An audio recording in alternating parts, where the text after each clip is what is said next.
There we go.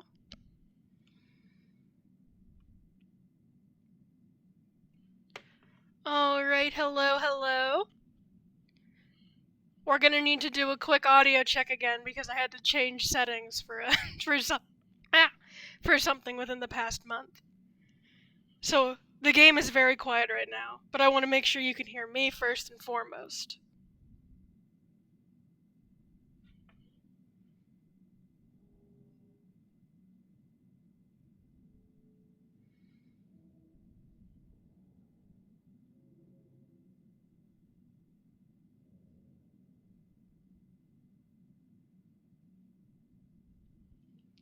And then let me just tweet very quick because there's probably like 2 people.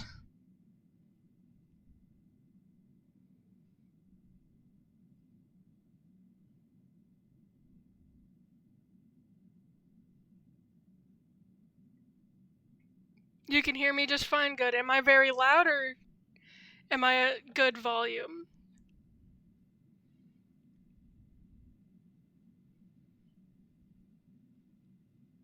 Because I can turn myself down a little bit if need be. I'm good? Great. We'll mess with the game once we're in the game, which normally I would have let load and I would have played with a little bit, but then I got jump scared by this Cyrene letter. Hi, Ash! I have been jump scared by Cyrene upon opening the game, so I figured I might as well start here. Lower it a little bit, there we go. I thought this was just her wish cinematic for a minute, and then I realized that, well, then it went into the letter. So, oh boy. Hey, I miss you. Maybe this feels a bit out of the blue, but I just want to take a look back one last time. The journey of Trailblaze must be filled with unknowns, so I thought, why not leave you one more surprise? A ripple of memories, along with a touch of fairy magic. Before we knew it, we've shared such a long walk together. I wonder what story you'll write at this next stop on your journey. I will be in your memories, longing. Whenever I close my eyes, I can see yours, carrying the whole universe.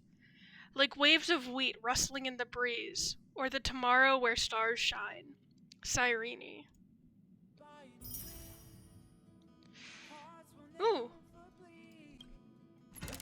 Alright, don't look at that, don't worry about that. Alright. Oh. Argenti's here! Argenti, save us! Argenti, save us, please! Haha! Have you heard of space racing? A thrilling race among the stars can help calm high-strung emotions. Can it?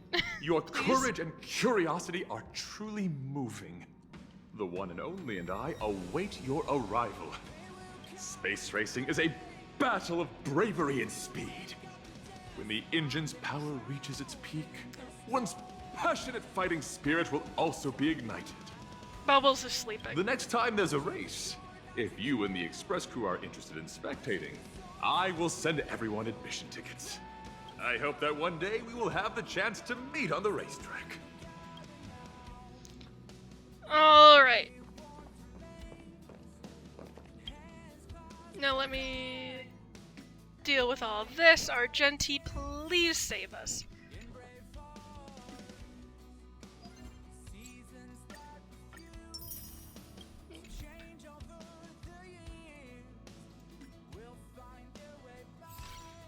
Claim that, and we are at a solid 180 for the second half banner.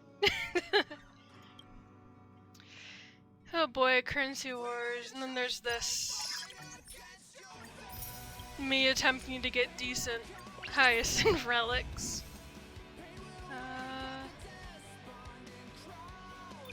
Nope, we'll stay with that.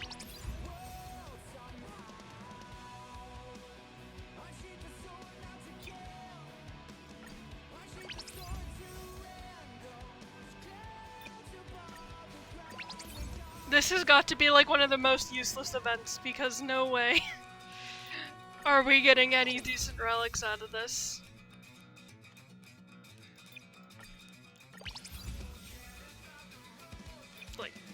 Come on.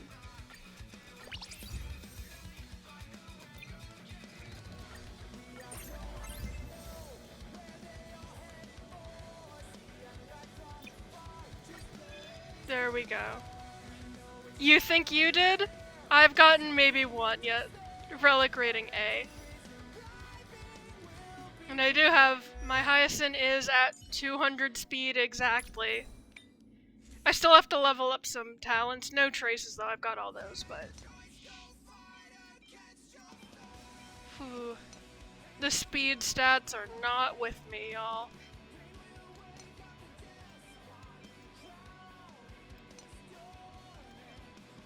Yeah, even that is less useful than the one I already have naturally.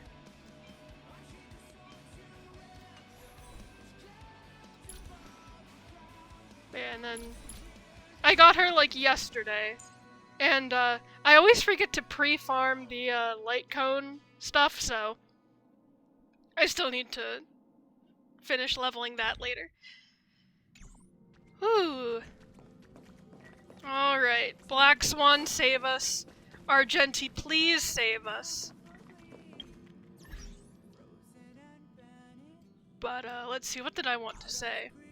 Alright, let's check the team first. Who do I have? Oh. Okay.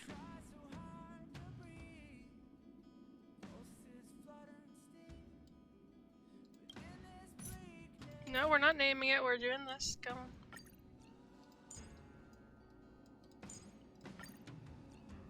There we go. I was doing anomaly arbitration, so some of my teams are a little messed up. Let me just double check. 63, 40. How did I get you to 40? Yeah, and Treeby's back on Poet. Which is probably better. I kind of want to put her on Eagle, but we'll see. Oh, wait. No, okay. Yeah. Wait, I wanted to check Mighty's light cone, that's what I was doing. Okay, he's good. I gave it to Blade for a single run.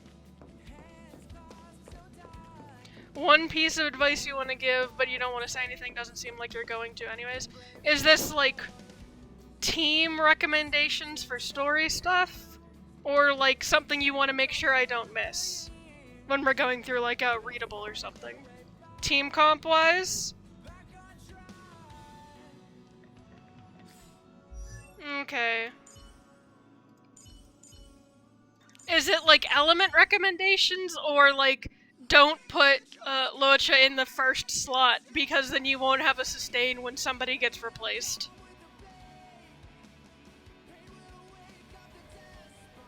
Don't want you to miss, but you can wait on that, okay.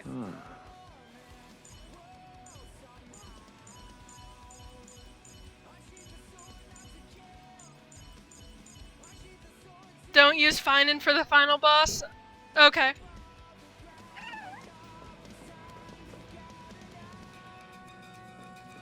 Okay.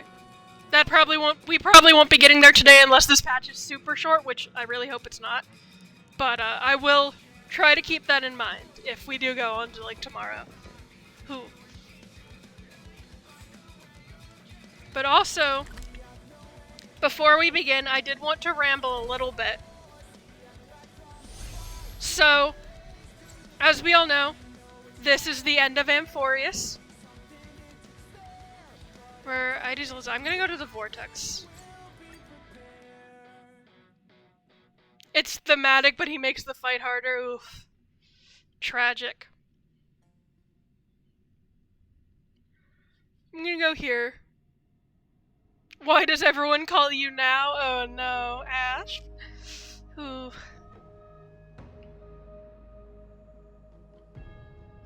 But okay.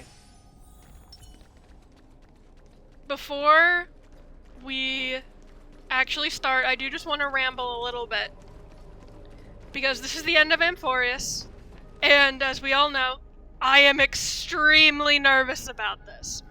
Because obviously I don't want any of the heirs to die, etc, etc. The thing is, I can, like, handle, like, tragedy and character death in a story, and, like, I enjoy consequences in a narrative,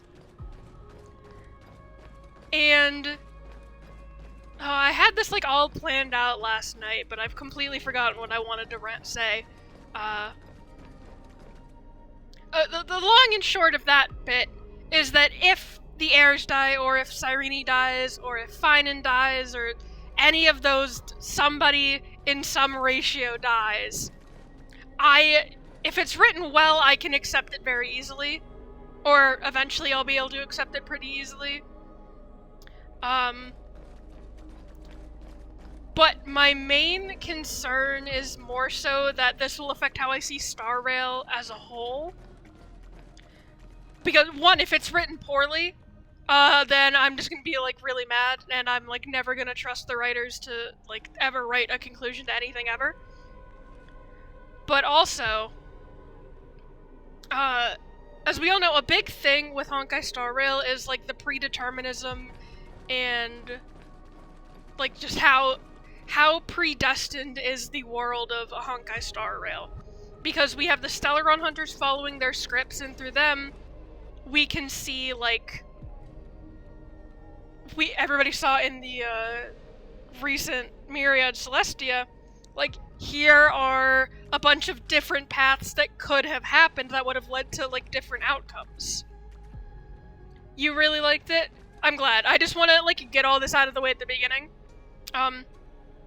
So, the way fate works in Star Rail is more like there are specific big things that have to happen in some way, i.e., Noose's instances are always fated to happen one way or another because they've been calculated. But that doesn't mean that, like, Noose has determined here is the exact set of factors leading up to it. Like, if Noose calculated that Iron Tomb will actualize, then that just means that Iron Tomb will actualize. It doesn't account for the Astral Express getting involved or not getting involved, or any of that. So, point here is, we all know that there's a certain level of predeterminism in Star Rail, and I'm okay with that. However, welcome back, Ash. But, a big thing for me is I'm very much a fan of, like, fighting against fate stories, which is part of what really, really got me invested in Amphorius, like, right off the bat, because this is a planet that has a set predetermined ending, and everything from the beginning has been, like, we're going to change their fates, we're going to give this story the happy ending that they couldn't get on their own, etc., which has also been, like, a recurring thing in Star Rail in general. Like, I keep comparing Amphorius to Belobog, and the entirety of Belobog was, here's this world kind of trapped in a sort of stasis, sort of it's declining,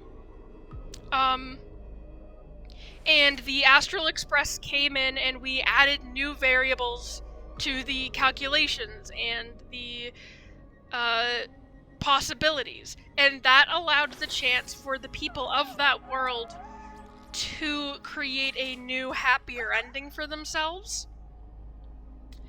And that's kind of what I've always seen the Trailblaze as, and in Amphorius, it's, again, here's a closed-off world that's kind of in stasis, kind of in gradual decline towards the eternal ending forever, and then the Astral Express comes crashing in, and now we have new variables that weren't part of the original closed system, and those new variables allow for change, and that change is what gets us a happy ending.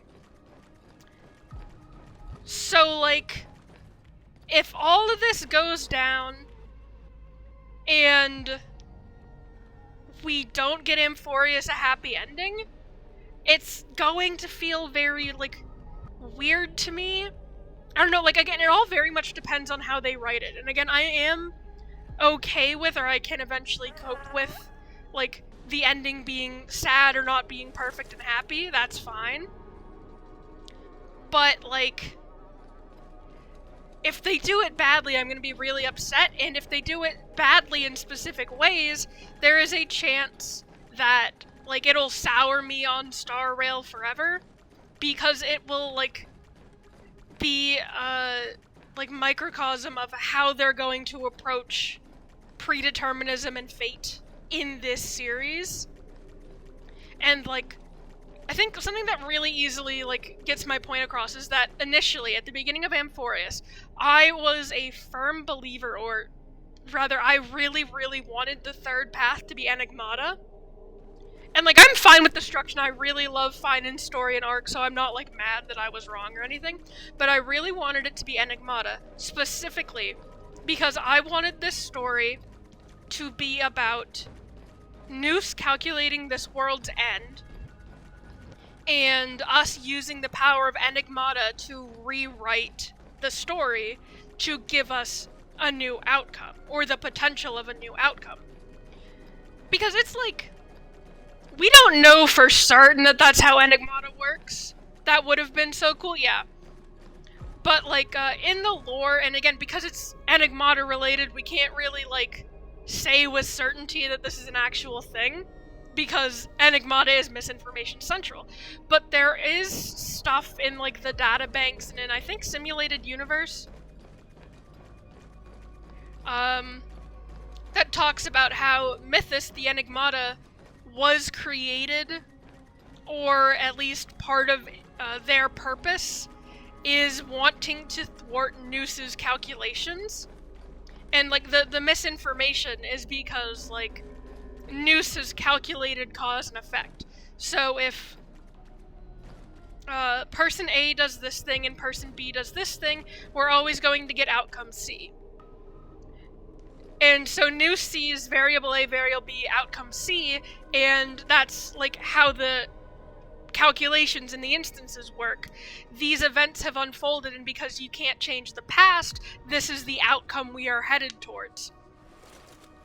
You know, Cyrene's remembrance, but in your head, she's always been Enigmata. I think it would be really cool, or like, it would be a neat way to get like Evernight to be more relevant, instead of probably just being foreshadowing for Cyrene being another, like, shard of Fuli or whatever. And, like, I don't know if that's what's gonna happen, I just think that's what's gonna happen, because they did put her in that, like, mural art. But, Enigmata sort of maybe potentially exists to erase the variables that go into Noose's calculations. If you no longer know what person A did, then you can't calculate the outcome. So, like, that's where the whole, like, erasing history idea comes from, is in an attempt to give the future more possibilities. And this also ties further in to, like, a bunch of simulated universe stuff with Herda and Polka. Because Polka's whole thing and Herda's whole thing, well, Herda wants to expand the circle of knowledge, which is, like, all of the known variables. Herda wants to introduce new variables to the universe. And Polka Kakamon wants Noose to be able to continue to calculate things. Therefore, they're in opposition because Polka wants to stop Herda from adding in new variables and making the future unpredetermined. And so, like, that's why they're in conflict. And that also, like, ties back into how I view the Astral Express, because we have the closed system, the closed world. We have Belobog and Amphorius, with its set, trapped variables. And that's their circle of knowledge. And then we, the Astral Express, come in, and we introduce new variables. We expand their circle of knowledge, which expands their potential paths, the options they can make, the choices they can achieve, and then that changes the outcome. So, like, that all ties together very strongly in my head, and that's what I thought Amphorius could be, what I wanted it to be. Obviously, it is not that, and I'm okay with that. Just because it's not the exact story I anticipated a year ago doesn't mean it's bad. And a lot of, like, I've been very hesitant to, like, fully judge things. Like, there are patches in Amphorius I like less and I like more. But there's stuff that I've been hesitant to talk about, like a lot of the Cyrene stuff I'm, like, upset that they left all of it to patch 3.7 because, like, there's stuff with Mem and, like, how Mem works and ties, like, how we got Mem and the whole, like, the Trailblazer died and then Mem, like, kept us together, like, all that stuff has been weird. And I can't have a solid opinion on it until I know how Mem works, which means I need to know how Cyrene works, which means we need to get to the end of Amphorius. But also, in part, is I don't know the overall message of Amphorius because that's something that's solidified in the ending. Like, obviously, there's the messages about fighting fate and the tenacity and endurance of human willpower, etc., and those are all very strong, prevalent themes that are very important. But how the story ends also, like, determines that. If Finan dies here at the end, then, like, yeah, his tenacity and willpower are not any less strong or admirable. It doesn't erase the 33 million recurrences. But also, like, he suffered all of that just to die in the end, and that feels bad. Which is why I don't want him to die, and why I don't want him to go off alone, because he suffered eons. He's existed to his mind, to his perception of reality, longer than the entirety of the universe. And if he dies or Amphorius is destroyed completely or whatever, then, like, yeah, we stop Iron Tomb and save the greater cosmos, but Finan's personal goal of saving all the people he loves still fails and he dies, and it's, like, it'll just feel bad to me. And, like, yeah, it's a Greek tragedy, the failure's the point, but, like, the point of a Greek tragedy is a hero having a fatal flaw, and that's what leads to the tragedy. Finan doesn't have a flaw that, like, is relevant to this. Like, he's not as perfect as he wants to be by any means, and him wanting to be perfect is in and of itself a character flaw. But, like, the only potential, like, hubris angle you have is him trying to fist fight Nanook. But, like, he scratched Nanook, and that's insane, and that's kind of a win.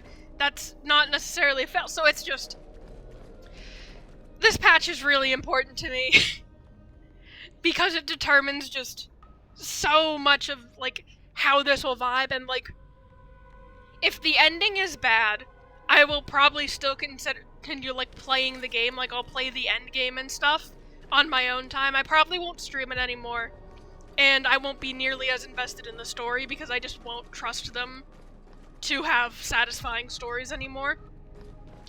Which is why I wouldn't stream it anymore, to be fair. I'm streaming it because I'm so invested, and because I want to share that with you guys.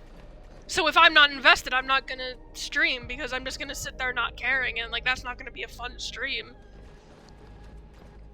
But, yeah. Anyways, with that half an hour of rambling, we, and I'm hoping that all makes sense, because that's kind of just a bunch of rambling. Bubbles.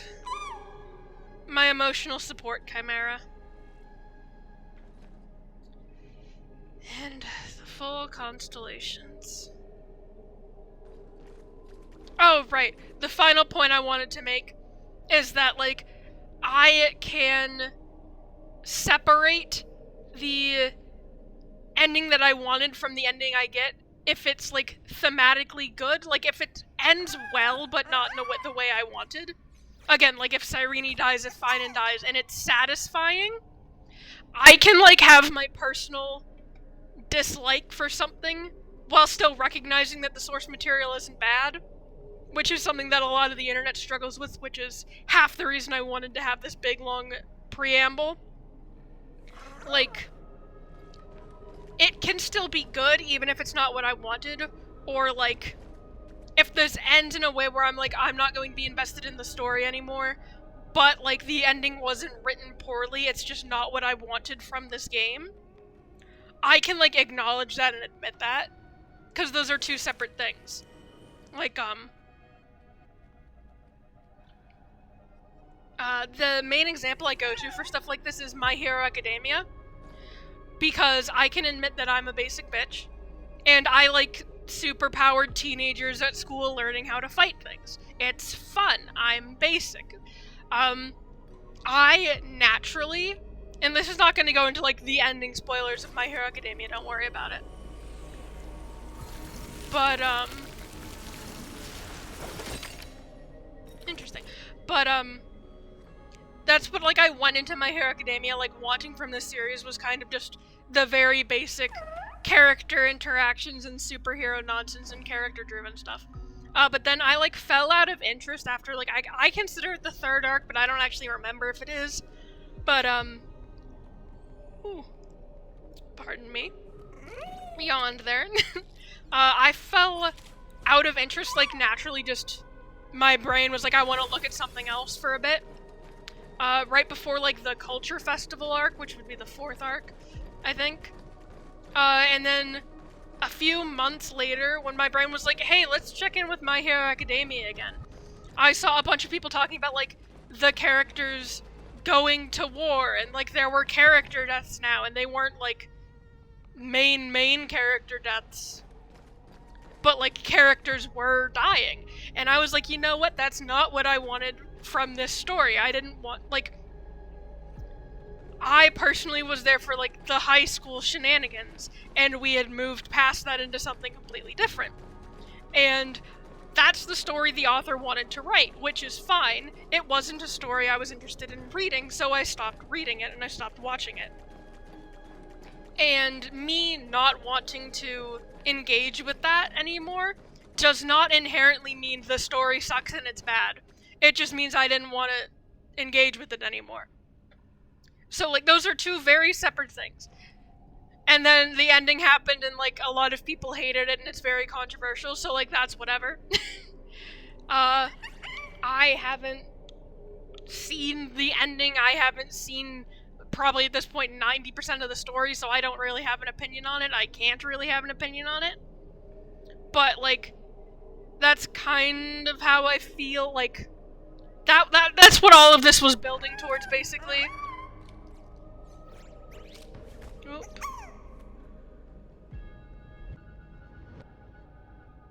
Bot in chat. That's what all of this was building towards, is that, like, if it's not the thing that I want, if it's not something I'm interested in engaging with, that doesn't necessarily make it a bad ending.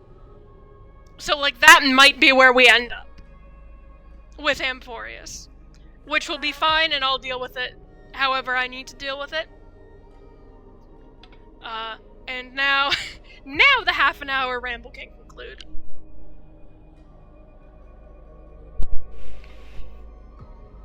Doing resin craft, so can't text, but I'm listening. Alright, enjoy your resin crafting, and I'm assuming dice crafting. Okay, all that being said, I have heard nothing about the story. I have been minorly spoiled on one thing. It's extremely minor, but basically, in a Discord I'm in, somebody was like, hey, can we talk about the Sireni animation since it's on YouTube, or should we keep that to the spoiler channels since it's like 3.7 story content? And I said, no, keep that in spoiler chat. It's very obviously 3.7 story content, so don't put it in the general chat. And then with a direct reply, a direct tag, they proceeded to say, okay, I'm just really excited about this one thing that happens in the Sireni animation. And I'm not saying it because I don't want to spoil it. I think you two might already know what it is. I think you two might have already seen it or might have heard it, or even just you don't care. But I'm just not gonna say it. But it's a very minor thing, and I'm just, it's not super important. It's literally just like a small detail about the Sireni animation that will happen at some point during the story. And I'm just kind of peeved about it, because, like, I said no, don't talk about it, and then I got a direct tag notification telling me about it. And people are like, oh, that's such minor spoilers. That's not actually telling you. Like, it's not even, like, a thing that happened. It's just, like, they were excited about, like, a visual, a thing that happened visually. And I'm just like, cool, you have now robbed me of the experience of being surprised by that, because I now know that it happens. Because, like, I can think, I can draw conclusions from information presented to me, and so, like, you telling me that this thing happened visually, I'm just like, okay, well, that means X, Y, Z, and all this other stuff. And so now I know that, and even if I wasn't able to draw conclusions, I now don't get to be surprised by that happening in Cyrene's animation. Even though it's a super small detail, it's like, I don't get to be surprised when that happens. When it happens, I'm gonna be like, oh, there's the thing they were talking about now. Which is also why I'm like, I don't like people giving me hints in chat. I don't like people being like, oh, you're gonna love this part coming up. Or, oh, it's about to happen, I'm so excited. Because that tells me something's about to happen, and I can draw conclusions from small details. So it's just, spoiler culture is, there's no respect.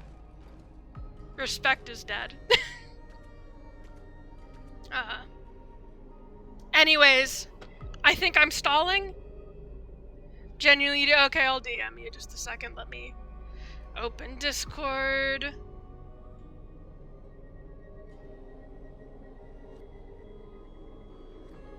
Da-da-da.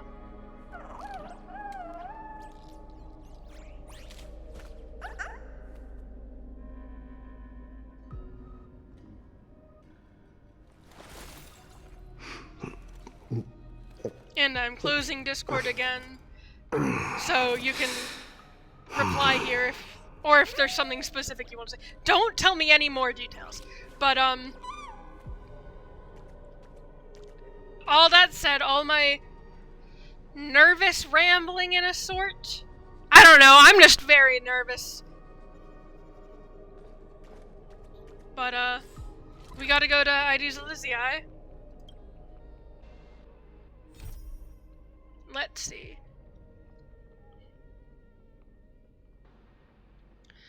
Dawn caressed the distant lands once more. Mighty random drinking noise always jump scares you. Yeah, that's why I was running in circles, is because I was trying to avoid him making the idle noises while I was rambling. But alright. Dawn caressed the distant lands once more. Talk to Cyrene at the beginning of the new world. A visitor from beyond the sky shoulders the world's destiny, writing a new beginning for Amphorius through Trailblaze. Beyond the Ides Elysiae lies a new era that everyone wishes for. Now that you have arrived at the dawn, Trailblazer, are you ready to answer the world's summon? Alright. To Ides Elysiae. Girl once known as Mem, question mark. But alright, yeah, everybody... I'm kind of surprised, well... No. Hi, I was gonna say, I'm kind of surprised we're not starting in the tomb. But, Ides Elysiae is where everything kind of resets, it seems, so...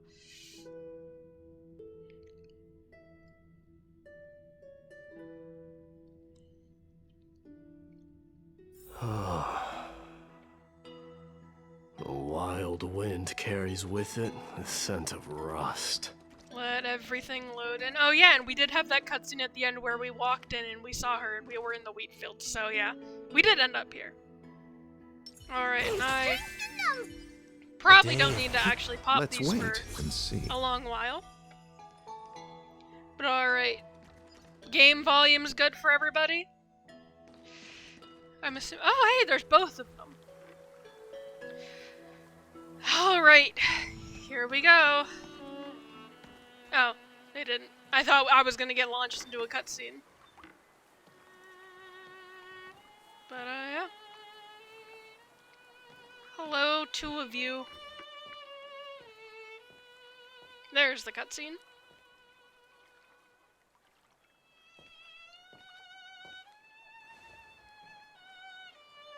Are we getting answers right off the bat as to why there's two of you? Or is there just one of you and that's just the NPC that's This there? view hasn't changed at all, has it? Oh, it's just the one of you. Okay, never mind.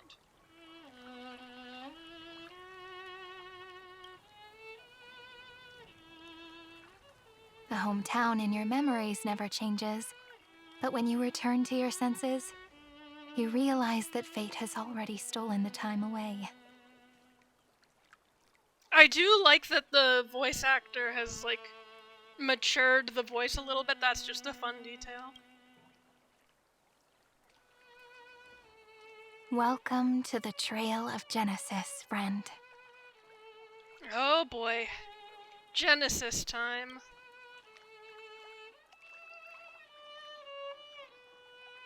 The Trail of Genesis.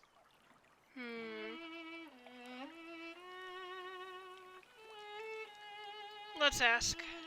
You look different. Again. Seems like the weight of memories from 30 million cycles really made me grow up. Is that the explanation we're going with? You're okay. Well, at least she has all the memories back, I guess.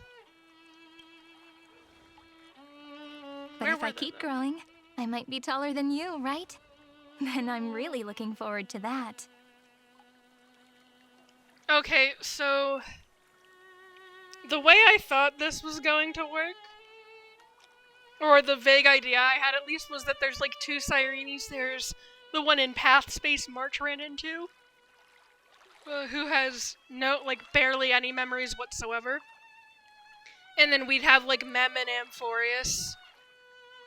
And then like they would merge somehow to do this or something.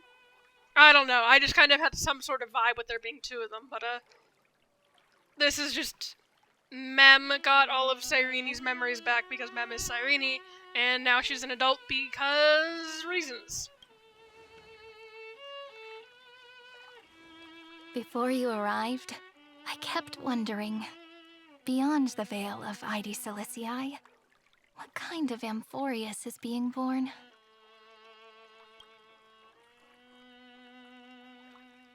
I can see fragments of it when I close my eyes. The friends who walked alongside us have all moved on toward their respective destinies. Okay. Some turning into pillars of the world, supporting the sky and the ocean. Others sowing reason, laying down the law, and with gentle hands lifting newborns into the light. Oh, right. Everybody's like Titans now, probably, maybe. Death and strife are no longer feared by people, Let's and go. trickery has become the innocent games of children. I actually almost got a little choked up there. I could feel tears stinging at my eyes. I love my Calamity Trio so dearly. Oh, I'm so happy for them. Oh, I'm so happy for them. All beings living ordinary and peaceful lives, within the net woven by romance and passage. Do they remember things, though, please? There's no black tide, no flame chase, and no destruction. The world on the other side of the sea is one bathed in sunlight. Okay.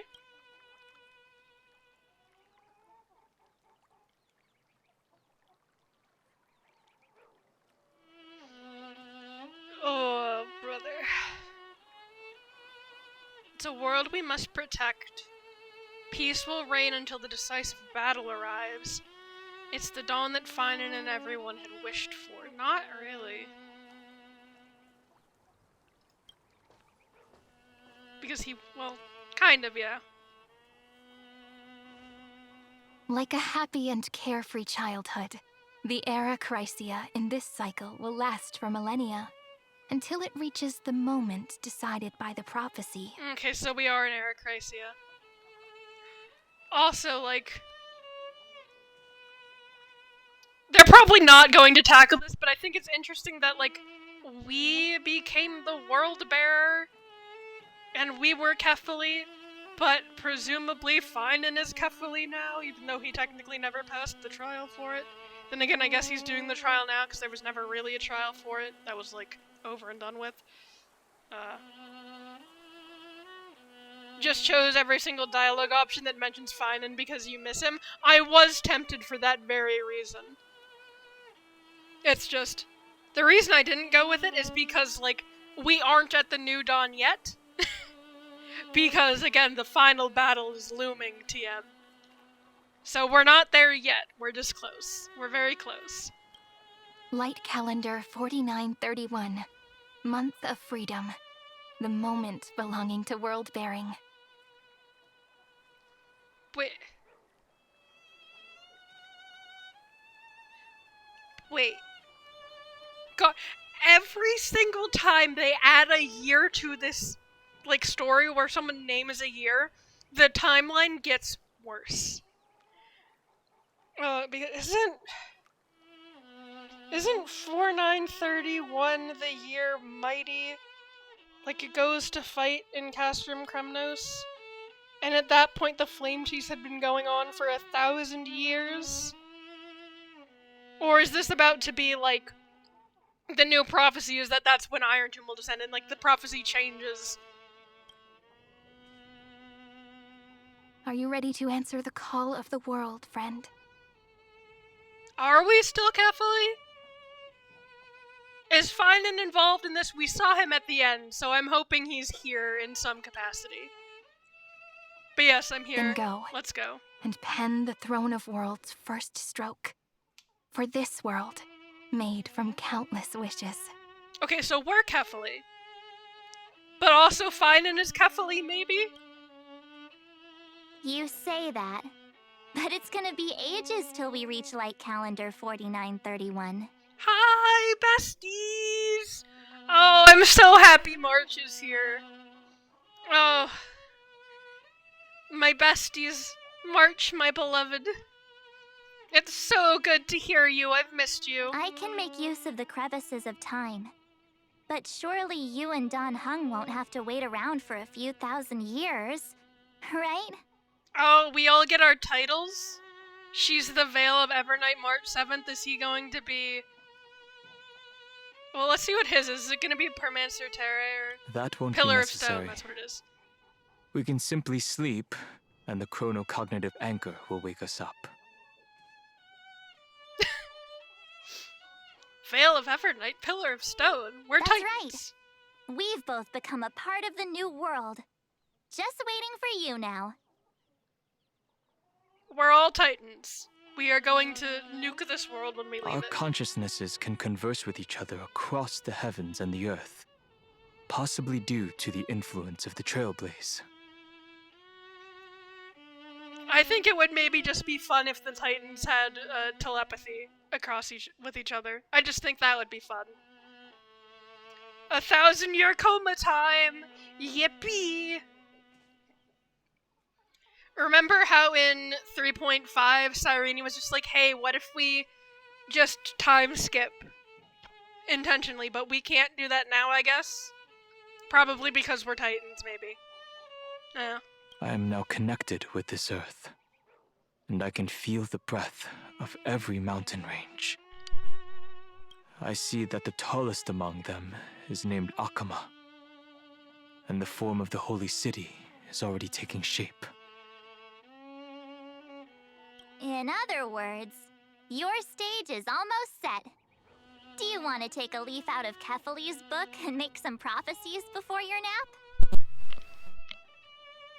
Okay, I just keep getting stuck on this, but I guess it's explaining itself. Okay. I'm just gonna let it go. We're not the only ones who have changed. Everybody gets a Titan form. All the Chrysos heirs will get SPs in the future. The chronocognitive anchor just transmitted a message stating that Iron Tomb has reacted to the Aranova. Yep, we're gonna have a boss fight. The moment when our friend bore the weight of 30 million cycles of memories. Was probably also when the scepter devoured 30 million cycles of destruction. Ah, shit. Time to take over the burden that Finan has been carrying. Finan, the boy ever. You know, you don't have to shoulder this world all on your own. It's true, that is the lesson. After for someone Finan. boards the Express, the word alone ceases to exist. So, as we reach the end of time, no one will be left to face it alone. No. I love my Astral Express family. Don Hung and I came here to specifically tell you that. Remember, this world is not a burden you bear alone. It's a journey we trailblaze together, alongside all of the Express. And the Crisis. Thank you, my good friends. All right. It's time for Don Hung and me to go have a super long nap. Look after this world for us. Wasn't I also supposed to go into a coma, though? I thought I was taking the nap. And I thought you, March, were just gonna time skip. The road ahead is long, but we'll be waiting for you at the end. We'll definitely meet again. No, my besties. Let's take one more look at the other side of the sea before we set off. Heidi's Elysiae is so quiet. Just like how I remember. Here we are once more. My seals. Seal buddies. So, Serene, are you going to explain? Well, I guess they did explain. She got memories and it made her an adult because that makes sense, I guess. I don't know. I'll question it later.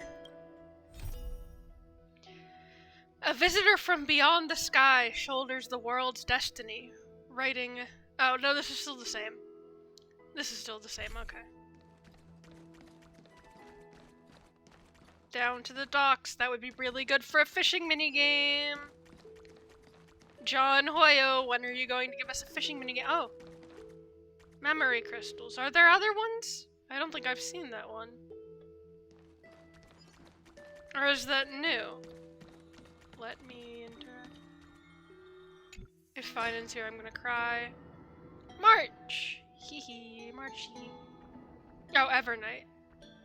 Evernight, why are your shoes in the floor? Oh, we get to talk to you like this. That's interesting. She's a memo sprite. If she's sick of looking like a kid, she can just do that, I guess. I mean, honestly, fair. Fancy meeting you again, brave little trailblazing Greybird. You're still here. Surprised, are you? The gentle breeze of ID's Elysia shouldn't have pulled your heartstrings so taut. Relax. How can I relax? It's the finale. Don't forget, I've already fulfilled my promise and regressed into the eternal night. Our meeting now, and the words I'm about to share, are fragments of farewell that I left behind in advance.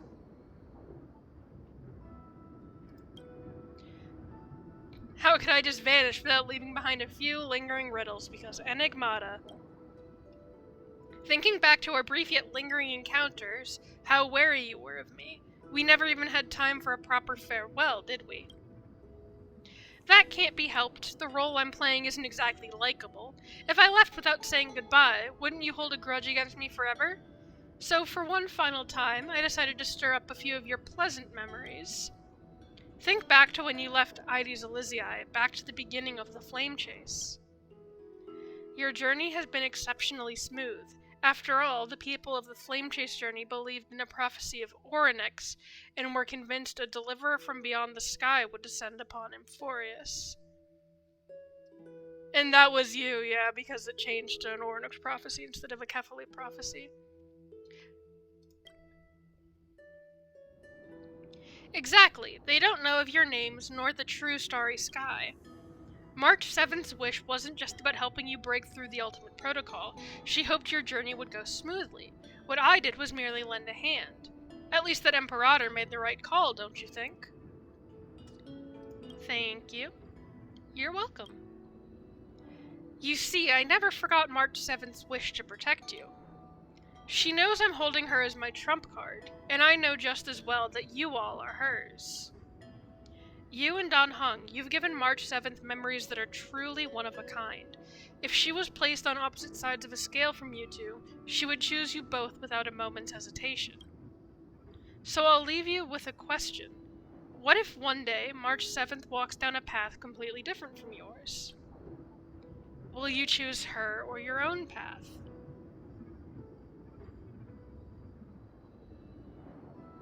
Well, that depends on the context of her choosing her own path. Because if it's March going evil, I would be like, March, no, my bestie, come back to the light. Don't do this. But if it's just, she gets off the express one day, like, I wouldn't stop her if it's what she wanted. But would I go with her?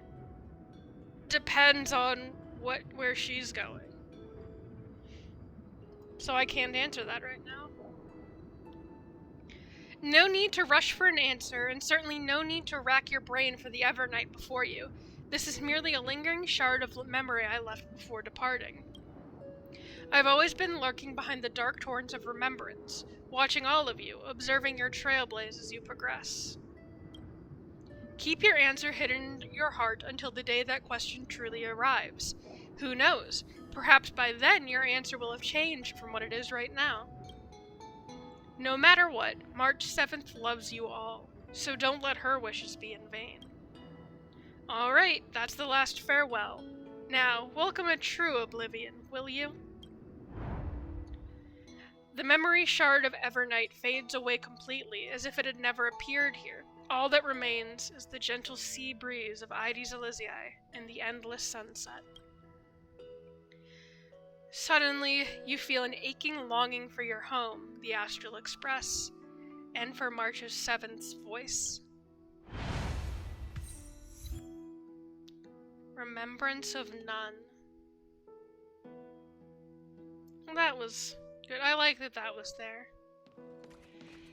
Alright. Here we The scent go. of the black tide is now completely calm. What do you mean, the scent of the black tide? Since when can we sniff destruction? At last, the starting point of 30 million cycles has finally welcomed. Its first end. And the final end, right?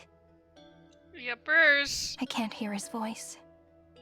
There are no flowers there that bloom for him. Nor is there a star that is his. No! Don't do this to me. We saw him. We saw him at the end. He's not gone. I refuse. We are punching through the center of Iron Tomb and ripping Finan out of that body if it's the last thing I do. Finan is the only one who didn't reach the New World. No! But we saw him! We saw him and he said he was going on ahead. He's here somewhere, he's not gone.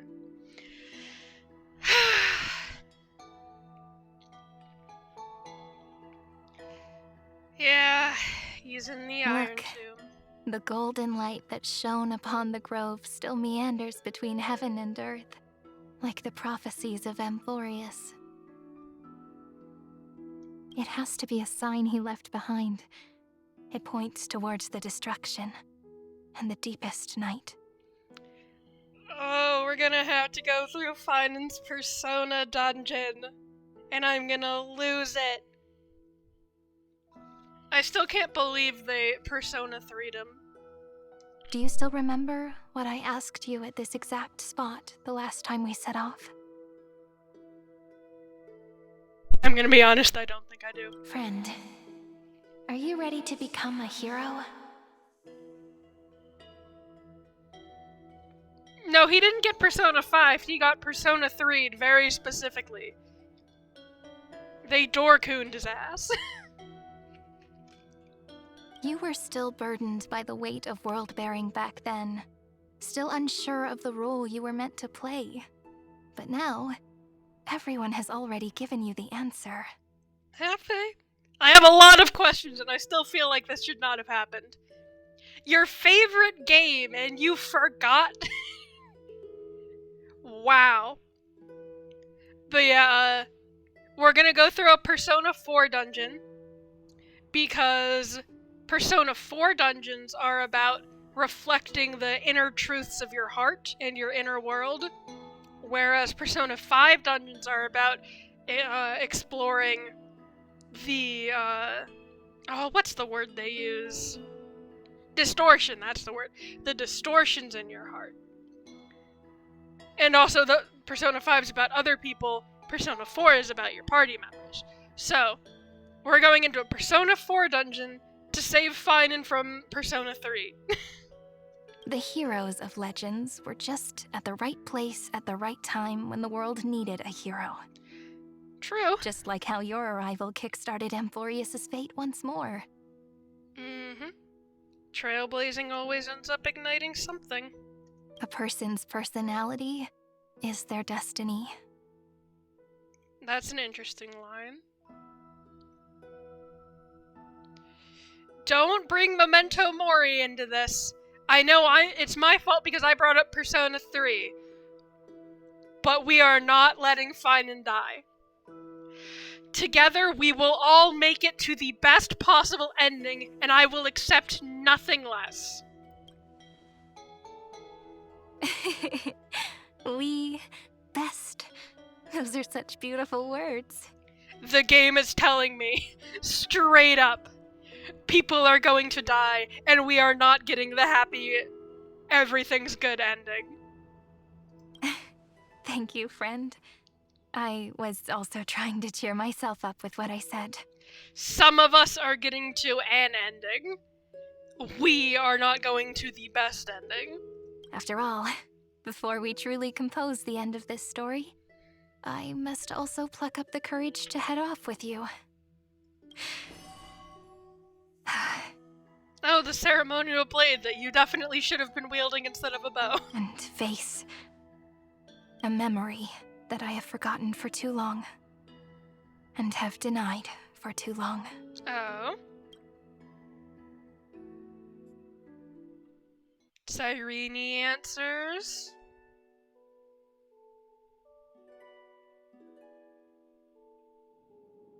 Oh. It's so dark. What is this place? This is gonna be us crashing, and then Mem answers question mark, please? The great tomb of the nameless Oh. Titan. The deepest recesses of memory. Nope. Also, the place where Cyrene was born. Please give me answers. Finally. Weren't you born in Ides Elysiae? My apologies, friend. The more memories I got back along the way, the more I felt that something wasn't right. Stop laughing in chat, you're giving me hints. Okay, the reason I never had, like, a solid theory about, like, the Cyrene situation is because, like, again, they put her in the, like, Fully Fragments mural. So, like, obviously she has some connection to that, but then she is also an electrical signal in Amphorius. So, like, she can't have come, I guess she could have come from outside and inserted herself, but, like, Lygus would have noticed that, but then, like, I don't know, it just, that's messy. As you can tell by me fumbling over the word that, like, 10 times. But it's been so messy, and there's just so many ways it could go. There's a sort of anxiety I can't get rid of. It's like when I was back in Ides Elysiae, when the reflections in the water always made me wonder, which is the real me? The one reflected in the water, or the one standing on the shore? Which is the real you, the one that's an electrical signal, or the one that exists outside Amphorius in path space, question mark, probably. Because I feel like she either inserted herself, or, like, the shard of Fuli, like, took on Cyrene's appearance and, like, personality or something. But, like, I don't know. It's so weird. But I finally get it now. At least we're getting answers, yeah. Look, friend. The words on that wall are the answer. 1, 2, 3, 4, 5, 6, 7. That's Mem. Do, re, mi, fa, sol, la, ti. And that's all the mems are named after that scale, yeah. That rhymeless tune is the lullaby of little fairies. As always, I'll read this book to you. That's Cyrene. That way it won't just be Cyrene's memories alone. I've always thought that I was the narrator of the Flame Chase journey. Mm-hmm. And the narrator of that one event where you explicitly called yourself a narrator. But as it turns out, the narrator is also the most devoted audience. Talking to yourself. Thank you, friend. Every single Cyrene. That sounds so kind. So the you in here was talking to the you in path space. At the moment of Aranova, I was enveloped by the texture of memories. Within the glistening crystal, I saw countless Cyrenes, as well as countless versions of me. This is the final puzzle piece of the memories. A prison born of the erudition, a grave annihilated in the destruction. That unknown solitary god, the 13th Titan who should not exist. The first new spore, the demi-urge, is right here. Oh. I still feel like I haven't been given any answers. But also, that's interesting because it's like the memory shard thingy, but like pixelated heavily and distorted. Himiko! We're entering Amphorius. Oh, is this where we're gonna ram the train into the scepter again? Damn it, I want answers about Cyrene so badly. Jing The Yuan! interrogation records have been submitted to the Marshal. According to the Ten Lords' decree, Jing Liu and Luocha shall continue to be detained in the Shuling. Oh, right, this reminds me. Again, that Myriad Celestia is so good, but it's also so funny to me because, like, Jingliu is Mara-struck. Why are you making entire military expeditions based around the plans of a woman who is canonically mentally unstable at best? But you, Merlin's Claw, have been reluctant to end the transmission. Hi, Do Fish you wish Out. to reminisce with us? Or is there something else on your mind that you're just desperate to get out? You're quite calm, Jing Yuan. The Alliance only authorized the law food to be deployed for this Iron Tomb operation. Oh, we're not getting the full army, tragic. They say the Seer strategist's wisdom shines like a beacon. So why can't you see things clearly now? Oh. Look who's talking. I didn't vote against it, did I? But, with enemies all around us, even a child knows the Marshal needs to keep a few Xianzhou ships in reserve. Just in case. That's fair. Whoever volunteers first is the Marshal's pick. If you have to ask, I'd say this outcome plays right into Jing Yuan's hands. Like it or not, there's no way we're letting the Law Fu take the lead in this battle. Fighting over who gets to kill a Lord Ravager. Oh my, Merlin's Claw. Are you afraid the Law Fu might steal the Yao Qing's glory? Though if I remember correctly, the Yao Qing is like the ship that has the most military-based stuff going on. Like, each ship has its own specializations. I can't remember what the Lafuz is. But the Yao Ching, I think, is, like, the most militaristic one. This is no laughing matter. Between the Stellaron crisis and the War Dance ceremony, though the chaos has settled, rumors and speculation are only growing by the day. Oh, what, that the Lafu is unstable or something? With Elder Huayan around, those with ulterior motives won't be able to stir up any trouble. But once the Lafu gets their hands on the Golden Blood, it'll be a whole different story. The Golden Blood! Which I'm still so fascinated about. Both where they're getting it from and what they're going to do with it. With the kind of person Jing Liu is, and her connection to you, I don't need to spell it out. There are countless ways this could be spun into something bigger. Oh boy. You're overthinking it, General Fei Shao. When I volunteered for this task, I never expected unanimous support from the Alliance anyway. The Law Fu will seize the Golden Blood and redeem itself. That'll be our first win.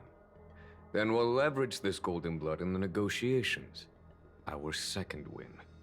These 2 wins for the Law Fu will make all 3 of us happy. And that'll be our third win. Look, if this were a Skyfaring Commission deal, we'd be rolling in money, wouldn't we? Maybe the Divine Foresight should change his name to the Optimistic General instead. With the Decalite Reflection Barrier, the Yuchue must understand even more than the Luofu how significant this battle is. Amphorius' karma has vanished from the matrix of prescience. What omen does General Yao Guang see in this anomaly? In divination studies, we call this an empty fortune. It involves the eons and is thus beyond what mere mortals can comprehend. Uh-oh. Your explanation isn't any clearer than Lady Fu's. Come on. How hard is it to understand the word uncertainty? For the Cobalt Head, the emergence of Iron Tomb is a calculated instant, but I don't believe they will just sit around waiting for death. Yeah, the emergence of Iron Tomb is Noose's 4th instant/moment. And for the powers of the cosmos, this is their chance at survival. And the key to turning the tide of interstellar affairs. The Astral Express is leading the formation of an allied force, but I can see each faction has its own hidden agenda. Naturally. There are even divisions within the Alliance. So it's not that hard to imagine how the other factions will react. Jing Yuan, I crossed paths with Selenova's Legion at the Battle of Sedunirama Star Cluster. Ooh. Be extremely careful. The Ruined Legion's troops and weaponry are nothing to write home about. The IPC, even the denizens of Abundance, could take them on. However, while Void Rangers are just expendable pawns of the destruction, the real wildcards are... The Lord Ravagers themselves. The Lord Ravagers. Indeed. Nanook's emanators are also their weapons to burn down the paths. I'm afraid conventional military tactics and strategies will be useless against them. Which is why we're going to ram a train through Iron Tomb. Totally. My assessment is this. To completely take down a Ravager, we must disregard casualties and spare no cost. My only fear is... We're going full hunt. one wrong move, and the Luofu will fall into Fintilia's trap again, inching ever closer to destruction. Doubt is exactly the demon she wants to plant in our hearts. Do you still remember the beginning of the Alliance Oath? To save future generations from war and bloody dispute. The Rainbow's arrows have always aimed at any force that threatens the cosmos. Now that the Trailblaze walks alongside us, the Cloud Knights shall keep their oath as they have from the beginning. I just hope those on the front line will remain safe. I just realized we swapped to Himiko's point of view, and then we went to a Jingyuan scene. We're probably going to Himiko now? Or switching point of views again, but probably Himiko now? The chronocognitive anchor is sending a signal.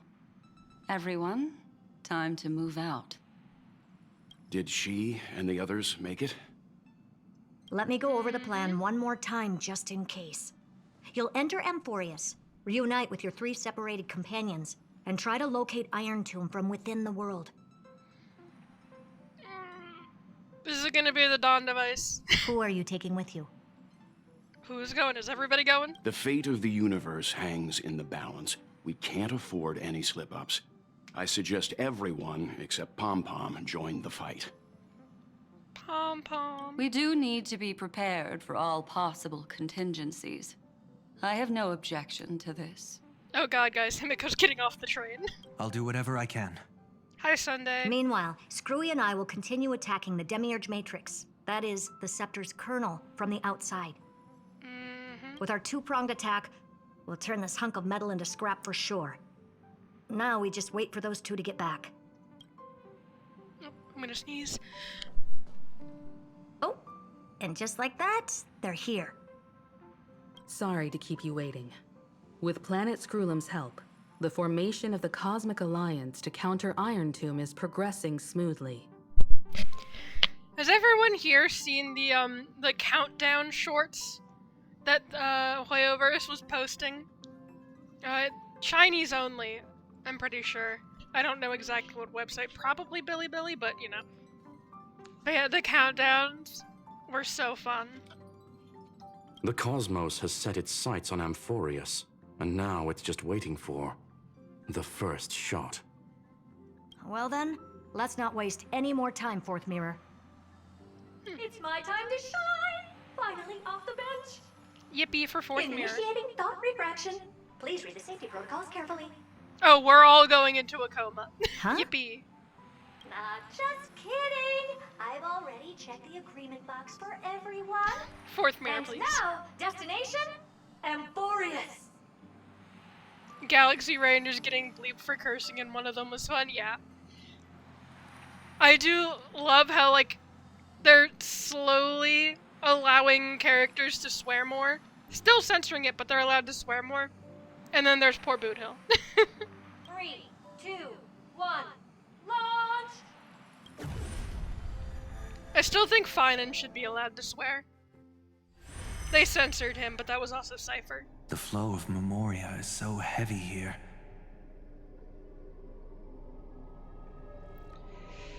We're in the vortex. For a second, I thought the bottom part of Himiko's dress that's like from under her coat, I thought that was Pom-Pom for a split second, and I was like, hello? Unlike Panagoni's dreamscape, this place has built up a true epic measured in millennia. The vortex of Genesis, where all myths begin and end. And in this new world created by the Nameless, the infinite cycles have been broken. Out of everyone, Finan absolutely should be allowed to curse as much as he wants. Yeah. Welcome back, Ash. Pom-Pom off the train, but Welt said not to. Yeah, that's why I was like, what? Hello? But no, it was just Himiko's dress. But yeah, I still think it's fun that, Josh... Josh has very much confirmed that real swears were said during the Cypher Finan moment. He's older than the universe, he gets swearing privileges. True!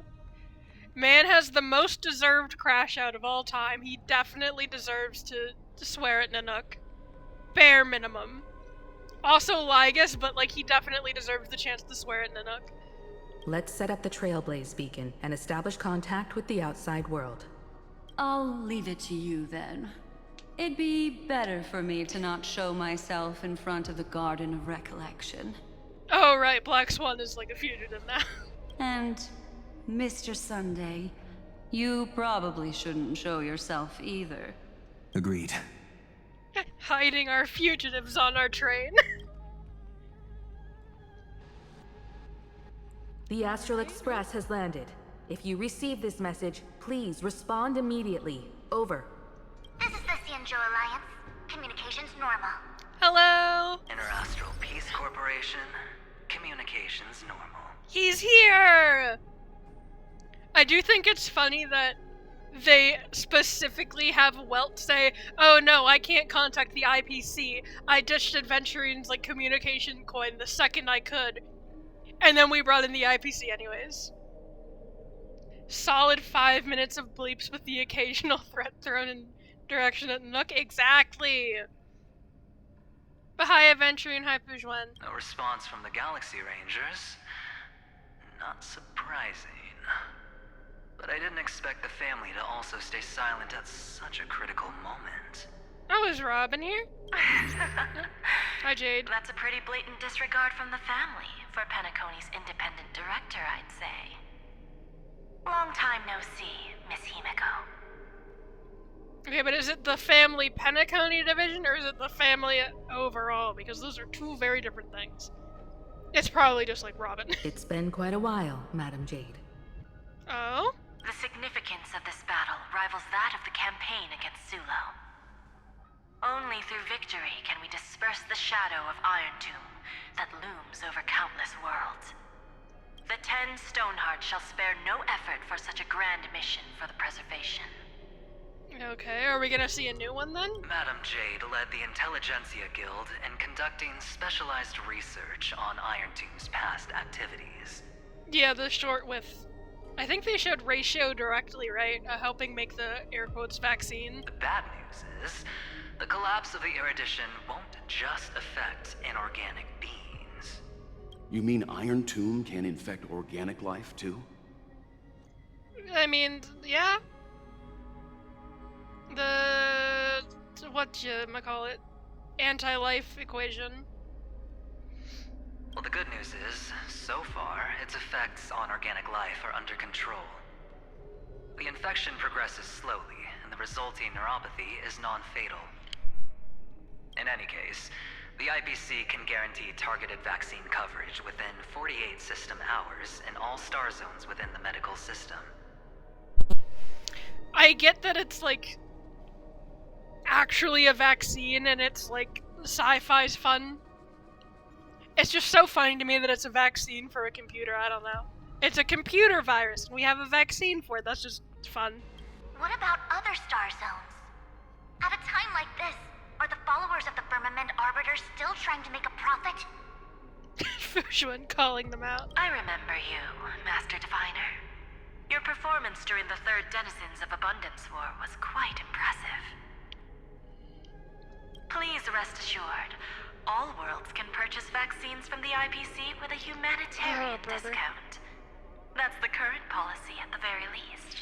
Of course, Space Amazon won't give them out for free. But if the Xianzhou Alliance is willing to assist with the IPC's assets in Epsilon and other star systems, we'll have more cards to play when reiterating to the board the necessity of deep cooperation.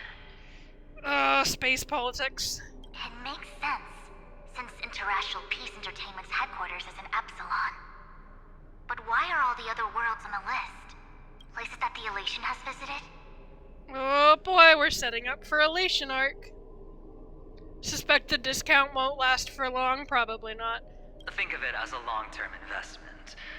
Please understand that everyone at Pierpoint is swamped with Iron Tomb work, especially the marketing development department. At this rate, even the 10 Stonehearts can only do so much.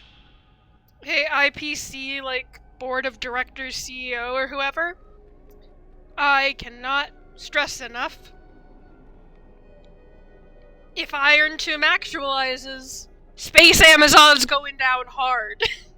When all the technology in the universe crashes and it becomes unusable. Having some assistance from the Alliance would surely benefit the entire cosmos. Wouldn't you agree?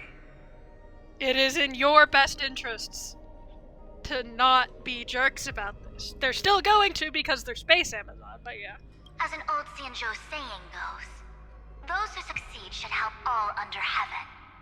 Your proposal must be decided on by the 7 Arbiter Generals. I'm just here to relay the message.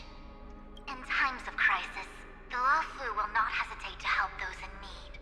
However, the prerequisite is that the IPC must unconditionally assist the Alliance with emergency rescue operations in the disaster area. Ooh. You you have thoughts about Space Amazon? Don't we all? Of course. In the name of preservation, all for the Amber Lord. Thank you all for your selfless dedication. That's one way to say it, Himiko. Still no news from the family or Galaxy Rangers. Nope, okay. It's clear that each party still has qualms about everything. Yeah. The clash between destruction and erudition isn't just about the fate of the cosmos. It's a moment for all factions to reshuffle their cards. Yep. How can we benefit from this after we win? Consider, first we must all win and not die tragically in explosions. Robin can't answer. What do you mean Robin can't answer? To be fair, I don't know if Robin would be the one calling in. I just can't think of anybody else from the family who would, like, matter enough to show up. You can never be too careful when battling a Lord Ravager. All are equal in matters of life and death. Yeah, she runs Penacony, which is why, like, I'm expecting it to be her. We did see Robin doing humanitarian aid, yeah. And that's something she's historically done. So I wouldn't be surprised. But, like, she might be busy, or the signal didn't reach wherever her communication stuff is, so, In any case, we can only hope for the best in all that's to come. It's about time we dive into the vortex and see what Amphorius looks like on the inside. It's really cool. Just like Hyacinth and Mighty need to chill and not kill you on impact. On sight, not impact. I wonder where she and the others are right now.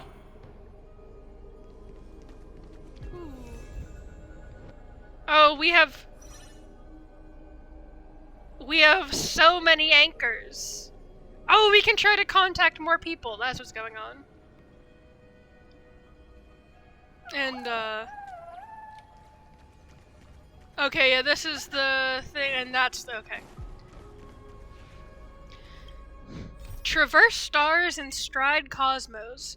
According to Herta's battle plan, the Express crew will infiltrate deep into Amphorius and coordinate with the Cosmic Alliance in a pincer attack to defeat Iron Tomb together. Alright, Robin, can you hear me? The chronocognitive anchor receives a contact request. You try to respond. Hello? How's the signal? Can you hear us?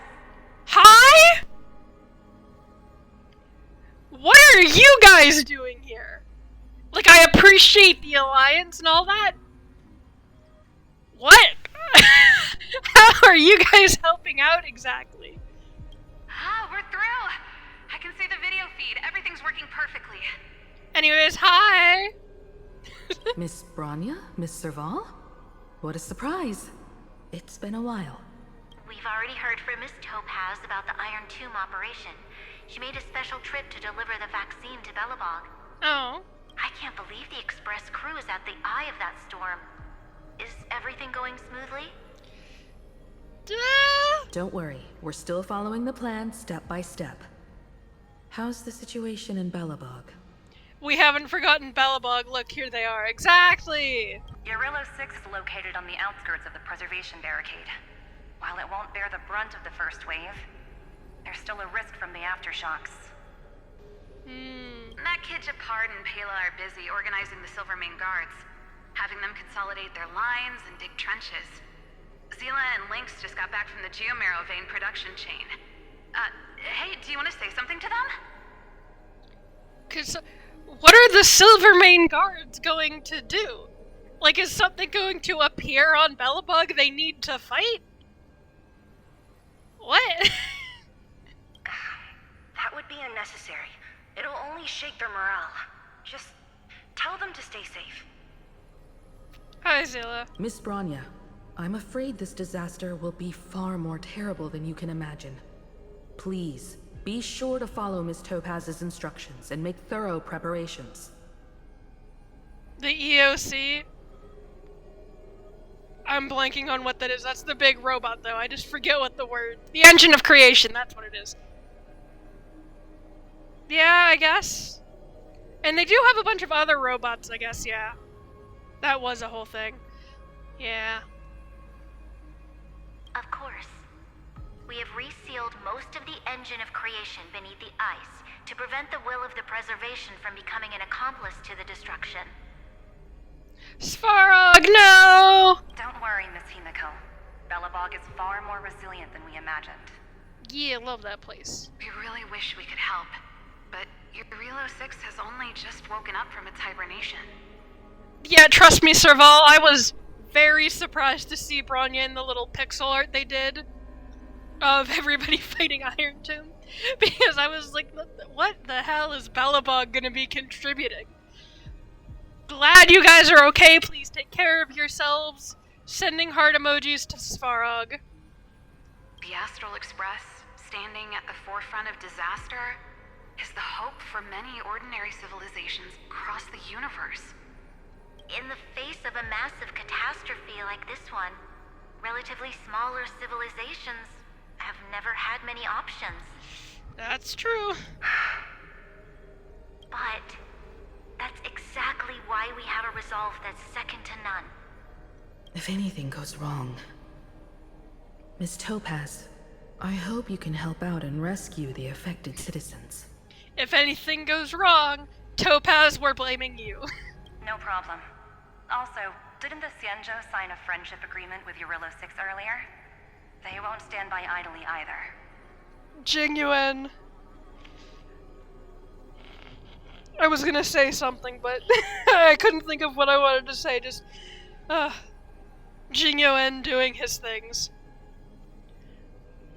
Why are we blaming Aha? Do we just blame Aha for everything? That seems fair. Genuinely, that might have sounded sarcastic, it seems fair. I appreciate your kindness, everyone. But Eurilo 6 is our home. We will defend it to our last breath until the last Belobogian falls. You blame everything on the IPC, also extremely fair.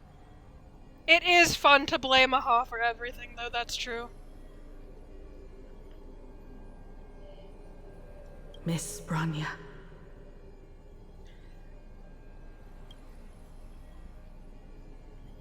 May all civilizations that have made it this far on their own strength weather this crisis together.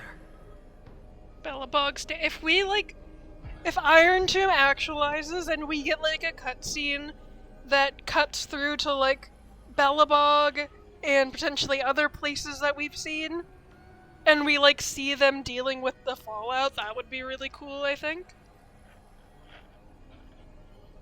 I don't know if they'll do that, but I think it would be cool. Okay, how many? 4 more. Attempting to contact the Xianzhou. Hi, Fishland. Good news, Miss Himiko. The 7 Arbiter Generals have reconsidered the current situation, and I'm here to relay their message. Officially, the Alliance's combat forces will still be limited to the Luofu, but the Yaqing has also been deployed in the surrounding war zone as a contingency. Alright, so we've got Jingyuan on deck, or no, we have Jingyuan in the party, and Fei Xiao is on deck. Words cannot express our gratitude. Getting the Hunt to agree on sending troops must have taken quite some effort from General Jingyuan. They all want golden blood, so we'll see. The Luofu already considers the Express an important ally. We also have no intention of hiding the fact that there is indeed something the Xianzhou seeks from this Iron Tomb operation. See, at least they're open about what they want out of this. But this time, the Marshal herself decided to send out troops. With a formidable enemy before us, the Alliance has no reason to back down. Nor will we be content to take a back seat. Oh, thank you for stopping by while you were able. We might still be going when you get back, depending. If we can stand together with civilizations across the universe to overcome this crisis, then we must do so, even at the cost of our own lives.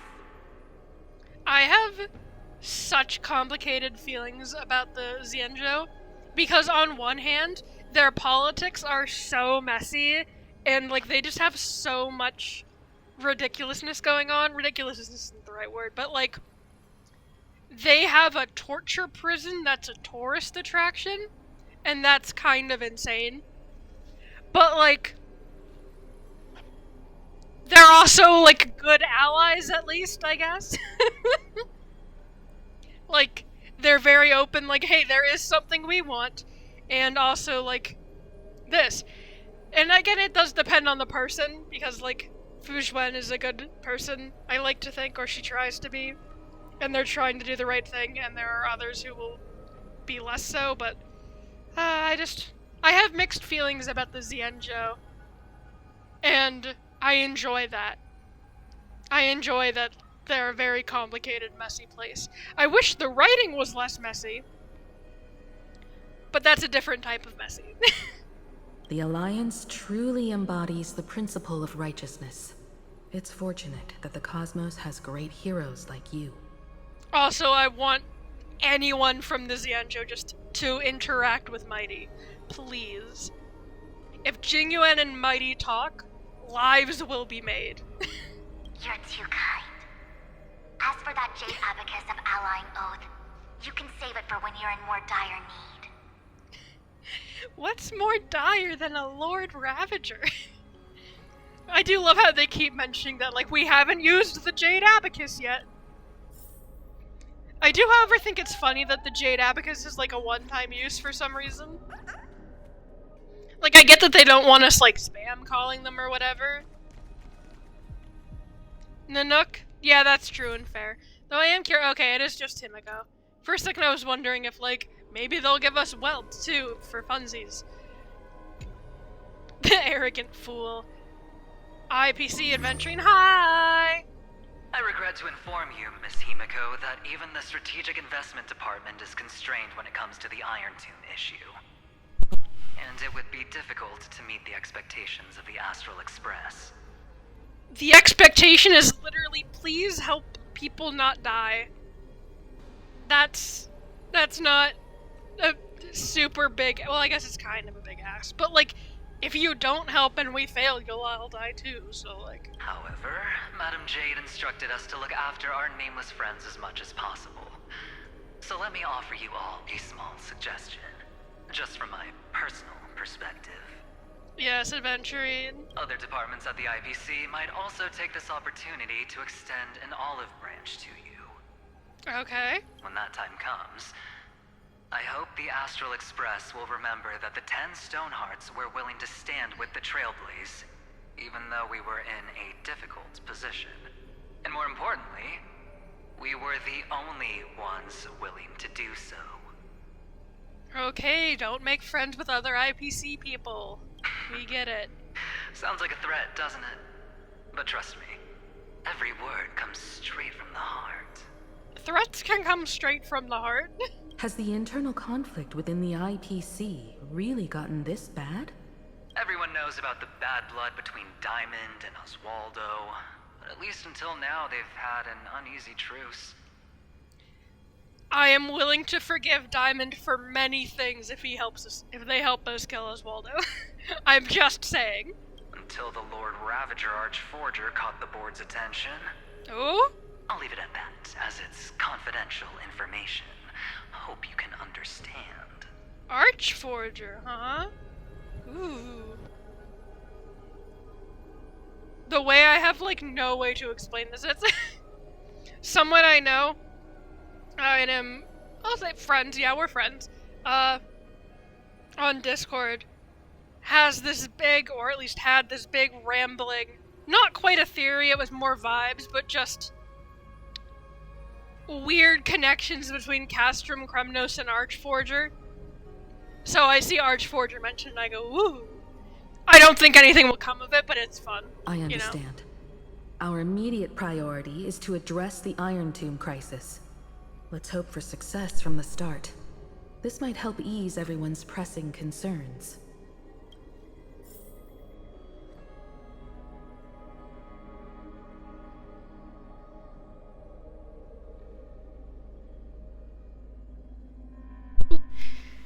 If I keep pausing and going silent for a bit, it's It's that type of weather where my nose isn't quite running, but it's like, it's giving warning signs, so I keep pausing to blow my nose. Just in case. So apologies for intermittent pauses. Galaxy Rangers! Nothing? Nothing. Of course, we would never know the Rangers' comings and goings. Yeah, they're not really organized. Boot Hill, Rappa. It would be cool if you decided to show up. It would be fun, even. I would also accept a new person showing up. I think that would be cool. And this will be the family. Oh, hello. Miss Himeko, is that you? Hi, Robin, question mark? Yes? And you are Miss Robin. Yes. I apologize for not being able to respond during the meeting earlier. And even now I can only appear in disguise. Okay, that's fair. On behalf of the Penaconian family branch, I extend my sincerest apologies to everyone. We tried to request aid from the family. We essentially received no response. Yeah, that's what I was expecting. I've heard about the internal conflicts within the family. Miss Robin, there's no need to apologize. Every bit of strength is precious at this moment. Thank you for understanding. The good news is, since you're one of the shareholders of Penacony, the family heads have agreed to allow me to lead all Astonian tuners to the front lines. Oh? My charitable foundation will also do as much as possible to provide support in this battle. They'll ensure that proper arrangements are provided for those wounded on the front lines, and for residents in affected areas. Alright. I wonder what this is a Memoria-heavy area, so I guess they'll be able to do something, but I don't know how much they'd be able to do. Sunday, talk to your parents right now. Ash, aren't their parents dead? Both their birth parents and then Gopher Wood died. They don't have other parents. Miss Robin, I'm beyond moved by your spirit of self-sacrifice. The Astral Express would also like to make a promise that we won't leave any companion behind. Family generally grouped together, that's fair. Yeah, I'm so curious about, like, the bigger family organization. Like, we know they're one of the paths that is going to, like, lead the world into the end. I almost said into destruction, but no, it's destruction is going to cause the end. So I have thoughts about that and how it's going to go, namely hive mind thoughts, but I'm excited to see that play out. Provided Amphorius doesn't sour me on this game forever. Going to Akama.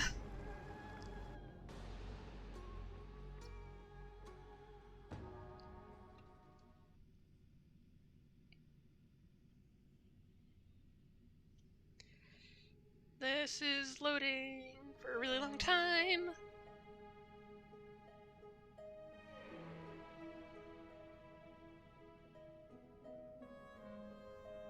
Enigmata mention.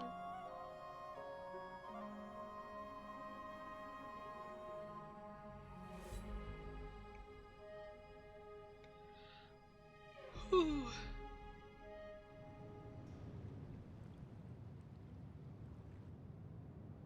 Bathhouse. Hi, gang.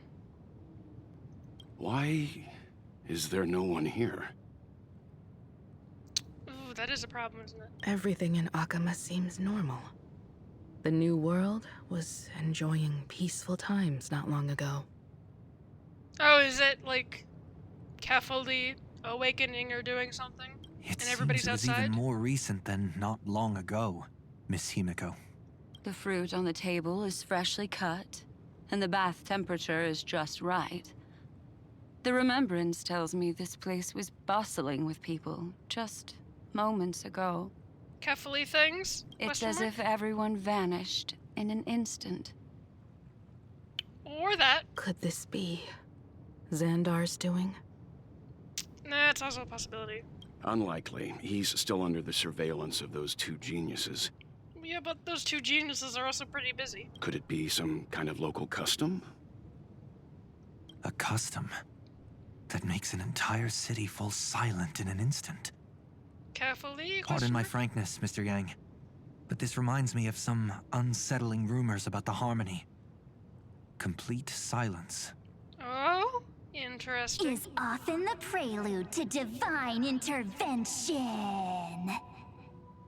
Hello? Everyone, be careful. Oh. Hi, March. How do you know that line? Here they come. Here they come. The nameless of the Astral Express. Oh no, this is Evernight. This is Evernight being silly. Evernight? How is this possible? She was already... She's a memo sprite now. We are the chroniclers of time, and we do not fade away. I love the voice acting, just being goofy with it. Finally, the last era Nova has been completed. Yeah, March is a god now, don't worry about it. What did you do to the residents of the Holy City and the three Nameless? We're vibing. I didn't need to do anything. The remembrance will ultimately become the substance of the new world. We save everyone with remembrance, please. Now, they are no longer the trailblazers you once knew, but gods who permeate heaven and earth. The 12 titans who guard Amphorius.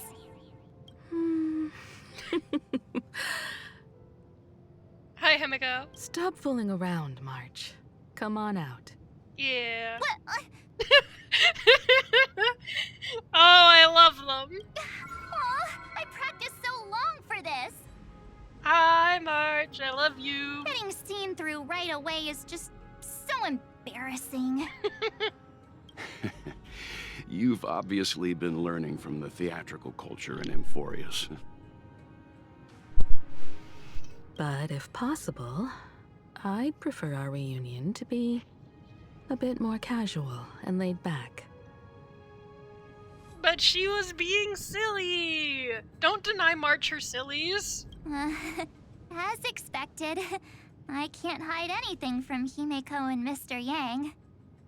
Black Swan in the corner having trauma flashbacks. Well, long time no see. Guess I'm back? Hi, March. I love you. We should be the ones to say that. Sorry for keeping you waiting. Himiko. So, these jellyfish are the Titan's power? Nope. That's March. They're just tiny manifestations of the Veil of Evernight, used for scouting and communication. If I went all out, I could summon way more of them. Smash cut to one of those DPS Evernight showcases where she just has 10 billion stacks. Thanks to her, we all turned into Titans in the new world. Sure, we can take on humanoid forms, but it feels off. We all got Titan forms, let's go! How intriguing. So what does she look like now? Not gonna ask about Don Hung? Well, I guess they kind of... Did they? Welt didn't see... No, they didn't. Did they see his new form already? It can't be a raccoon with a baseball bat, I suppose. Moving past that. Please don't add weird stuff to Amphorius's lore. Just go see it with your own eyes. Follow the prophecy's guidance and come to Dawncloud. Did they know where Dawncloud is? She looks way more majestic now than she used to. I have 4 arms!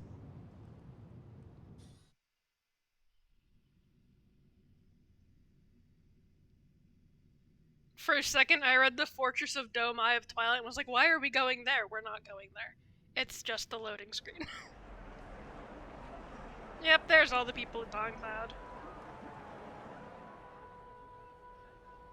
If Kindness is here... Unbelievable. All the residents of the Holy City have gathered here.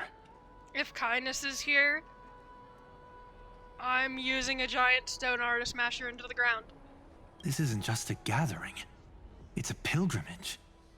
The people's expressions are resolute, devout, as if waiting for a miracle to descend. Yuppers. That colossal deity is her. She has become the pillar of the world. That's me. Surprisingly authentic. Being this serious is quite unlike her usual style. Those people didn't disappear. Instead, they've answered the call of the prophecy and come to witness her awakening. Our good buddy now bears the weight of the entire world, and every breath they take is intertwined with Amphorius' destiny. Awakening? Has she fallen into slumber? Yeah, we had to sit through 4,000 years. Yeah. After all, with such a huge time dilation between inside and outside the scepter, this was the only way we could wait for everyone. Time watches over yesterday. Earth guards today. And when the Trailblaze steps into Amphorius once more, the slumbering deliverer shall awaken, and then bring the prophecy of tomorrow to this world. Come on, everyone. Let's get closer to her. Watch how the world-bearing prophecy changes this world.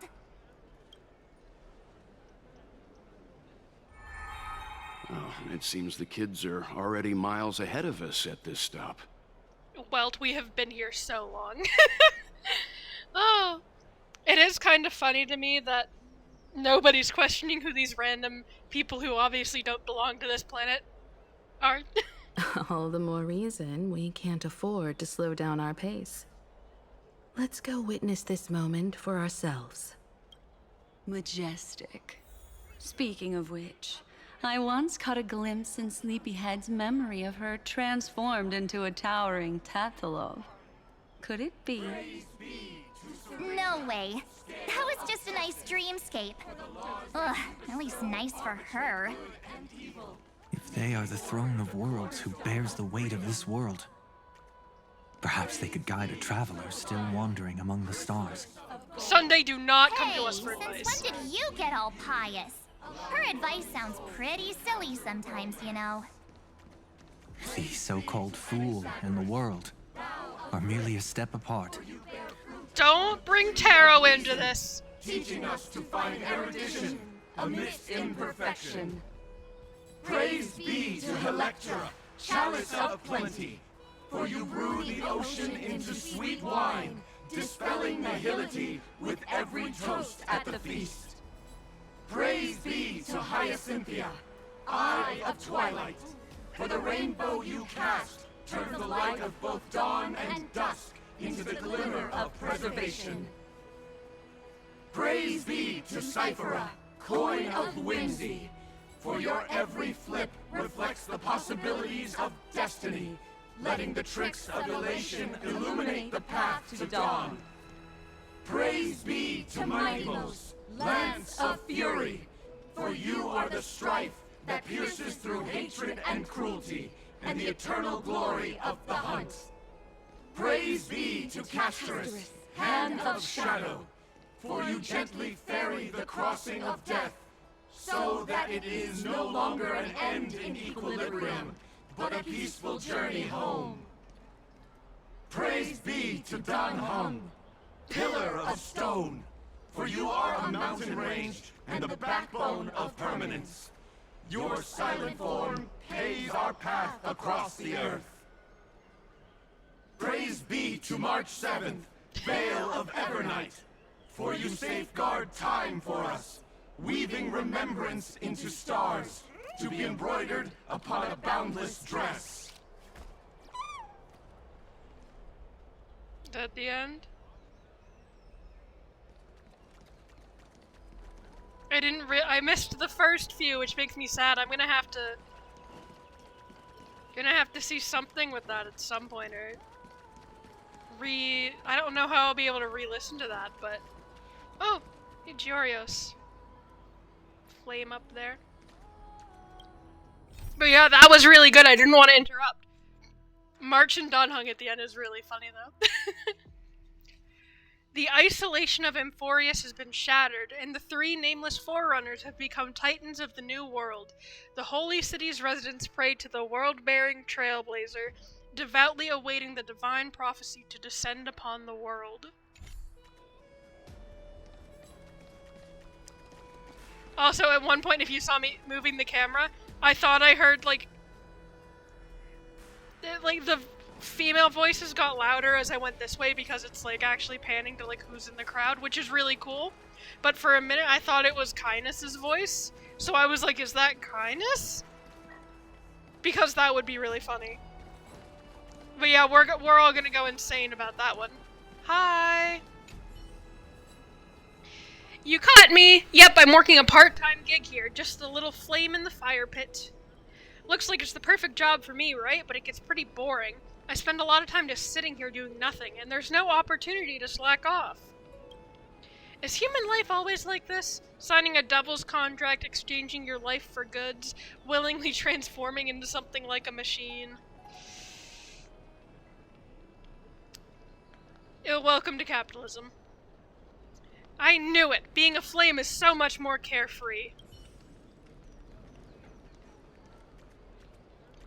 Alright. And we've got some Kremnoan models, it would seem.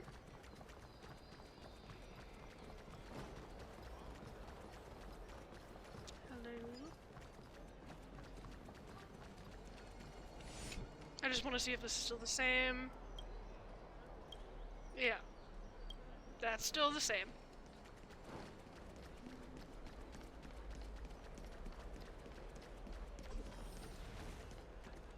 Is this a new map, or is this just... Okay, this is the same map, they've just changed things.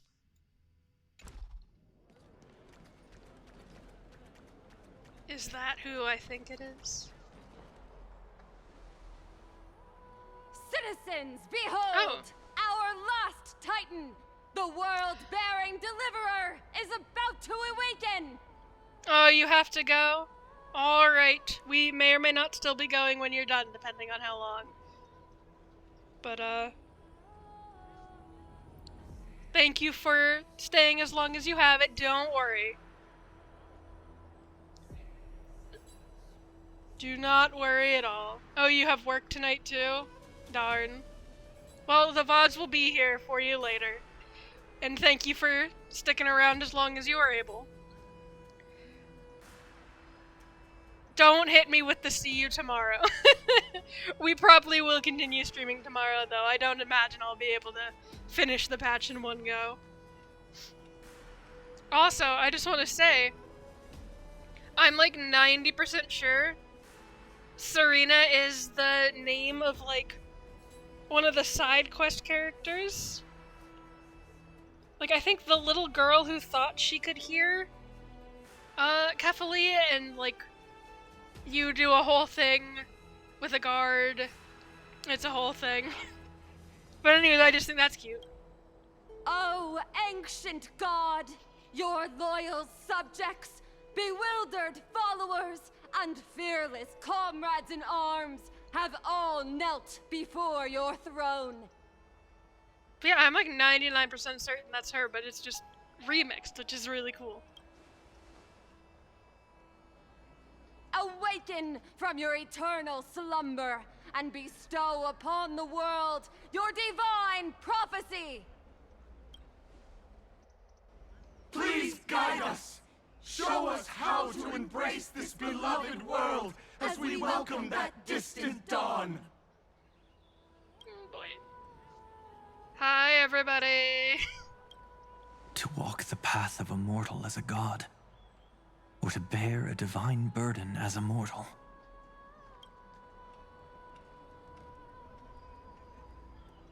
She will give us the answer.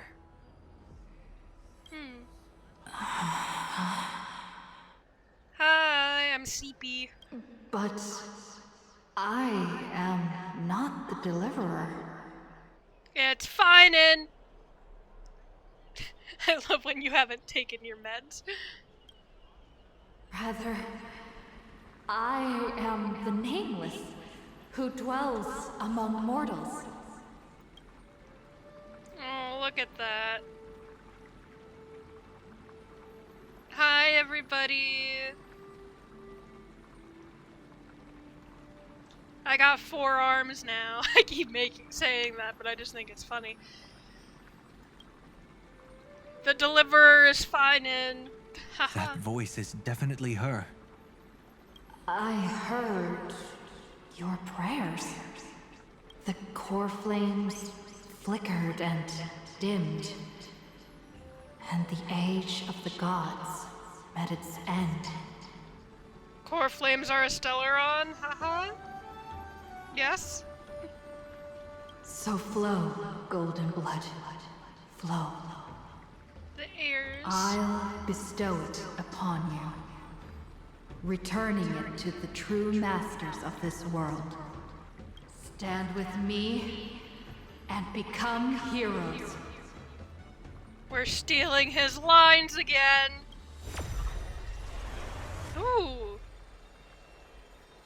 Is this? Yes. It's the miracle she brought to Amphorius. Aurora. Of course, it would manifest in the form of the Trailblaze. Ooh. It's very pretty. Golden blood, raining down like a storm. The prophecy has descended, and the Titan commands us not to be supplicants, but to become heroes of rebellion, to face that destined calamity, the destruction, head on. All right, gamers. The prophecy of the Deliverer means nothing to me now. It belongs in the hands of someone far more fitting. They're going to say, like, all of the people, because something, anyone can become a hero. But the right answer is it belongs in Finance hands. Someone like all of you. It belongs to Finan. In the name of Kozlana, let us depart and march towards the light. Thank you for naming him, because it's true. And also, yeah, the whole, like, he gave us the title Kozlana as well, because it's, like, the summation of all heroes' dreams, or the heroes' people dream, whatever he said. It's neither protection nor salvation. As always, there's no need for totems or myths. Humanity's most primal faith is that instinct named survival. Mm-hmm. Let's go, everyone. Someone has already sounded the horn of departure. Baby girl forgot his meds on the train. Explore, understand, establish, and connect. Together, let us blaze a trail for the destiny of this world. And it's going to end happily.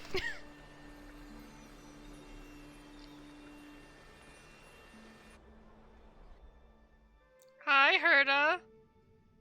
The Scepter's core layer. Man, I just want to see the heirs. I want to know if they remember things or not. I just want to see my... Is it just me, or does this Demiurge Matrix feel completely dead? It's nothing like how the Memo Keeper described it. The environmental readings are all wrong. Conclusion: this must be what the kernel actually looks like in the real world. Interesting. What did Xandar do to the Scepter? Nuked it a little, don't worry about it. At the end of light, there must be silence. Certain, pure, and absolute darkness. Not the time to quote the Lord of Silence. Bad omen. Either way, we have to press on. Polka mentioned. Until we uncover the truth behind the 13th Titan. Yeah, I think she got yeeted into path space. The buried past is the key to stopping Iron Tomb. That is, if it even exists.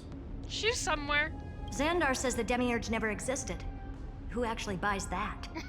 You can erase the records, but not the truth. Oh, so now he's saying it never existed, when before he was saying he destroyed it and then forgot about it because it wasn't a problem anymore. So he is lying everywhere. It vanished too cleanly. No traces. Like someone's yelling, "Look, there's nothing here." Too bad I'm the type who can't resist digging deeper. Looks like I'll be counting on you again, Screwy. Let's tear the system inside out. Always happy to help. But as your academic partner, I have to ask, Herta, what if we fail? Then a lot of people die. Let's say the Demiurge really doesn't exist. Do you have a backup plan? A backup plan? Of course. If we can't find the key, we turn the lock into the key. Ooh. That plan's cost is incalculable. It shouldn't even be on the table. Oh, is that the Herta plan? The bad ending we saw? Well, then let's hope we never have to use it. There's no point worrying about the end just yet. One step at a time. Let's go. We don't want to leave the others waiting. You brought what I asked for, right? A butterfly has to land on the branch before it can dance. We'll need a wide open platform before her entrance.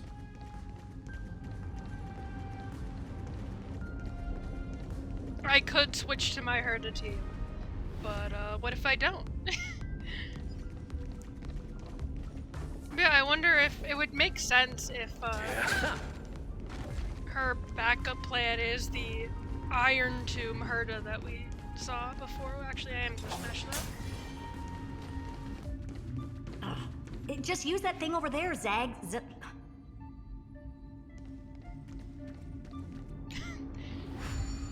Herta trying to remember the name. What a dumb name. I hereby rename it Herta's Big Hand. There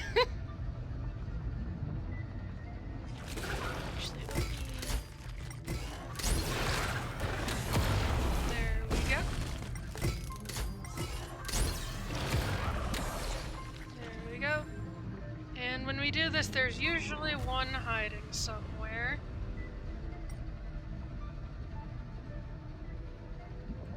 Well, sometimes there's one hiding somewhere.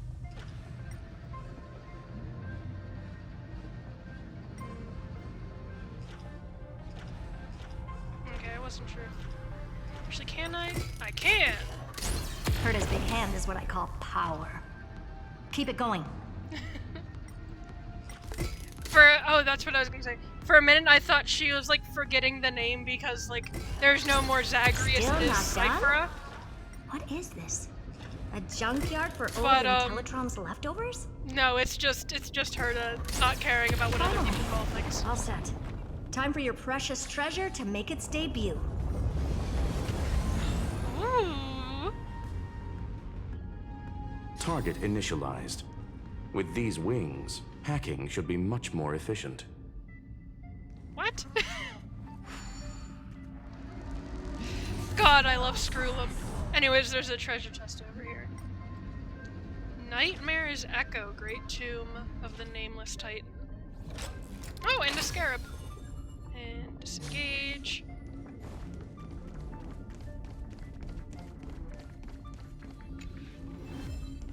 Take it, if it's... I was just about to get out. I was only a second away from leaving this place, but it suddenly stopped working. Can someone plug this fan's power cable back in?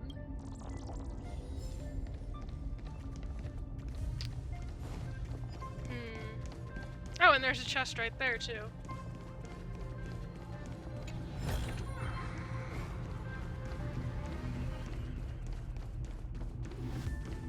Alright. Oh, a classic nuclear heat engine. Classy choice. Are we about to have a flying section? Just a personal preference. Her name's Mistletoe. Oh. Every flower in your garden's got a bit of poison, huh? Also a personal preference. God, I love Screwlum. It reminds me of the last time when we tangled with that Punklordian brat. What did she call this kind of infiltration tool again? Right. Dirty data shell. It wraps around the kernel to fool even top-tier firewalls. Interesting. But yours is way too clean. Not even a hint of real-world grit. Herta, your tone is unusually emotional. Suggestion. Let's get back to the topic at hand. I thought we were done with that conversation. I don't like the fact that she's hiding her face. Unfortunately, current conditions won't let me ignore any variables. Especially the most important one. Your will. Iron Tomb never stops. It is evolving faster than any of our worst projections. Every instant in the Eon's calculation is like a sword hanging over the cosmos. Every move humanity makes could speed up its arrival. Which is exactly why we can't mess this up. And now, Droidhead wants to hand down judgment to the poor cosmos again. Border Star Trade War, Emperor's War, Rupert's death. Every time their instant arrived, it meant another bloodbath for humanity. But in this ultimate battle of erudition, you and I are supposed to be players, not pawns. If you choose to burn yourself out as a resource, then everything we've worked for means nothing. Yep, her backup plan is a Hertatomb. Herta, the cosmos won't just stand by and let a genius throw their life away. And neither will I. Oh boy.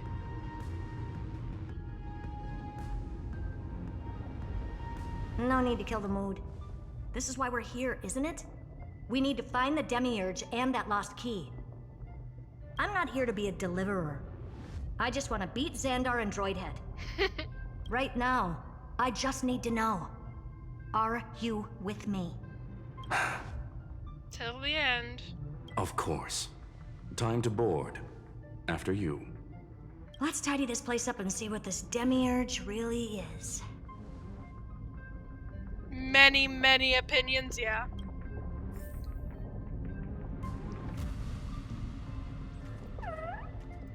This is definitely going to be something fun to dissect and think about afterwards, regardless of how I feel at the end. Skrullum's treasure looks promising. Let's hope it works just as well on the Matrix. I feel like I'm about to enter a minigame. Let's hope this Matrix is better organized than the Emperor's junkyard of a birthplace. I can move the... okay. Buckle up. We're hacking in. This is... Herta, this whole space has been completely tainted by some kind of energy. I see it too. We're thinking the same thing. Remembrance? Xandar, how could you go this far? Turning your own graveyard into this. Oh, interesting. What's that up ahead? Also, just for clarity, I cannot move the ship, I can only move the camera. Katorzane algebraic expressions. It's built for isolation, not defense. Favorite thing about Herta is they imply she has no motives and feelings about herself. Yeah, she is such a fascinating and interesting character.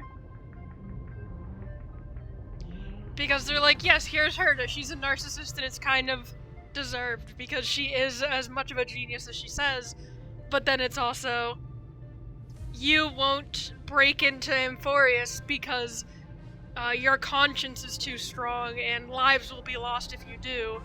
And here, she's willing to sacrifice herself in order to thwart everything going on. And yeah, it is, like, it's a fun balance because, like, I do believe her when she says, like, she's not here to save the world. She's not here to, like, be a grand, selfless person. But, like, she will do her best to save lives and make the world better. I just do also believe her when she says, like, she's willing to go that far to, like, defeat Xandar and Noose. Had to put a jacket on because it's cold in my room for once instead of hot. Oh no. Oh no! I knew this would be a minigame. Whoop. Loacha and Herta are genuinely some of your favorites. Yeah, I'm very excited to see Loacha, like, come back into the main story and do things.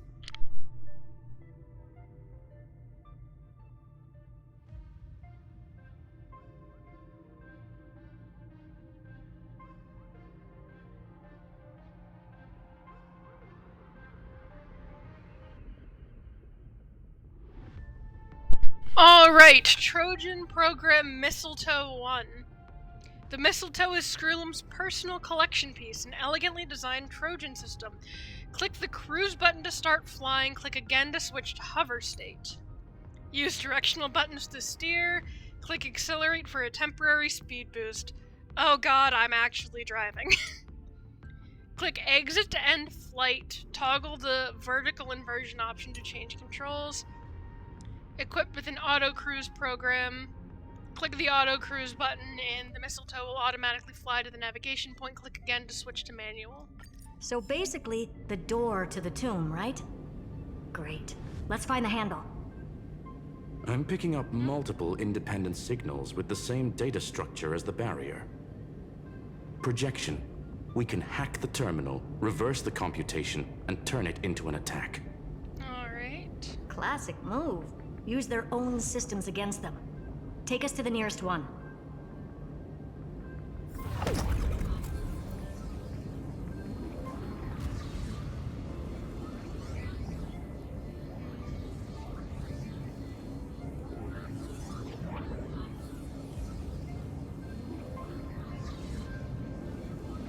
They did not animate turns on this thing well.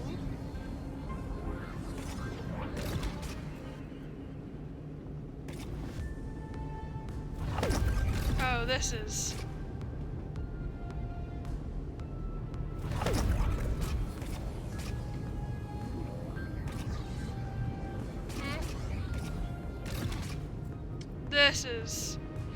This sure is something. Okay.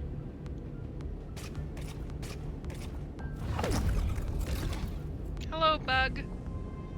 Oh shoot, oh dang, I can't go back. I wonder how my brother is. We were once back to back, the most loyal of brothers, but that blast scared the shell off me. I was tossed by the great wind, rolled 4 or 5 times, and now I have no idea where I ended up. Brother, I really did not mean to kick you. Thank you for showing me the way.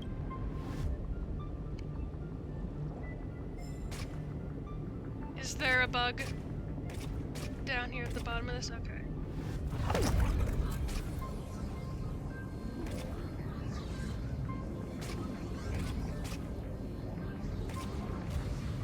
Can I go all the way down?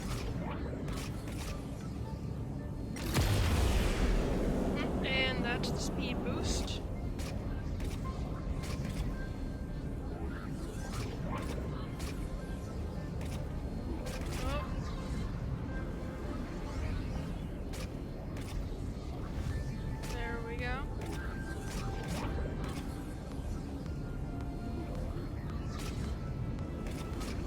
Is this the floor?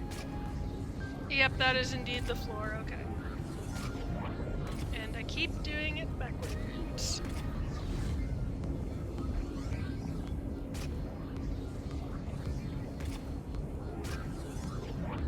This is going to be a mess and a half to explore later.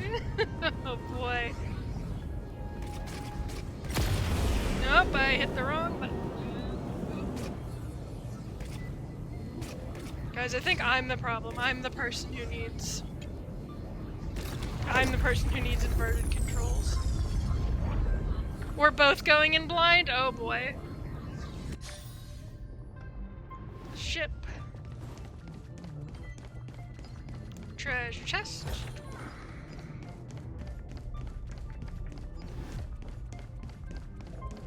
I'm only expecting the one, but you always want to check. Haha, and that's why you always check. Okay.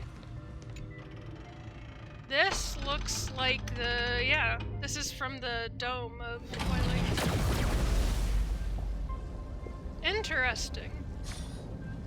Almost no response. Just as I feared. Not promising. But yeah, this is the same mechanism for the sky dome place that I'm forgetting the name of, Eye of Twilight. The output is barely a third of what we need. Logic says we'll need multiple terminals to coordinate the strike. Locking onto the next one now. Find anything else? Regarding the origin of these ruins, no logs found yet. Xander erased all records, but I did find some interesting scars in the circuit. Oh? High energy radiation, internal imaginary energy contamination. From what I know, there's only one thing that fits. Is it a Stellaron? Skip the science talk, Screwy. That thing only goes by one name. Stellaron? The Stellaron. There it is. Exactly. Xander blew one up just to clean the entire Scepter system. Interesting. Huh. So that's what he meant by killed that Titan with my own hands. He wanted to turn the neuron of the erudition into a relay for the destruction. That meant getting rid of all of it at all costs. The life form known as the Demiurge was the original target of the Scepter's extrapolation. Interesting. It makes sense. Evernight calling it the first new spore confirms this viewpoint. The prime mover of life.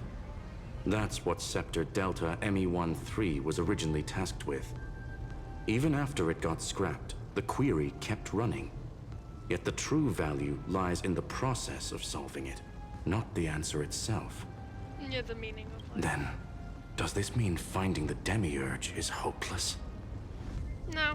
No, I'd say exactly the opposite. It means Xandar had no control. He couldn't contain the Demiurge just like he couldn't handle Droidhead. So he tried to erase every trace. Every single time.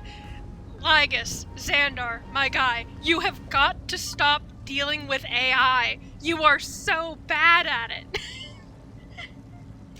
He can't control anything. And so then he tries to blow it up because he sucks. But he failed. It still left a mark. By the way, if there's another Stellaron in Amphorius, why hasn't that little one reacted to it at all? Probably You because it's said split the up. Demiurge left a trace, right? Yeah, but not in the real world. Remember the great tomb of the Nameless Titan? Okay, that's all we're getting. During flight, you can open the map to check waypoints. Select the waypoint and click Start Cruise. Alright.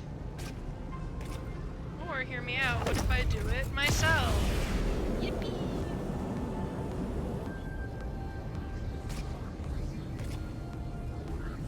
But yeah, I'm still kind of convinced that, the core flames combine into a Stellaron. Chest spotted.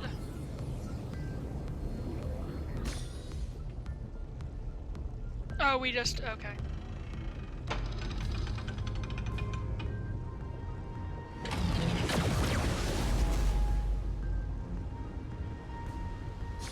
Trailblaze Archive 466. The data from Filiate 093 clearly indicates that the Demiurge did in fact enter Amphorius's extrapolation. As Cyrene. Inside that world, it was the 13th, forgotten Titan. The one who listened to 30 million cycles of Cyrene's memory. But Evernight said the opposite. She believed that tomb was empty from the start. The Nameless Titan never existed. The so-called listener was just a trap set by the Remembrance to steal the scepter. A mimetic entity full of theatrics. How much of what she's saying is true? Would an Eon really speak in circles like this? I doubt it. The Remembrance's behavior is certainly odd, but her assessment aligns with our current reality. Since we entered the Matrix, we haven't found a single clue pointing to the Demiurge. You can't see it because I don't have a face cam, but the Remembrance behavior is certainly odd. Would an Eon really speak in circles like this? Me sitting here going hee hee hee enigmata, hee hee hee. If they actually pull a last minute, cause like, the whole thing is that Fuli is actually like dead and shattered, right? Into these shards that are all manifesting as cute pink-haired girls. So like, Enigmata's back on the table pretending to be Fuli or something. You never know. If that does come true at the end, that would be insane. And that's the key, Screwy. Xandar's actions prove the Demiurge exists. But what Evernight said, and what we've actually seen all point to the opposite. And I mean, we are talking about, like, erasing history, erasing records, hiding the truth. These are enigmatic actions. So we have to assume that both are true. And if that's the case, then the contradiction leads us to... the truth. Exactly. One last terminal. One final key. Time to crack open the kernel. I can come explore later. Xandar had to lie to the original Finan and Cyrene. Logic. He had already identified the remembrance as a threat, yet found no viable way to eliminate it. All right. Let's finish this. Time to break through that barrier. Yeah, and okay, and now we're coming back to... Nope. And I passed it. We're coming back to everybody being like, hey, so why would Lygus just, like, tell them everything? And the answer is that he lied to them.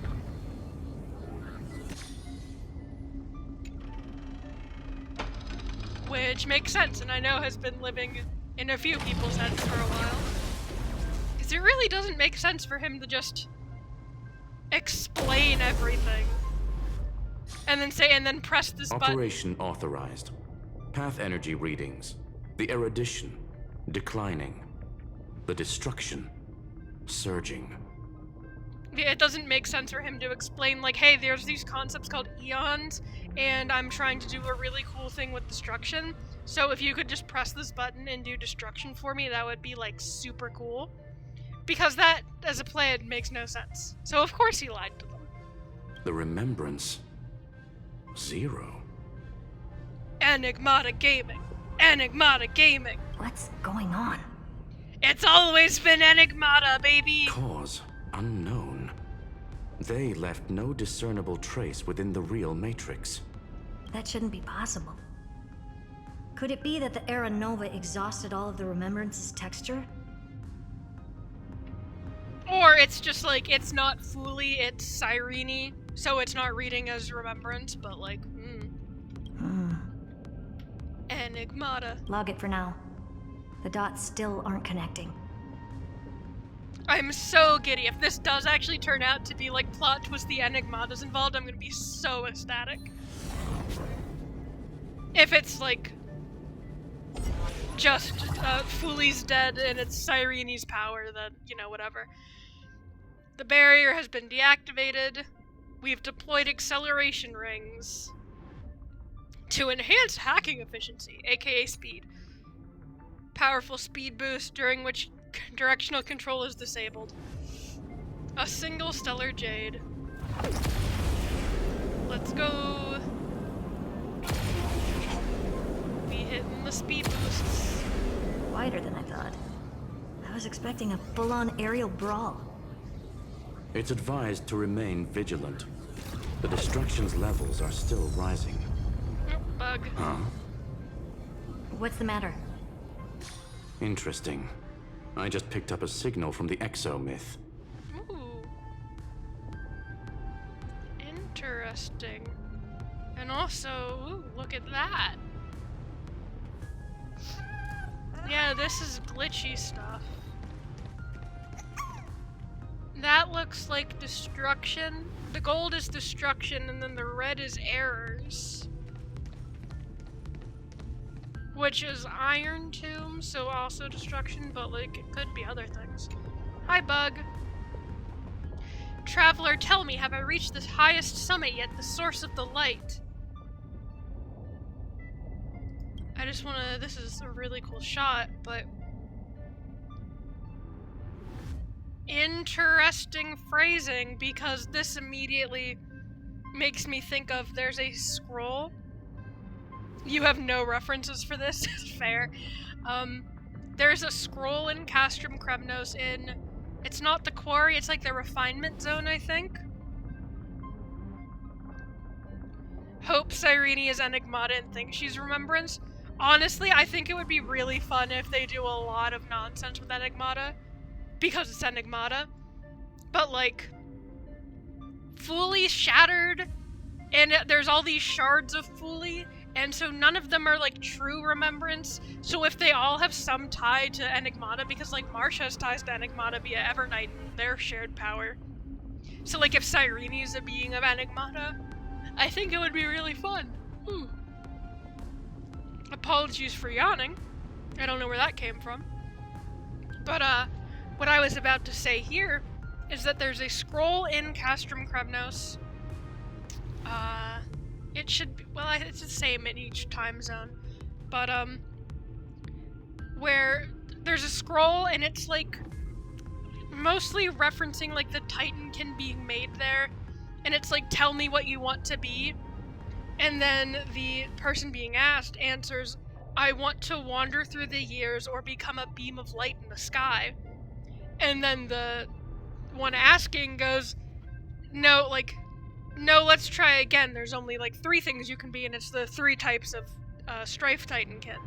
The Marksman, and I forget what the other 2 are.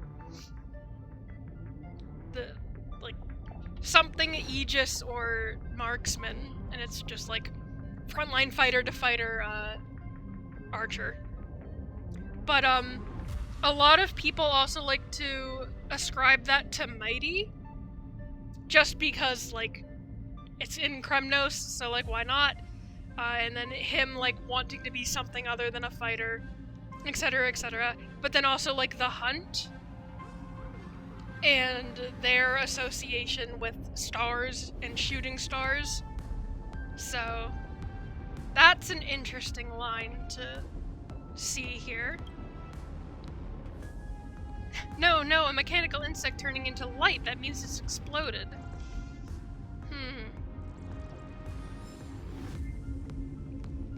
And I believe there's a chest that I saw somewhere. Haha.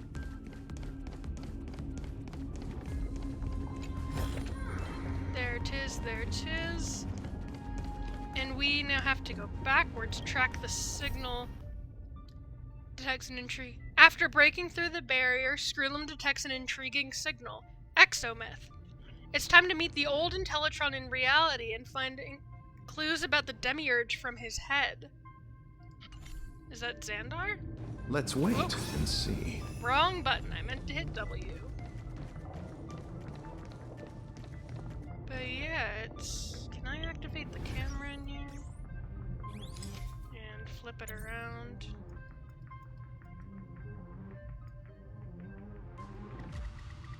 And there's some glitching effects down here, which might just be the rendering. But it adds to the vibe, certainly. But yeah, I wonder what that is. Kind of want to see if we can fly closer. I know we have to turn around, but... And I mean, we're definitely going to be closer because there's an acceleration ring. And there's a door. Was that the wall? Yep, that's the wall. Okay, whoop. I keep hitting the wrong buttons.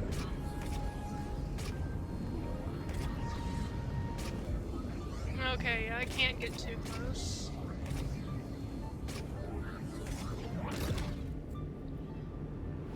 But yeah, interesting. And it's kind of glitchy, but it's stone. And I can't tell if it's... I don't think it's actually pink. I think it's supposed to be like picking up the red highlights. Yeah, and it's just like gray stone, but... Interesting. Because this does look like... I don't know.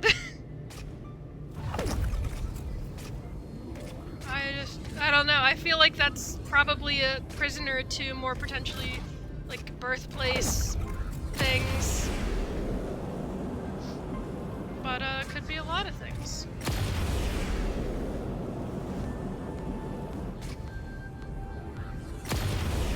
Oop, wrong way.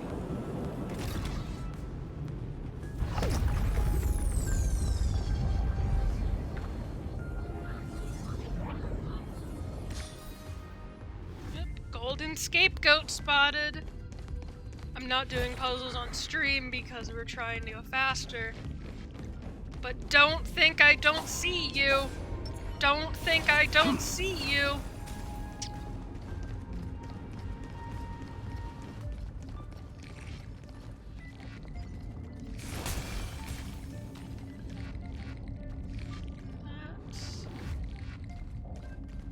Bug. This repulsive force is unlike anything I've felt before. Is this the place? Correct. Judging by its defensive properties, this is the entrance to the exomyth. Interesting. I didn't expect that.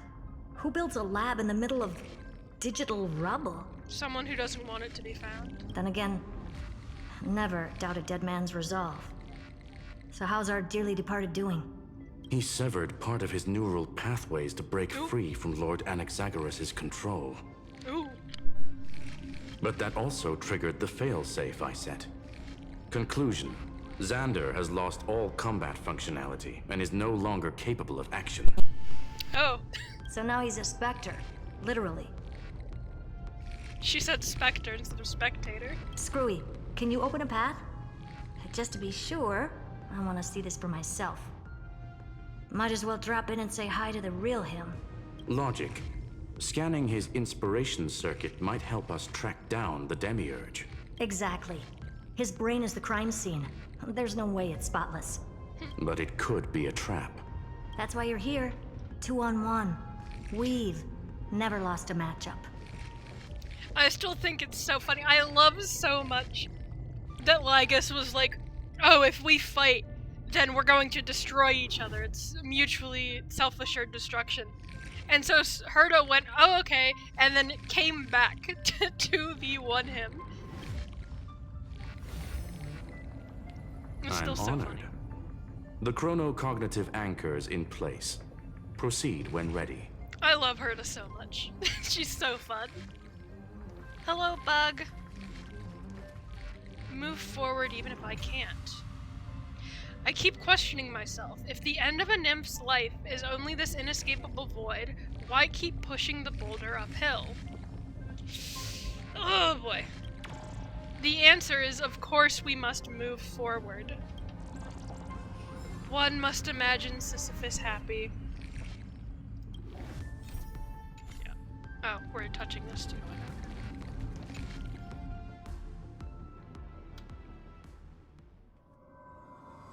Hi, Exomyth. I knew it. The one thing I didn't want to happen. He's not here. Uh-oh. The coordinates are accurate. Xander is still here. However, his position is shifting rapidly and chaotically. This pattern doesn't match any known shielding technology. Polka? Question mark? If we see Polka Kakamond in here, I'm gonna lose my mind.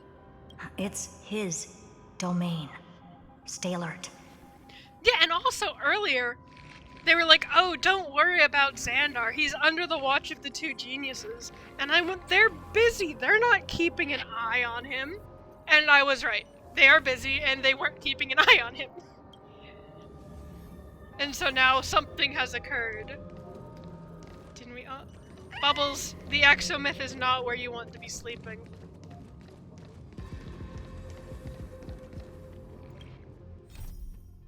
What's going on? Oh, she's not even calling him Xandar. She's just calling him old now.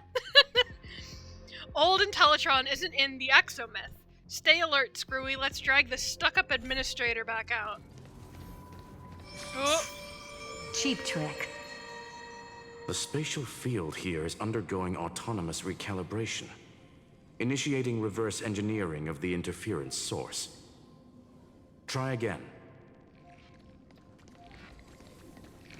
Polka? We're back. Reverse engineering complete. The results are not what I expected.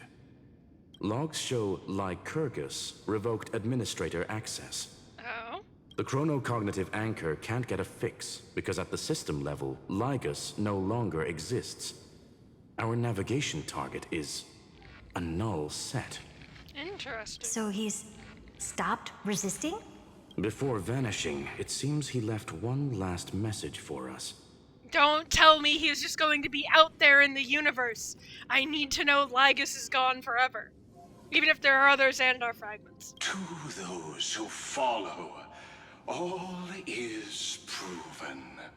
Find me beneath the tombstone. Melodramatic. I love her so much.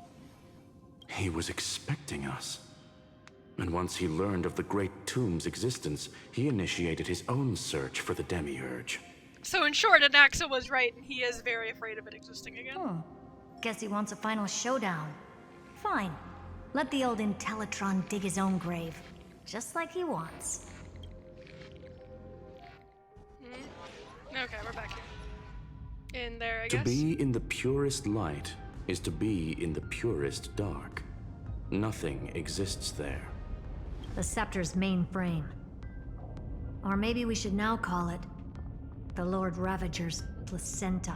Let's not call it that. Unfortunately, we still haven't found anything.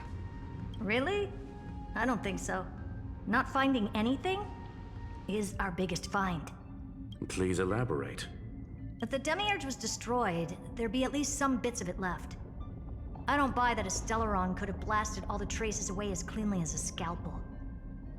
As I said before, its disappearance is too clean.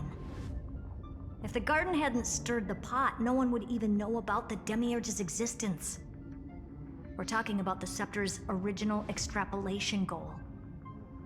There's no way that nothing of it was left behind. Or we can look at it from another perspective. If you were Xandar, would you be this obsessed with a concept that poses no threat? Exactly. Would you guard against it at every turn? Yeah, in short, Anaxa was right. Do you really think someone would do that? Just lie to their enemies? There is the possibility that he's naturally meticulous and hates variables. Also likely. But yeah, I just find it really funny in stories when characters lie. Because people just don't think characters will lie. Unless it's like one of their core traits is that they lie about anything. But then if it's one of their core traits that they lie about everything, then nobody takes their lies seriously because everybody's like, oh, they're just lies, it doesn't matter. So, like, yeah, of course! Xandar was lying. We literally call him Lygus. Of course he was lying about stuff. And then Aventurine, yeah, Aventurine's a lot more nuanced. But it's just like stuff like this, where it's just, why would you assume Xandar is telling you the truth about everything? Why wouldn't he lie? That does track with the impression he gave about himself. But Xandar shut that theory down himself just now. Choosing to act, even if it'll cost him dearly. And we know that feeling well. The unknown is right in front of us. So we only have one choice. Solve it. Erudition. You sound pretty convinced. Surely you already have a theory. Care to share? Of course. Though I don't have hard proof, I'm almost certain that the Demiurge has been in everyone's plain sight all this time. Yet, they were mistaken for someone else. Cyrene. That'd make the most sense. Why was the room empty? Because the person locked in there had run away ages ago. But they were weak and small and had no presence whatsoever. Even the old Intellitron didn't notice them. Or I guess Mem? Which also means there's a high chance that their powers are minuscule and cannot alter the outcome of the battle at all. Except we uploaded Cyrene to the Demiurge. Well, at least Xandar is scared of them. Come on, it's time to confront him. Let's go to the tombstone he talked about.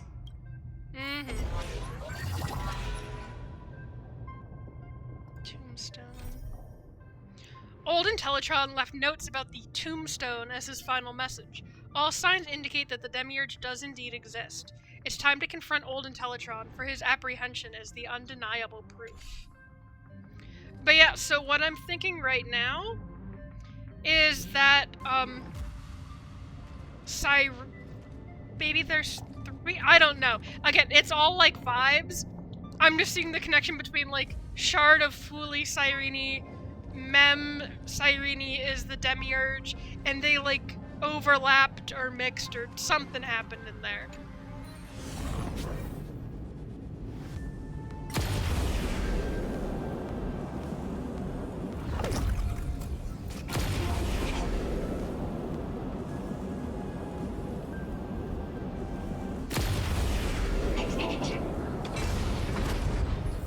That was a sound.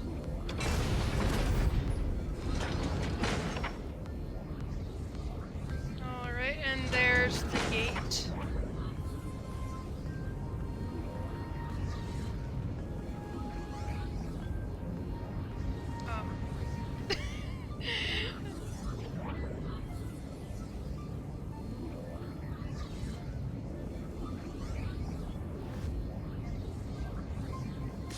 Okay. Looks like you were right.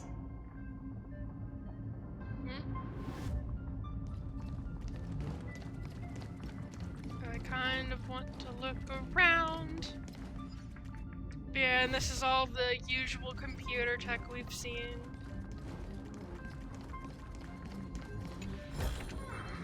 Take it. Buy some new armor for your tribe. Oh, bug. Flame Chase Nymph. Hey, traveler, ready to become a hero? The power of these gathered core flames will surely light up the endless night. The dawn wished for by both humans and nymphs is almost here. I'm ready. Excellent, that's the spirit. Then let us set off towards the end of the story. Right over the gate. Which is, oh. Did he... I don't want to get too close and trigger it, but he like nailed a metal plate over this symbol in the middle. Which is like the Demiurge infinity symbol. That's so funny. Man nailed a plate over it to get rid of it. Anyways, hello, Mr. Head. Oh, he's even smoking. Ooh. Nothing but a head left? Oh, who'd have thought you'd look this bad in real life? My elated greetings. Welcome, you two. I'm very happy that you responded to my final words. All this tombstone and final words. Did you end yourself to atone for your guilt or something? Absolutely not. Iron Tomb is already powerful enough. I just need to wait. I remain here only to share the joy of discovery, and also to congratulate you two on reaching the same conclusion as me. Whenever, just literally any time Xandar/Lyga speaks, I just keep thinking back to the voice actor, Blythe, who is like on record said that when, I believe him, for Blythe, but when he was doing like the audition for Lygus, he genuinely thought that it was just an NPC. And then they were like, by the way, you're the main villain of the arc, or you're a significant villain, and you're this really important guy in the lore. And he was like, what? And then you had to do a bunch of research on Xandar and the Erudition and the Genius Society.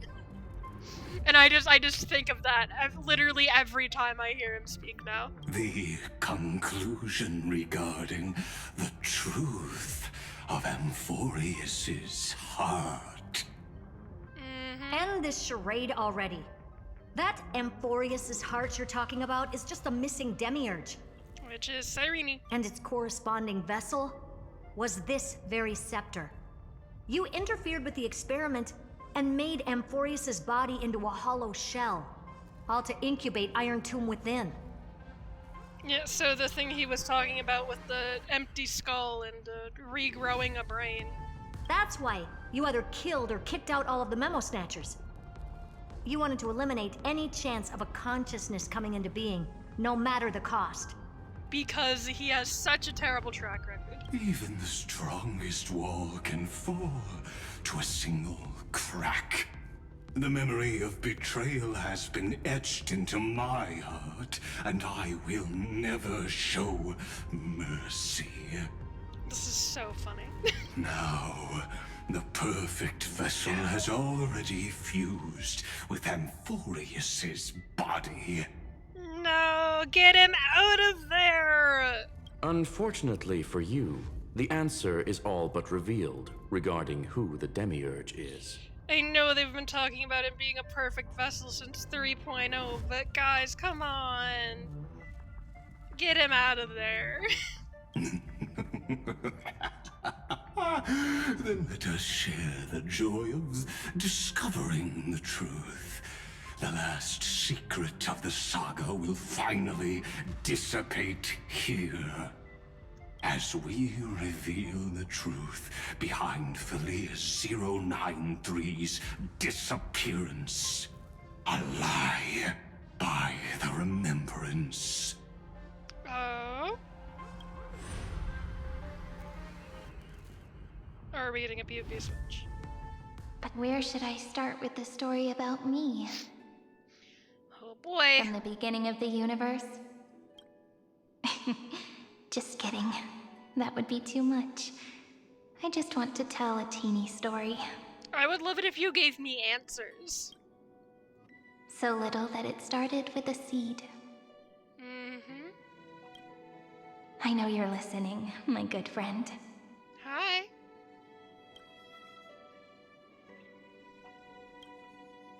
The god in my dream told me that the world sprouted from a seed. Okay. Fooly. It grew into a great tree named Amphorius, and time became its branches and leaves, basking in the light. Oh god. Tree imagery and metaphors. What a coincidence. Dappled light coming through the leaves is my first memory as well. On a very ordinary early morning, beneath the village's biggest tree. You came into being spontaneously? Looks away an imaginary tree, exactly where I went. The daughter of Ide Silicii quietly came into this world. Yep, no parents. Form image.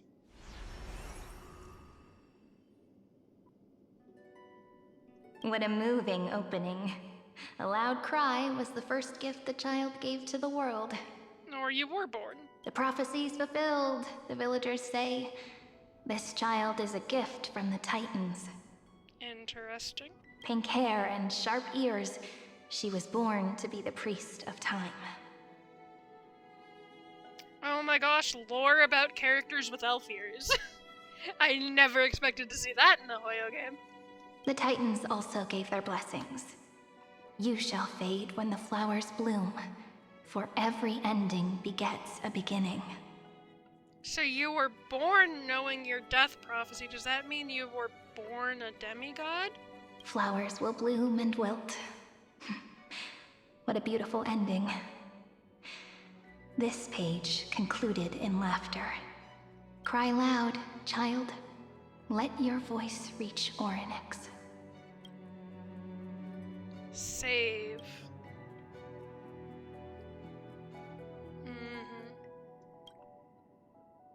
Anyway, I don't like tears. Time quietly flowed by in the midst of laughter. You're having thoughts, I'm also having thoughts, but I'm waiting until we know everything. The wind from my hometown caressed the ears of wheat, and there were swings, wind chimes, the sea, and the little fairies off-tune a cappella songs. Form image. The fairies. But the name Ide Silicii came from the unpleasant sorrows of the gods. My childhood friend did not understand. Yet you always seemed so happy, as if nothing ever worried you. Bullying fine in moments. Why was I like that then? That's because the world was gentle to me. So, I grew up to be gentle as well. Save. But fate was fickle, and it urged the child to grow up. To grow bigger and bigger, and to go to places far away.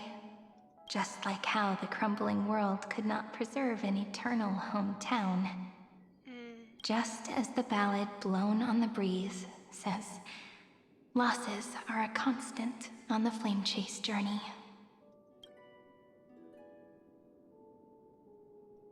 Oh, whose ears are pricked up now? You've definitely heard me say this sentence a lot of times. You know that the story starts to deviate from here. Aren't you looking forward to it? Then let's get started. The hero's journey crosses through the long night, through tears and laughter, and once again heads towards tomorrow.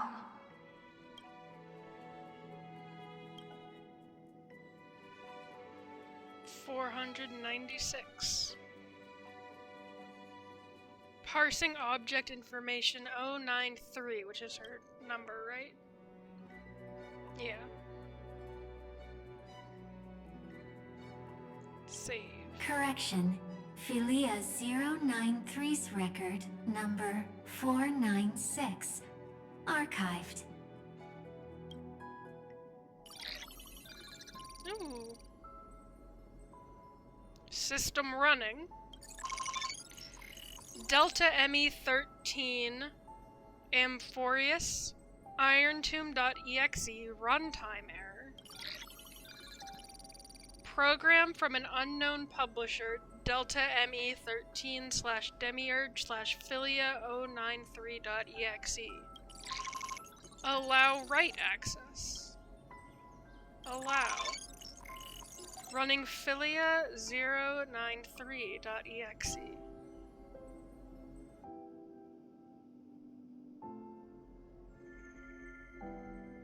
Hi, miss me yet? I'm just messing with you. This is the first time I have met you. And it looks like it'll also be the last.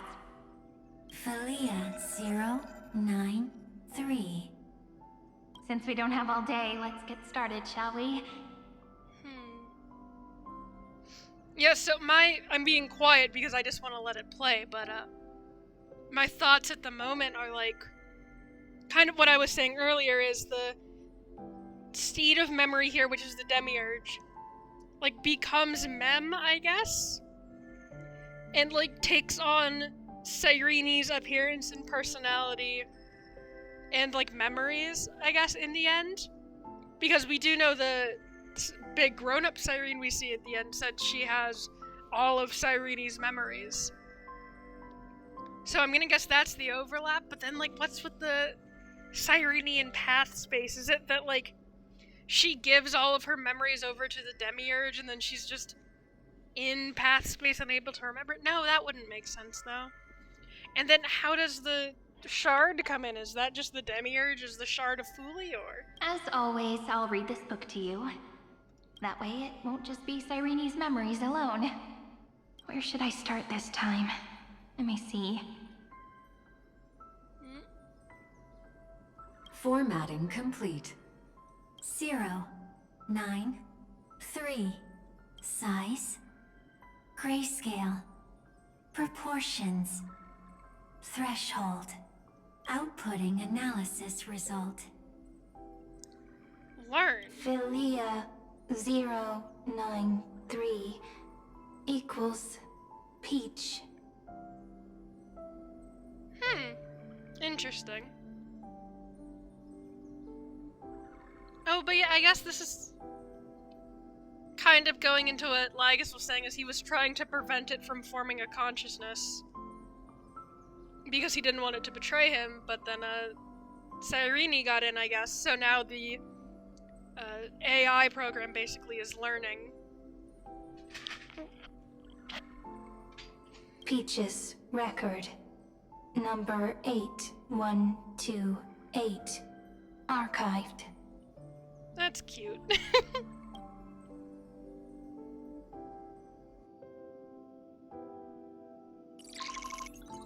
System running.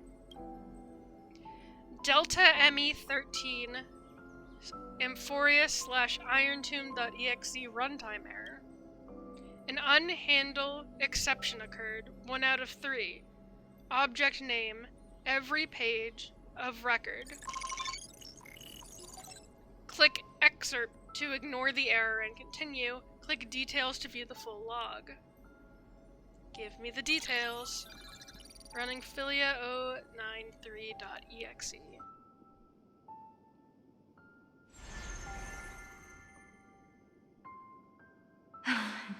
Look, what a magnificent sight. Comment.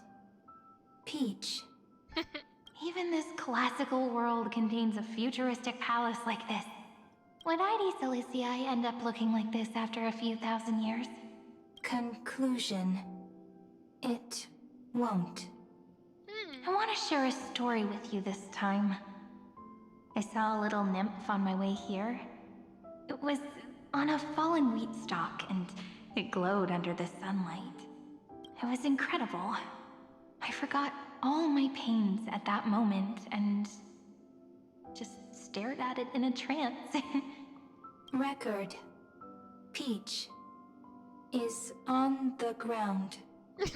I wonder, did every Cyrene in the past feel that the nymph was beautiful?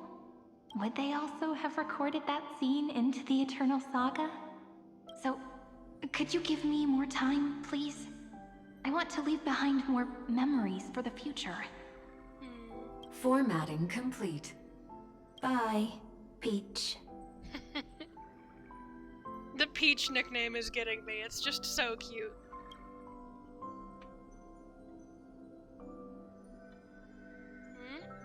Peach's record number. As long as I record every page of this story and tell it to you, Amphorius won't be forgotten. Query. Record.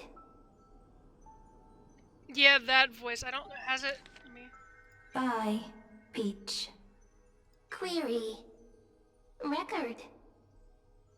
That's the Cyrenian mem voice actor. Electrical signal sequence. Hello? Bolamos 600. Track. Strife. The way I just jolt awake. I wasn't like dozing off or anything, but just the way I perk up because Mighty. Related to Stripe. No, but kind of actually in certain ways. Comment. Pretty. He is. Electrical signal sequence. Schema 720. Track. Reason. The voice actor is Lygus. The voice is Lygus. It's Polmos 600. This is Mighty. The voice saying that is Lygus's voice, though. Anyways. Mighty is canonically pretty. Proven once again. First in the magazine extra, and now again in the main story. Related to Reason. Sure. Comment. Yummy. Electrical signal sequence. Philia 093.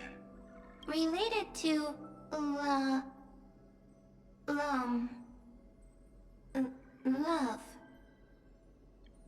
Top 10 most beautiful faces, King. It's so true. That's interesting, though, because it's Mighty's track Strife related to Stripe. Reason, Raisin.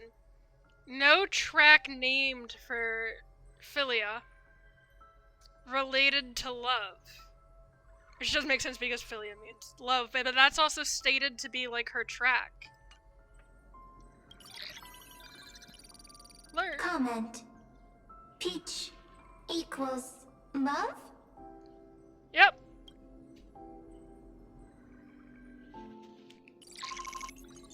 system running. It was some sort of pun in CN. Runtime error. Unhandled exception occurred. Object name Naive Dream. Exert details to view the full. We're viewing the full. Someone who knows Chinese mentioned that. Gotcha. I'll have to look it up after we're done. And I can do things without fear of spoilers.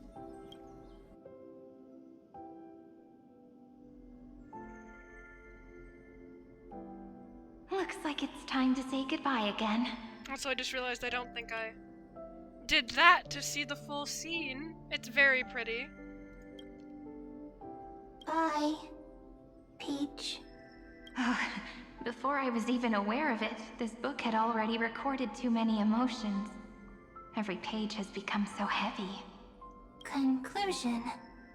Books are meant to be light, not heavy. I have started to feel uneasy whenever I take it into my hands. Peach, uneasy? Formatting progress, 94.423%. How many times has it been? It faithfully fulfills its duty, activating and formatting. Conclusion. Progress. Bad. Interesting. If I can only write the same ending every time I lift my pen, then is this weighty saga just an overly naive dream? Peach, scared. Formatting progress, 96.024%. Peach, don't cry. Process error. Analyzing. Process error. Analyzing. Comment. I'm here. Maybe the Sirene thing is growing on you a little. Do you like when AIs learn from people? Yeah. I do think it's fun. I just do also, because, like, the way this is going is the seed of memory, the Demiurge, is going to become Mem and, like, take Sirene's place. So that means we still don't really get to meet Sirene? Like, I'd really like to get to know her. So I don't know, we're gonna have to see how it ends. We're gonna have to see how this goes. Process error. Analyzing. I do have thoughts, but so far leaning more positive. Yeah, same.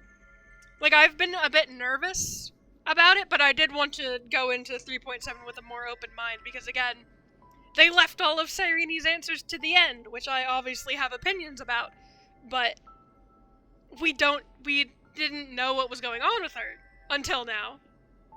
So, you know. But yeah, I do think it's fun that, like, everybody from the beginning has been like, oh, Sirene and Mem are the same. And then now in here, they're hitting us with, actually, Mem kind of stole Sirene's appearance. And memories. And possibly existence. Oops. Really? Are you encouraging me? It's also really fun that we got to see this scene in 3.6 with Sirene and her not getting an answer, and everybody being like, oh, this moment, like this error moment, is her like being delusional and like there's nobody listening. But now we get to see the other side and there was something listening. And her faith and her belief and her persistence has paid off. And I think that that's very fun narratively.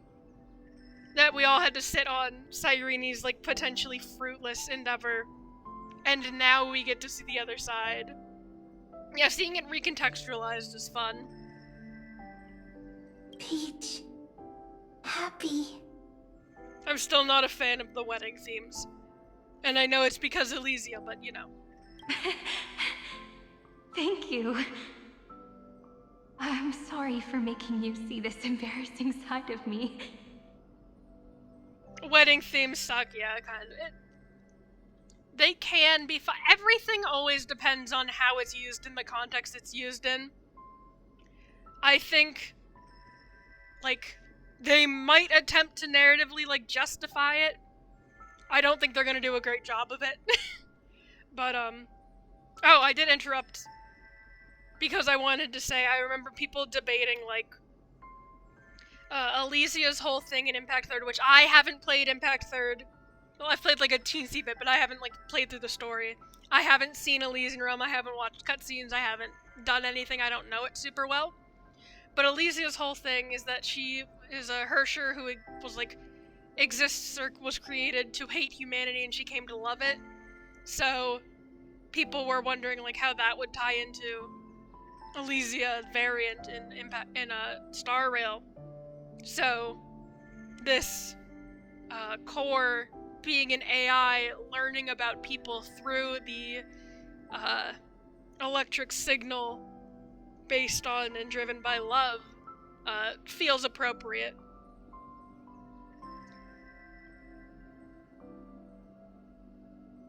Finan was the real Elysia XP. True. I just, and like, in the context of, like, the way they do variants, from what I know, is, like, they take core ideas and, like, reshuffle them, which is something I find fun. So that's why I think their variants stuff is very fun. So, like, if they took a thing that was created to hate humanity or was created to not have a conscience, and, like, that's their, like, core idea they carried over for the Elysia variant, or the Elysia appearing variant, then I think that's fun. I do think they jumbled Finan and Elysia into Finan and Cyrene to mix things up and create new characters, and I think that's also fun, but yeah. But yeah, the wedding stuff feels purely marketing and is weird. Yeah, we all need to see how it plays out before we start, like, insulting it. If there are things to be insulted, I will gladly see those rambles through with you. But I don't want to judge before we've seen it all, you know? Everyone's still working so hard. If I'm the only one who's crying, that wouldn't be romantic at all, would it? Record. Peach doesn't like tears. I'm suddenly reminded of my childhood for some reason. When I was hiding alone next to the tree hollow and wiping my tears away, a little fairy popped out, just like how you did. It had long ears and fluffy paws, and it pulled me into the tree hollow, where, to my surprise, was a forest. They still haven't explained what the fairies are.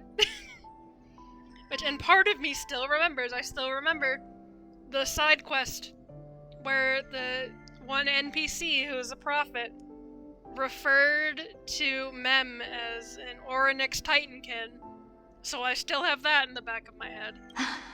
Let me tell you the story of the Membrance Maze. A group of cute little friends live in ID Silicii's forests.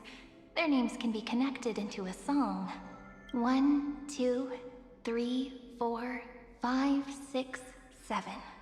Do, re, mi, fa, sol, la, ti. Formatting complete. Bye, Peach. Note. Little Peach. Crying alone. Little fairies. Friends. Save. Learn.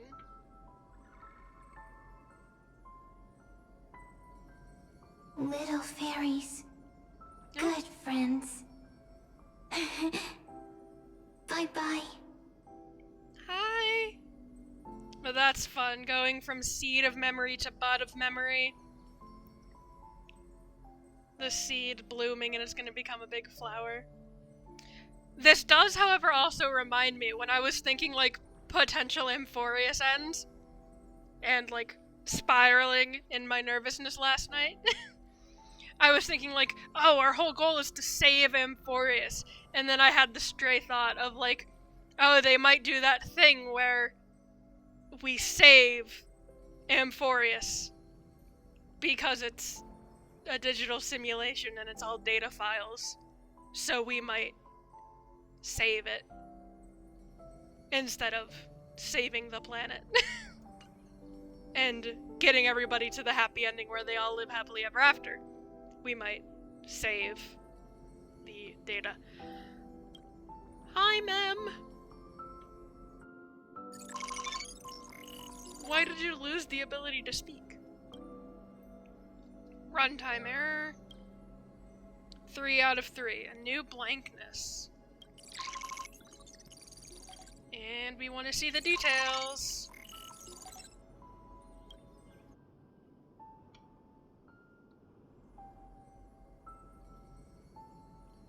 Hi, You Mem. never say anything, but I know you're listening. Every story I've told is... Also, I want to get the shot of Mem. So if you look really closely, this is a Mem made out of Memoria, I think, because there's floating bubbles and her tail is dripping a little bit. A little goo Mem. It's like a little key that opened a door in your heart, no? Me! Little fairies. Happy. Speaking easy. I can. Learning and growing. Once again, the saga comes to an end. Everything is deathly silent, just like this very moment. Congrats, Cyrene, it's a girl. Memo sprite, question mark? But yeah, I mean, that explains how her memo sprite is herself, kind of. There's 2 of them. Shh. You speak. I listen. This time, 2. Sitting together. Alright, fine, and meet your niece. Now that I look back, there was a period when I got really sentimental. Your niece is goop, but don't worry about it. Sentimental. Stories have sentiments. Yep. I was so anxious, trying to find as many different memories as possible, hoping to bring some change to this unchanging destiny, and find the way out of this maze. All babies are goop at some point. She's still cooking. This is true, this is Peach, strange. But I won't do that anymore now. Why unhappy? Because we're hundreds of thousands of years into eternal apocalypse hell. As someone who loves parent-child parallels, loving this unironically, yeah, it's very cool. Formatting progress 73.998%. I do think it's very fun. I'm just hoping they stick the landing. I'm here.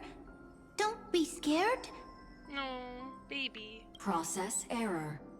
Analyzing. It's giving not Nahida, but better. Yeah, I can see that. It's interesting, yeah. Won't allow it to interrupt you. Oh. Always sitting together. Giving what you wanted from Nahida. Yeah. And I mean, we do have all the flowers in the cage, so that's some Nahida symbolism, or imagery, not symbolism. No need to feel sorry for me, good friend. If there are no new blank spaces, how can a saga continue? Blank spaces? What's that? If you're insane enough, this can be Kaveh and Nahida. Looks at the AUs where Kaveh saves/adopts her. Honestly, go for it. Remember at the beginning of Amphorius when I was making jokes about Kaveh being an Amphorius native and Alhaitham being a memo keeper that came in and, like, took him out to save him? Oh boy. I'm actually really lucky, you know? During the long years I've spent waiting for the deliverer, I've always had you here as an audience. Listen, I was very, Kaveh and Alhaitham pilled before, Finan and Mighty stole my entire brain. The jokes about Ratio being their kid? Surprise, it's a girl, actually. Isn't that already enough? Not enough, not enough! No. Peach, don't leave! No, baby. Now I can rest in peace in the past. As for when tomorrow will come, I'll have to ask the next Cyrene to continue our watch. Distressed for the little baby, yeah. Oh.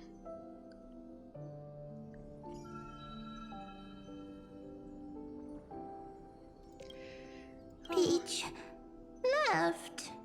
She doesn't want to. She doesn't have a choice. If there are no new blank spaces, how can a saga continue? Needs new blank spaces. They took her mom 33 million and a half times. Next, Cyrene has blank space. Oh, Peach, don't be scared. I'll help you find blank space.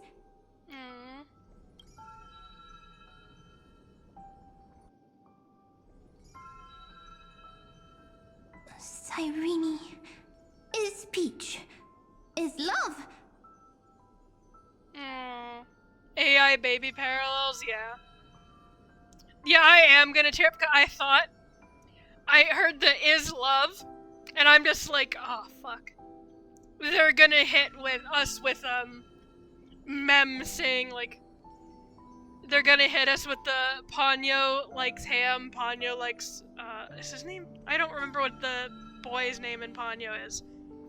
But the Mem loves Cyrene. They're gonna hit us with that and I'm gonna tear up and I'm gonna cry. It's also important because like Lygus hating his creations, them having him back. Hating him back, I assume is what that was meant to say. And then Cyrene loving a baby into existence. Yeah, this section is definitely getting me more invested in Cyrene and Mem.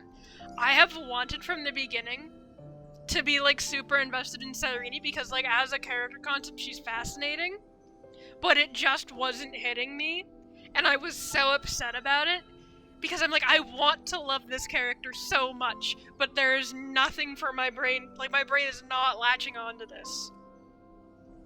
So this is doing a lot, and I'm so hoping they stick the landing, yeah.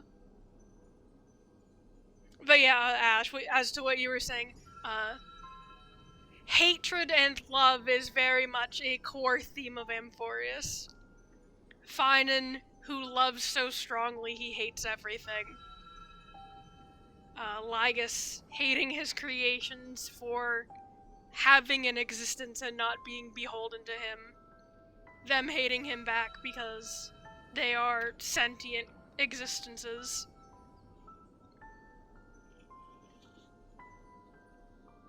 Finan, come meet your niece right now, yeah. So, first there is love.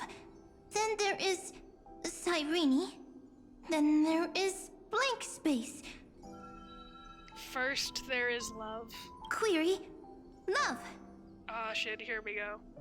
The developmental trends of the erudition have nothing to do with creating a consciousness.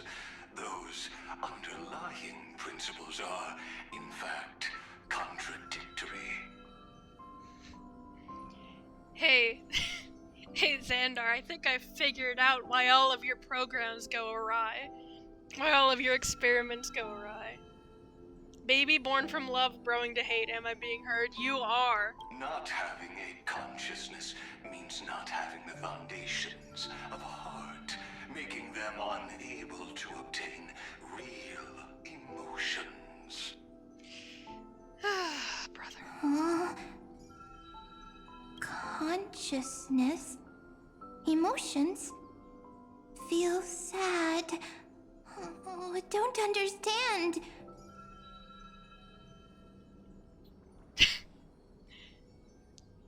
The back of my mind is going like, man, I bet some Kingdom Hearts fans would be going crazy here. Query... Cyrene?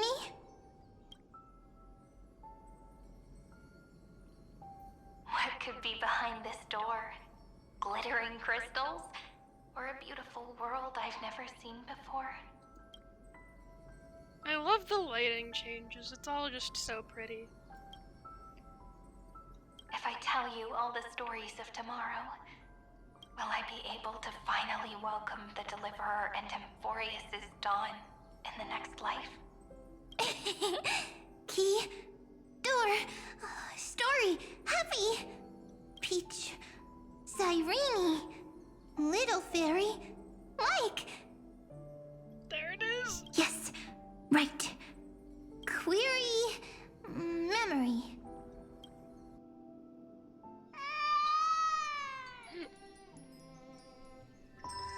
Oh, brother. Oh, brother, okay. We've got the mural paralleling Finan, including baby Finan! And then Flame Reaver, and okay. He's holding up the sword, and those are like his pauldrons and gauntlets and stuff. But in Flame Reaver's like mural here, it almost looks like he has his hands covering his ears, which is interesting. But also, hi Aglaya, hi Treebs. So this is Born, Childhood, Flame Chase, Eternal Recurrences, and then where we are now, with Cyrene's two hands and her hair at the top, and you can see her sleeves, and something at the bottom. Wah! Wah! Mimicking baby cries. Peaches, memories, save, learn. The prophecy's fulfilled. This child is a gift from the gods. Pink hair and those ears. She was born to be the priest of time. Cyrene has pink hair, sharp ears. Baby. You shall fade when the flowers bloom, for every ending begets a beginning. Cry, child. Cry aloud. Let your voice reach Orynyx. Cyrene is a girl, a priest. And the voice is getting steadier. Easy. I can. I learn. And then it immediately goes back to that, okay. Anyway, I don't like tears. Fine on. Baby boy. Look at him.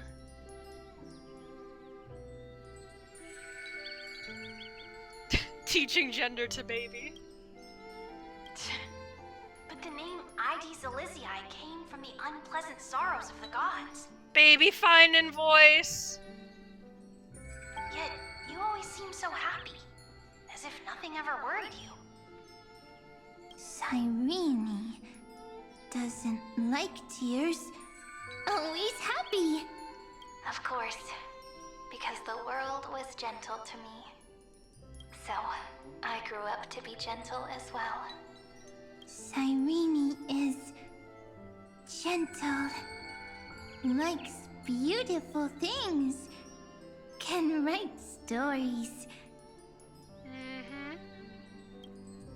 Easy. I can. I learn. Yep, and there's the getting steadier. Just as the ballad blown on the breeze says, losses are a constant on the flame chase journey. Also, I haven't commented on it, but the music in the background is great. But even if all is lost to the wind, some things won't easily change. Like my height, Treebe's innocence, and Aglaya's beauty. Cyrene. She can't grow up, but she can talk. After all is lost to the wind, she will stay behind. Still kind of weird that she can't grow up. I mean, I guess that's her curse with time, question mark? I don't know. Snowy, can we steal this from Hoyoverse? Absolutely. We're stealing all of Amphorius. Okay, not all of it. We're not all of it. Cyrene is, at the end of every sentence, always laughing, like a little tail. Learn. Simple. Got it! I promise you, the pain will pass in the blink of an eye. Ooh. Fine, and if he doesn't get a happy ending, I'm gonna crash out so hard. Alright, let's not make things so gloomy. What we're about to embark on is the true hero's journey. So, come on, cheer up a bit, okay? Cyrene was crying when she was born. Fragile. Transparent. Like a crystal. If your baby's transparent, I think there's some problems. You might want to see a doctor about that. Cyrene was smiling when she said goodbye. Soft, pink, like a flower. Huh. The later memories disappeared? Invisible? Or disappeared? Lost. Ah, I got it! Is this a blank space? Sort of. So, next Cyrene is blank space. Alright, so where's the AU where Finan's raising his niece because his sister passed? You'll do it yourself? All those people writing AUs where the Tribios triplets are the babies. Surprise, it was Mem the whole time. Then, as long as there are two Cyrenes, then there will always be blank space, and Peach will always be here. I see! I get it! I get it all! Not quite. Not yet. Cyrene's memories. I will preserve them all!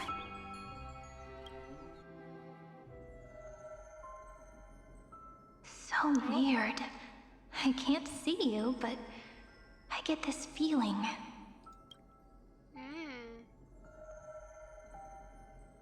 She's a baby. Less of a baby now. That you grew up? Hi. Miss me yet? It just feels like you are a bit more mature. Yes. Mature. Beautiful. Like you. Like Mama. Now, I can listen, talk, read, and write. I can dance. I can sing. Also, I can tell stories. Storytelling is what makes Cyrene, Cyrene. So, I'm going to tell you stories today. A story I wrote myself. Quick, sit down. Flower of memory. Oh, but she can't hear you.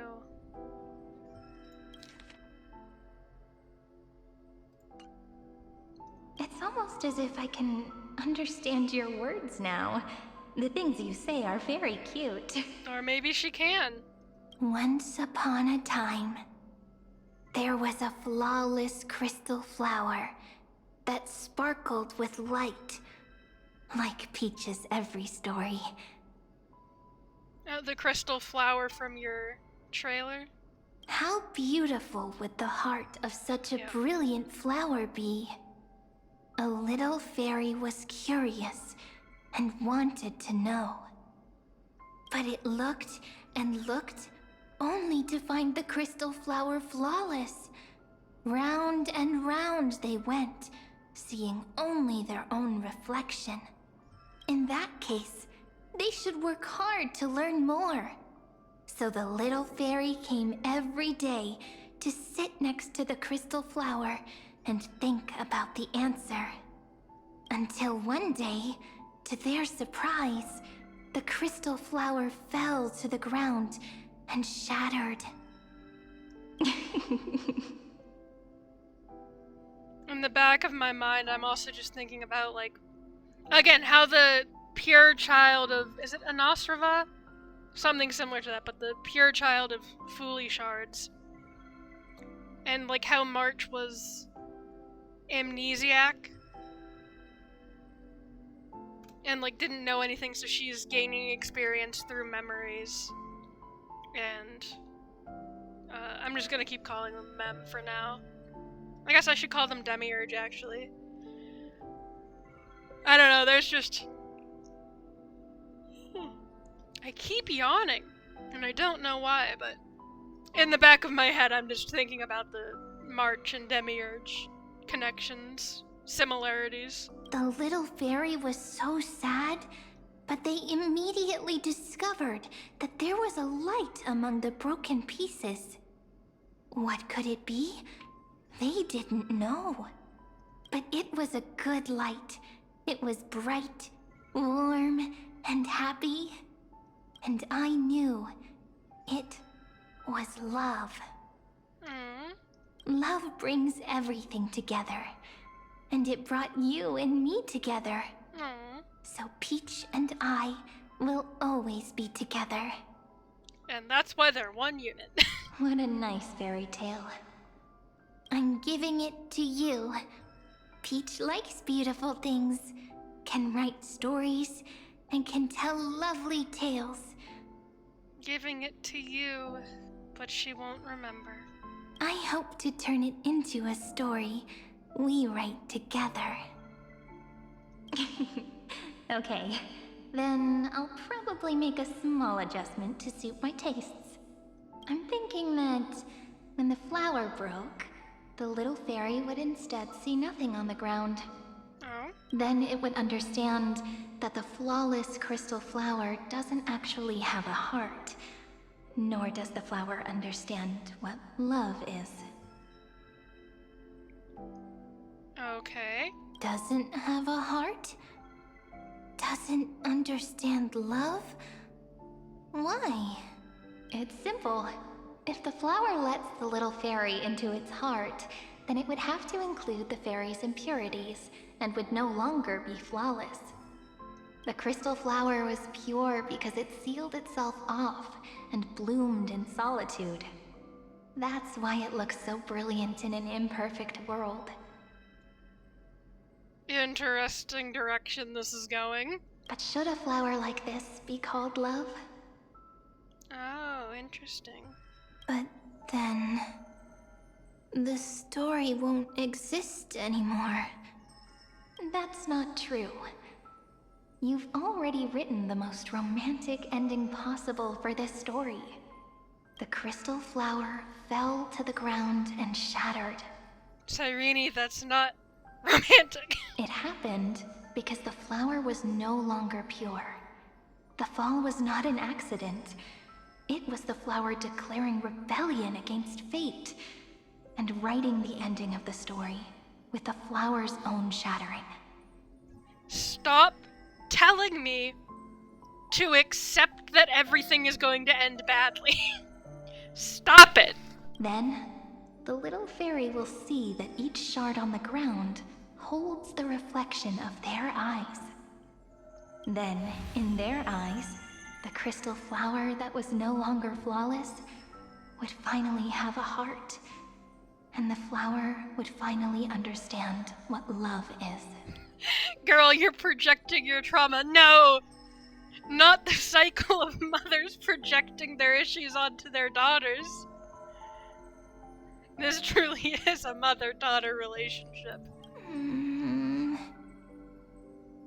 Peach's words, I don't understand. Is it because I still don't understand love? But it's fine. I can learn. Right. Query Cyrene. Electrical signal sequence Philia 093. Why didn't I think of this? I don't need to do it alone. I can ask Peach to teach me. What is love? What is love meant? Electrical signal sequence Philia 093. Track lament.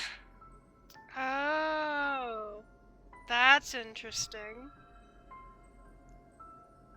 And earlier when it cut off what her track was, and the demiurge started to say lament, but then said love instead. So, Cyrene isn't love. The demiurge is love. That's not correct. Well, unless it was changed. The developmental trends of the erudition have nothing to do with creating a consciousness. Those underlying principles are, in fact, contradictory. Not having a consciousness means not having the foundation of a heart, making them unable to obtain real emotions. However, that does not hinder the factors from learning and recognizing emotional responses, then communicating with life forms via imitation. That is an objective form of pattern recognition that does not distinguish between the self and the other. Yeah, we gotta end this man. In a strange twist of fate, Philia 093 embarked upon a different path and obtained a different power. Interesting. The remembrance, an empathy mechanism focused on the self and equipped with emotional projection capacities. Interesting. So kind of like, there was something about Castris and Equilibrium where, like, she wasn't supposed to be Equilibrium initially, or something. I don't remember. This is like a conversation I had with people, like, ages ago, so I'm, like, barely remembering it. But also, like,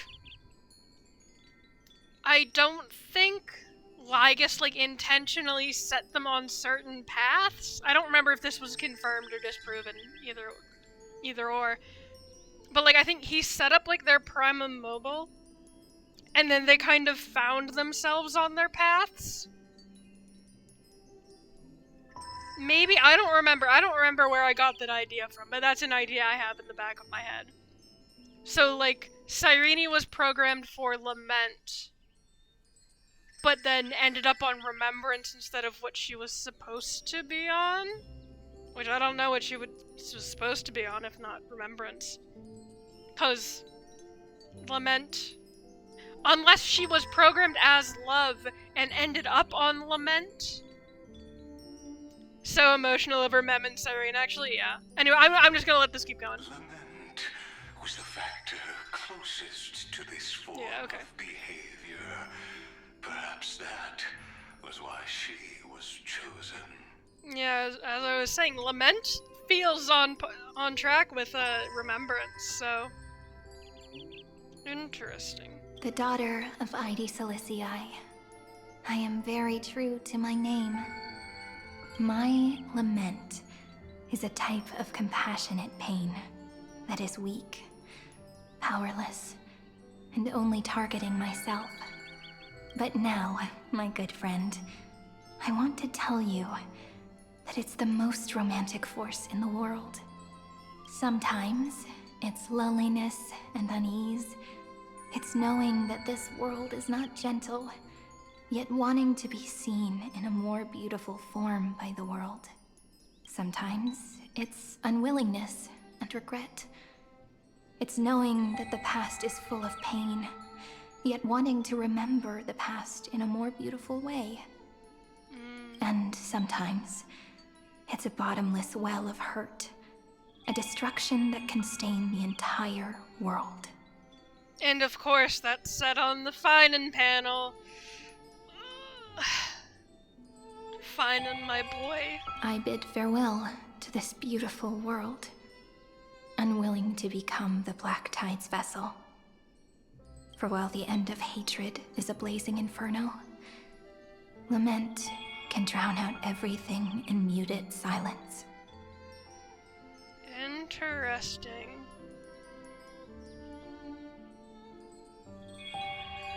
Is this tying back into, like, the idea that Lygus told them about the eons in the hopes they would do eternal recurrent stuff, so that they could, like, extrapolate themselves as, like, the next stage of the experiment? Instead of starting over with new people every time, you have the same people going through and learning and developing. And thus that's how he, like, refined Finan's hatred. And that's why Finan became the vessel for Iron Tomb. And I guess this is Cyrene having the potential to have been that vessel.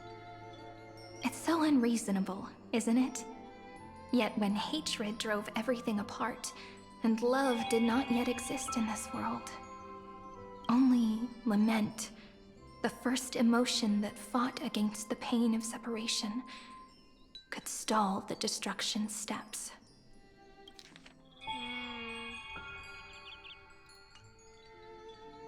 Then, it would catch up to that journey where all is lost, carefully picking out stories and writing them down in trepidation.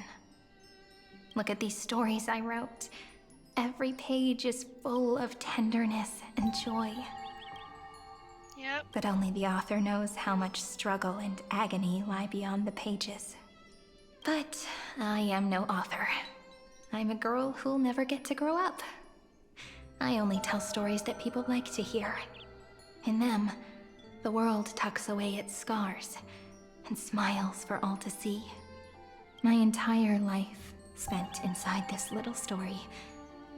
I can't wipe away my tears, and I can't bring the world victory. But maybe, in these unchanging retellings of the story, my lament might be able to touch upon the divine and reach their tender heart at some point. I hope that what flows out from that cut will not be blood, but a tear, warm and wet. Cyrene loving something so much into existence and the trauma there forever. Insane over this. And this is so positive. I'm very glad you're enjoying this. I'm also enjoying this. I'm so glad we're getting a focus on, like, Smalrini. And we're not just, like, brushing her aside for mem demiurge stuff. Like, oh, I'm so glad about that. Yeah, it's... Man, I keep yawning. But, she makes a point that, like, there was no love in this world. So it's just interesting, like, Cyrene loved love into the world. I don't know, it's very... I'm going to have a lot of thoughts about this, hopefully. And that tear would fall, and create the first ripples. Then, people would see every beautiful thing reflected in that ripple. It'll be all the remembrances within this story. Hi. Someone once told the very first me that everything was false. That the only life in Amphorius was a great catastrophe, nurtured using the world as a factor. But how could a dream feel so real? That's why I didn't agree with him. But Peach, I didn't understand a word you said since just now. Everything was false? But you're standing right here. Yep. It's all a dream? But I haven't learned how to dream. Indeed. That's why I believe all this is real. The moment the crystal flower fell, that genuine shiver, that's the mover of life. Formatting progress, 23.815%. Yeah. The wedding dress. In the poem offered to you, every Cyrene would write down a beautiful new world with stars and flowers. And I had a thought, but I lost it. Oh, right. Just because it's digital doesn't mean it's real, etc., etc. And when I looked up at the sky in this cycle, I saw a shooting star and a dash of the remembrances pink. I believed that must be the color of dawn. You shall fade when the flowers bloom. For every ending begets a beginning. Looks like it's time to say goodbye. Are you leaving, Peach? It's okay. I'll wait for you to come back. I'll study really hard about what you taught me today. Right. I still haven't told you what love is. But actually, my good friend, the lament factor did not understand what love was before she met you either. You can't see it, but I just paused and threw my hands up a little bit, like, Finan was right there. Are you telling me you didn't understand? You didn't love him? He's not your family? I don't know. You don't care about him or the others? Like... Not until I told you all the sad tales in a trembling voice in this tiny room. Okay. Not until I told you that I love them. That I love everything in this saga. Okay. The bad faith read was coming for me. The story comes, passes, then returns. It makes us reunite, then pulls us apart again. At the very end, it leaves behind a seed, a reason. Even if the great tree withers and all falls to silence, there are still some emotions that deserve to be remembered. Look, the light is coming in. The Deliverer's light is going to illuminate Amphorius. Stop calling me that, please.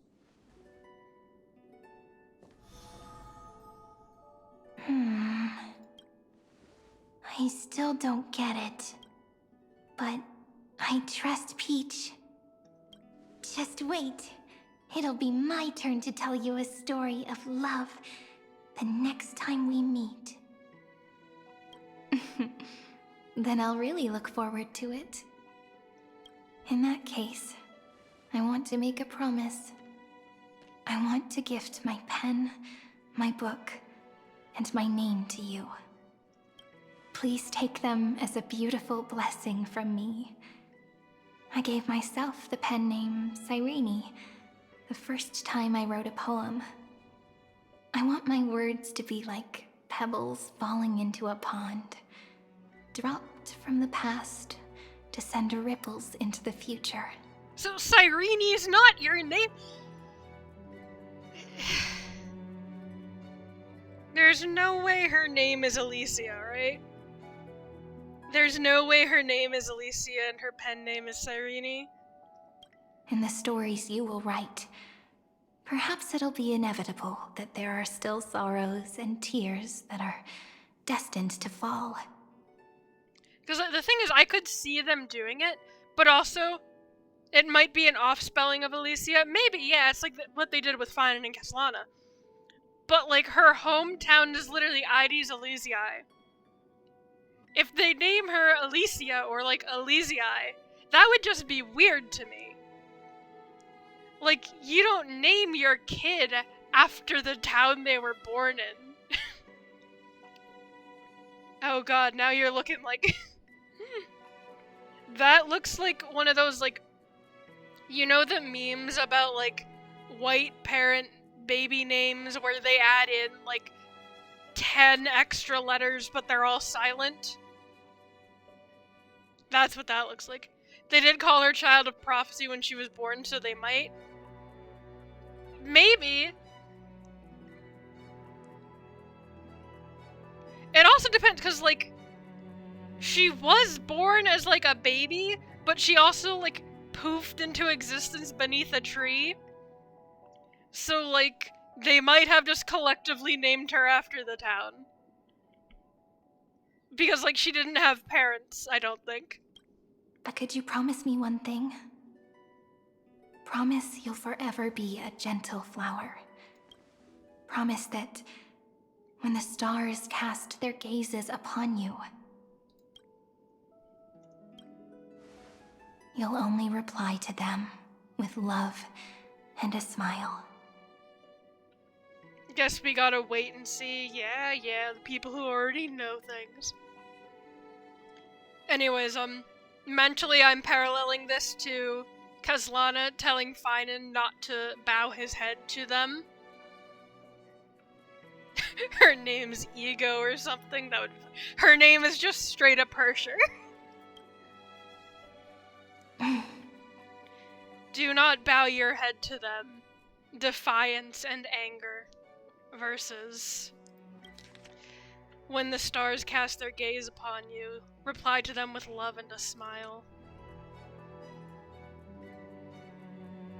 Did kind of wonder why there was zero mention of her having parents and she talked like she lived alone. Yeah, it's definitely something people have been debated, mainly in the, like, Cyrene and Finan as, like, siblings versus just childhood friends department. Because, like, she doesn't have stated parents, but also, like, there's no indication of Finan's parents having more than one kid. Actually, I think in English he does say, like, kids at one point, but also, like, it's not very clear. I also don't know the original Chinese. And if Cyrene was, like, raised by the whole village, like, I don't know. But yeah. Of course. This will be a romantic story, like none that has come before. Mm-hmm. Ripples of past reverie. You think so too, right?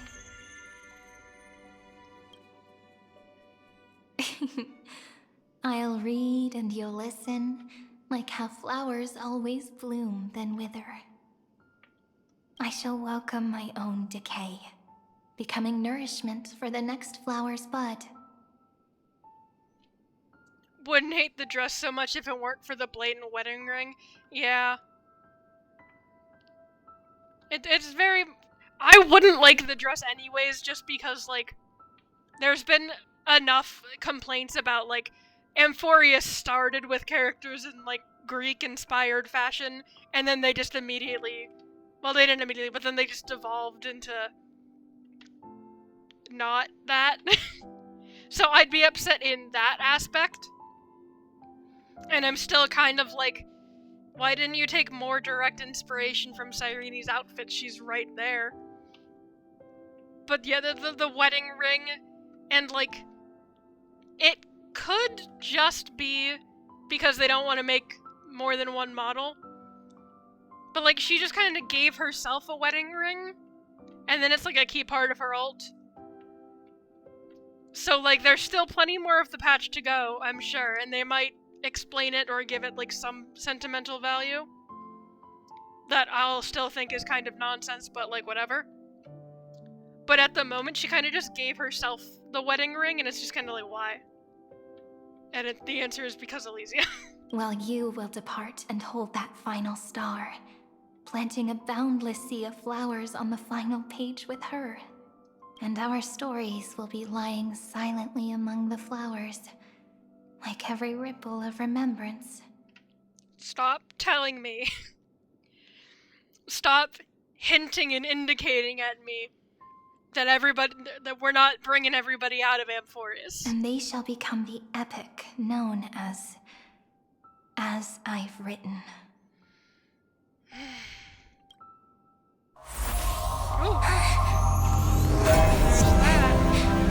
Oh, that's so loud. And so my story ends.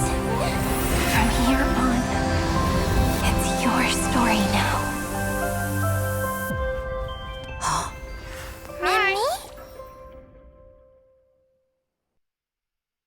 I hope that wasn't blaringly loud to everybody else, because that volume jumped huge for me.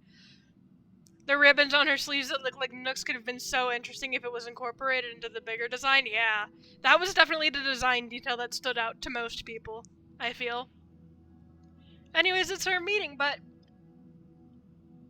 curious, because if this was our first meeting, then why did we see you at the beginning, right after we crashed the train? It was, but you turned it down. I'm so sorry if that just deafened anybody. I was not expecting that to jump up so loud like that. I have the volume pretty quiet on the game, honestly. Ma'am. Mammy. Mammy? Ma'am. Yep. Ma'am. Oh. Ma'am. Mammy. Ma'am. So, the light that tore through the chaos illuminated my memories. I turned into a little fairy from the stories and met you. Yet, I forgot everything. Cyrene presenting Mem to Stell. We have a baby. But I'm still so happy. I caught that star, didn't I? The one walking beside me had always been you. Yes. The seed within memories. The one Cyrene held in her hands and watered with lament. I am the first new spore. Amphorius' heart.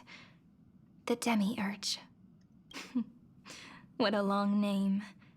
And it doesn't even sound cute. The total opposite of Mem. Yeah, I'm also ignoring as much of it as I can. So at the end, that first ripple... I'm sorry. I don't know. If I don't even want to believe in the answer, then how am I supposed to answer you? Yeah, what happened to Cyrene? The original electric signal. That's her mom! Her mom is gone! But now's not the time to cry, right? We'll find the answer, just like how miracles will eventually happen. Should I call you Mem, Cyrene, or Demiurge? Do you remember that I was also worried about this when we first set out? Mem's memories and Cyrene's memories got all tangled up with each other in my one heart. It's all so strange, yet so familiar. Either way, could you please let me do something I want? Just this once. I want you to call me Cyrene. Okay. That name represents me and her. Every one of her. Cyrene, handshake, Castellana. Cyrene pre-death pointing to Trailblazer. That's your other parent. Go to them for child support. Yep.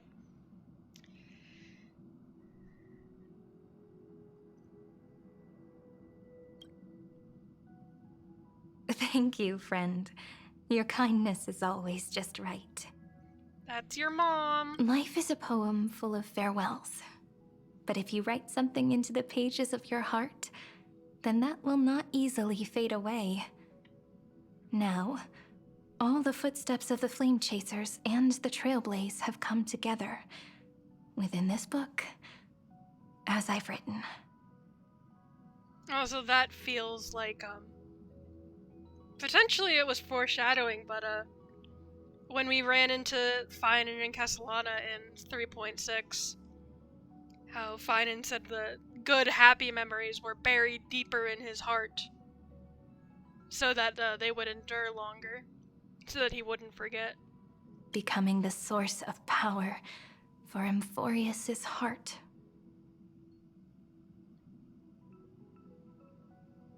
I don't want them to just be sources of power, though. I want them to be okay.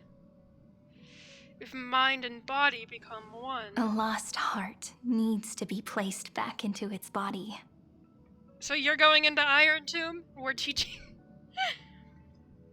We're teaching Iron Tomb love? Question mark?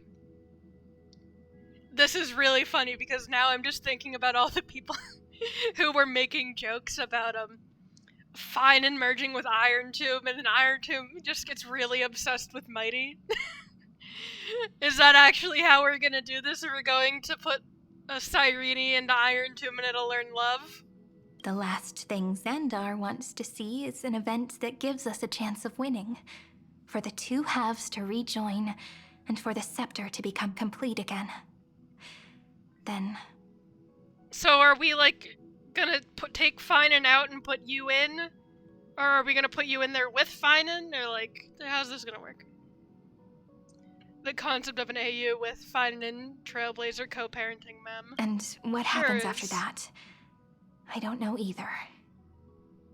Not even shipping, just think it'd be fun? Definitely could be. Maybe I can create a miracle, and instantly turn the black tide into a pink sea of stars. Or maybe I prove to be nothing more than a weak ripple, unable to change anything, and am devoured by the destruction. Either way, I no longer wish to be a silent onlooker, or a worshipped god at the end of this saga.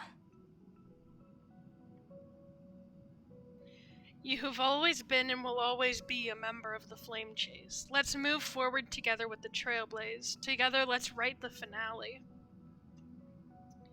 Forward together. That way, I can also put aside all my worries and truly become Cyrene. The world has never been so quiet. It's so good. It's as if I can hear the sound of my heart beating. Remember this moment, friend. No, I didn't get to full screen it.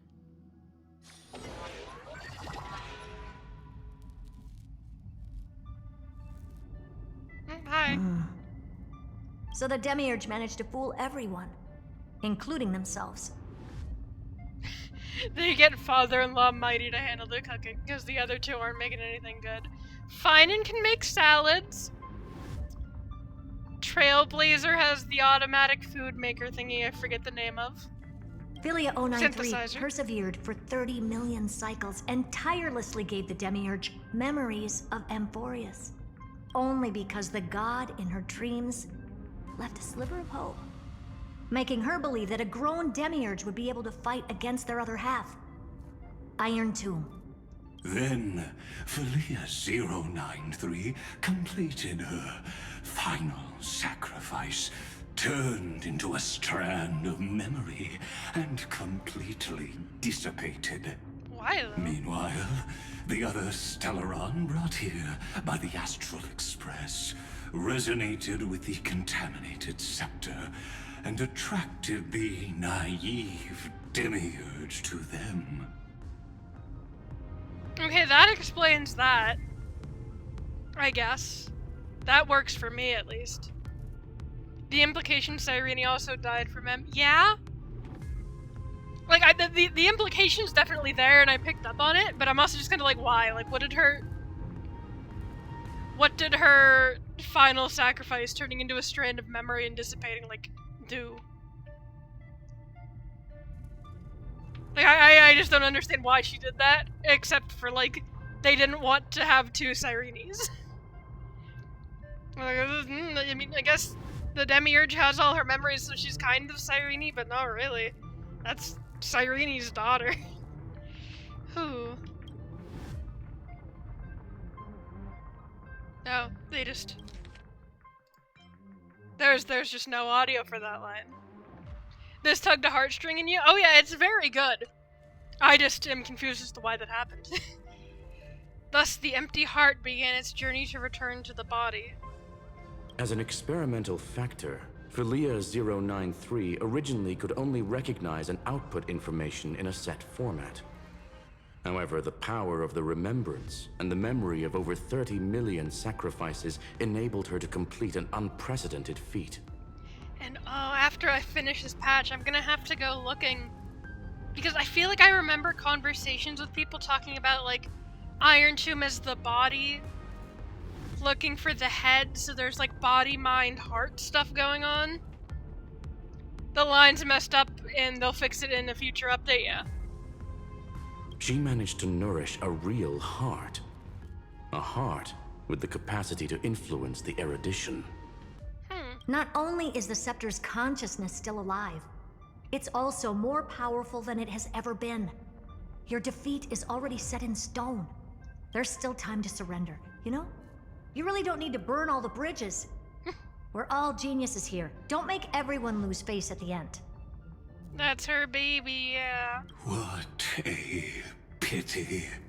When the truth surfaced, I knew at once that the Demiurge was far too feeble to ever alter the result of the experiment. Obsessed with AI as a baby and learning to love from a parent. Oh yeah, there's a bunch of stories where I've seen similar things. Like, Persona 5 Strikers comes to mind. Resident Evil 7 also comes to mind. I have a lot of thoughts about Evie in Resident Evil 7. But yeah, it's definitely a storyline I really like. And am attached to. Yeah. Not only that, Madam Herta, please consider this possibility.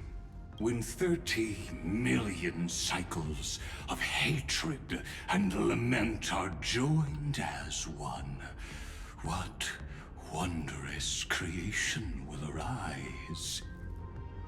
Love. Hatred because you lost things, lament because you lost things and you loved those things. It's simple. An anti-creator, a giant of the destruction, would be born. Its hatred will ignite the starry skies of the gods, motivated only by its lament toward the sufferings of humankind. Yeah, I am mostly saying love because, like, themes and happy ending purposes. I can't actually see this happening. To some extent, because it's born from love, but, hi Moth! We're having a lot's happening here. Do you really think that the Demiurge is still a cheap copy of Philia 093, even after 30 million cycles?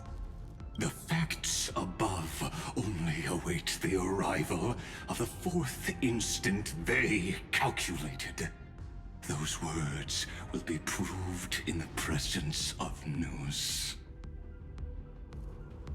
Xandar 1 Kuwabara thus completes the proof. You branded Droidhead as a failure with your own hands, yet you still expect them to prove your theory? This man does not deserve title of first genius, I don't care. He is really bad at all of this. I pity you, Xandar. He's just really bad at all of this. Man can't run a non-biased experiment. Man can't understand AI learning processes. I don't need your pity. Let them cast their gaze this way as much as they want, and paint the future they imagined. As their creator, I shall complete my duty.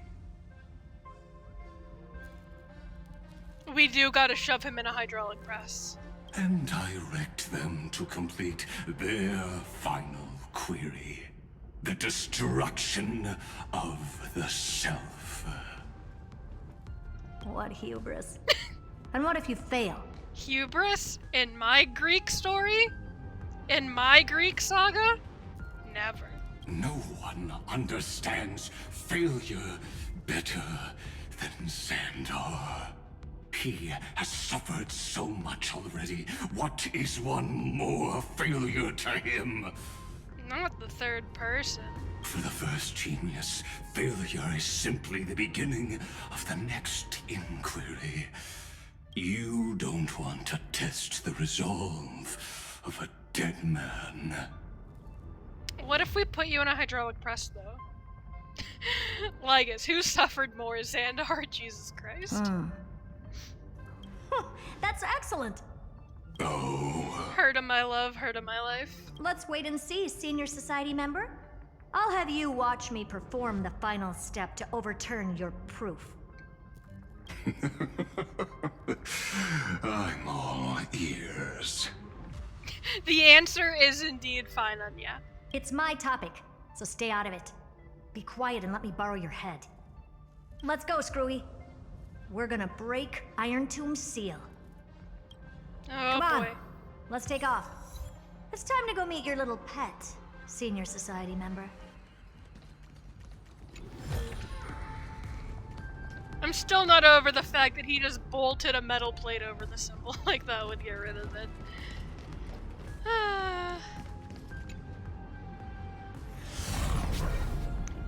To be fair, he doesn't want Iron Tomb to be sentient, so I don't think that's a child.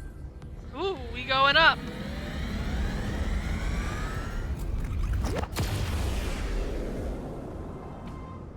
You may ship too Dangerous, oppressive, chaotic. Ooh. Is this the ramp we're gonna launch the train off of? Right into Iron Tomb? What a beautiful wail. It will soon resound throughout the entire cosmos. His head just sparking and smoking on the ground behind them is so funny. No, we can't animate them holding his head. We can't animate Skrilum or Herta holding his head. Just put it on the ground. No one will call us out. The view's pretty good here. All yours, Screwy. I think he'd make a really bad soccer ball. He's not nearly aerodynamic enough. Just a moment, please. Anchor. I see.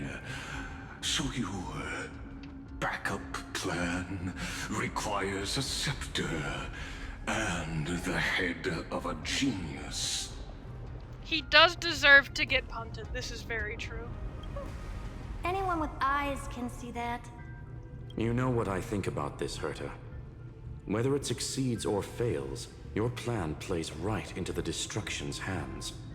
Can't you see what's going on, Strulum? Her chances may be small, but it's not zero. Are we going Herta Tomb? What are you two going on about? If you want to stop me, be quick about it. I'm in a hurry. I love her so much. I'll take that silence as a no. You, Xandar? As your enemy, I genuinely wish you would cease your actions. Xandar and Herta is so fun. But should your sudden inspiration bring more variables to the proof, then as a fellow Pathstrider of the erudition, I won't mind witnessing it with my own eyes. You will initiate the destruction's chain reaction. But you'll also become the perfect scholar. The chances are 10,000 to 1. Well, that doesn't sound great. Okay, let's see. If the Demiurge is powerless to alter the experiment's results, if Droidhead's calculations point to their own destruction, no, there are no ifs. The conditions for linking with erudition are complete. It's not an audience, but a coronation. I will decipher the universe's future and anchor Herta's instant. If one could know the truth at dawn, one can die at dusk without regret. Oh shit! I gotta do it. We're pulling out the Herta team. Where is you? And team. Where's there? Terrible team order. Do not mind it. We gotta do the walk.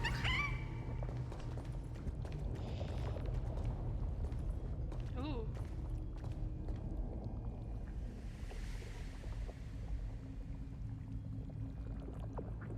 That's what I saw, okay. Herta's coronation.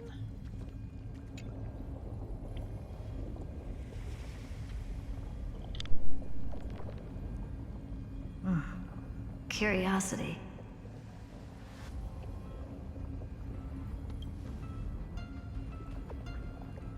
It's been so long and we've all failed so many times.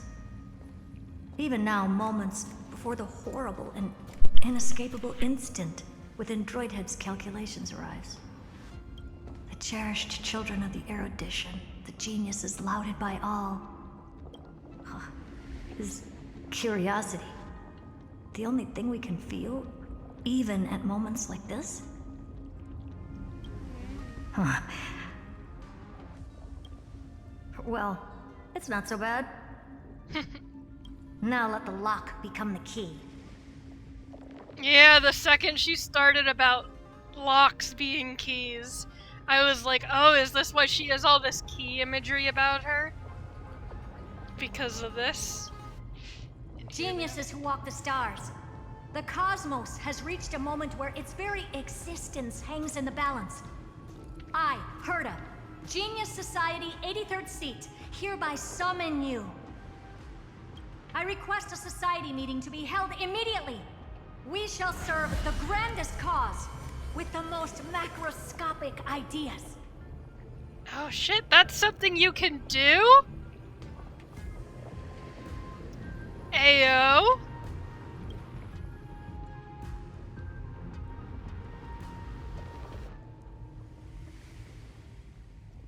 There's no such thing as unity in the Society's rules based on what I know.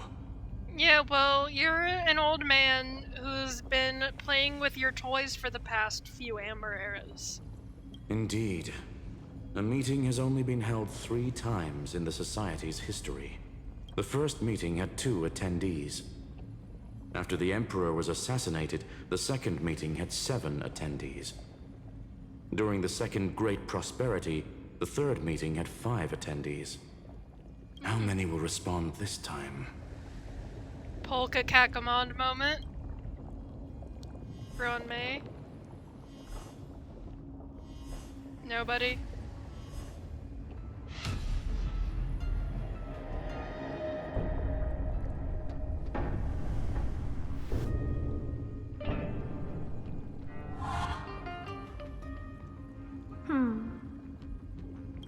thought you were not going to involve me in this topic anymore, Herta.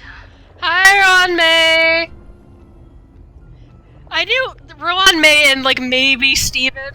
I'm expecting Steven, but if he's, like, too shy to show up, I would understand that. That would make sense. I'd love to see Polka Kakamond. And then there's a fifth one.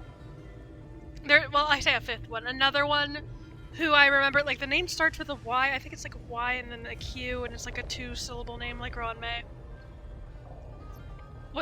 Who may or may not show up. Would love to see Polka here, though. It really is this little witch. I shouldn't have made the bet with you, Polka. I have no idea who you are. But Polka Kakamond? I've been waiting for you to offer yourself up. Polka Kakamond is here! Let's go! Polka Kakamond has a voice actor! Goodness gracious and this me! bitch. So many familiar faces. We even have a special guest. It's that greatest failure of a genius, Xandar. Hate Dr. Primitive? Do enjoy him roasting Lygus. What a noisy gathering this is. Not bad. More people showed up than I expected. Even though one is just here for the fun of it. Either way, the person I was hoping for most is here. Yippee! Me heard a handshake. Polka Kakamond. Stephen Lloyd declined the invitation.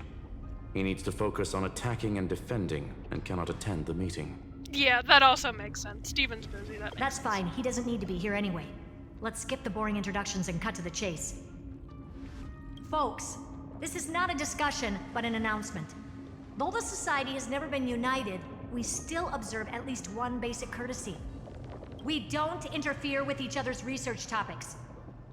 So listen up, all of you. Conquering Iron Tomb is my research topic. I will personally take over Scepter Delta Me-13 in 1.5 system hours and stop the destruction. Yep. Steven may or may not be I wouldn't be surprised if he's not playable because Steven is like 12. So. If the front line falls, I will immediately overclock the Scepter and complete self-coronation in Iron Tomb's place and interface myself with Droidhead. Ooh. Oh, that's funny. That's real funny. You mad woman. That's like watching you tap dance on Polka's spotless white sheets right after she's washed them. Very bold. You want to connect your brain to the Eon's mechanical core and define their instance? If Rupert dared to do that, why shouldn't I? I've got the prototype scepter, the father of Noose, and the brain of a genius. Everything's set. Was gonna say at this point he'd better end up important later on with how they absolutely refuse to give him a canon appearance or voice. Yeah, like he'll probably be important eventually, but he is also just like a little kid. So like, I would fully believe that they're just refusing to show Steven because they don't want to make a unique young boy model. I would genuinely fully believe that. Never mind the success rate, little witch. What's gonna happen if you succeed? We'll find out. We're all smart people here, so I'll just say it straight. Strike at erudition. I'll change the anchor points for the 4th instant and move the future of the cosmos in a direction I want. Ooh. I knew it. Another genius who confuses cause with effect. What do you think about this, Lord of Silence? You know you're signing your death sentence right here. Of course I do. There'll even be 2 copies of the verdict. One that I wrote myself, and another one coming from you. That's why I wanted you to be in this meeting. Now I can tell you, I don't care about all that. Consider this a threat. Either put down your scalpel or die with the entire cosmos. The only goal I have for this meeting is to ask all of you to put aside your pride and not cause me any trouble. Heard out here going, Polka, I see you. Don't do it. What a naive little girl, thinking her wishes will always come true.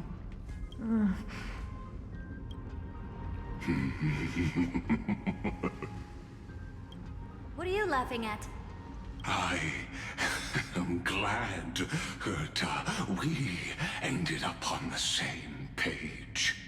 No matter if it was to destroy the erudition or to rewrite the instance, we both chose the same road. We will defy the god who marked the limits of humanity. Yeah, whatever. I'm not gonna argue with that. Then, to celebrate us coming to a fundamental agreement, I will prepare a stage for your performance.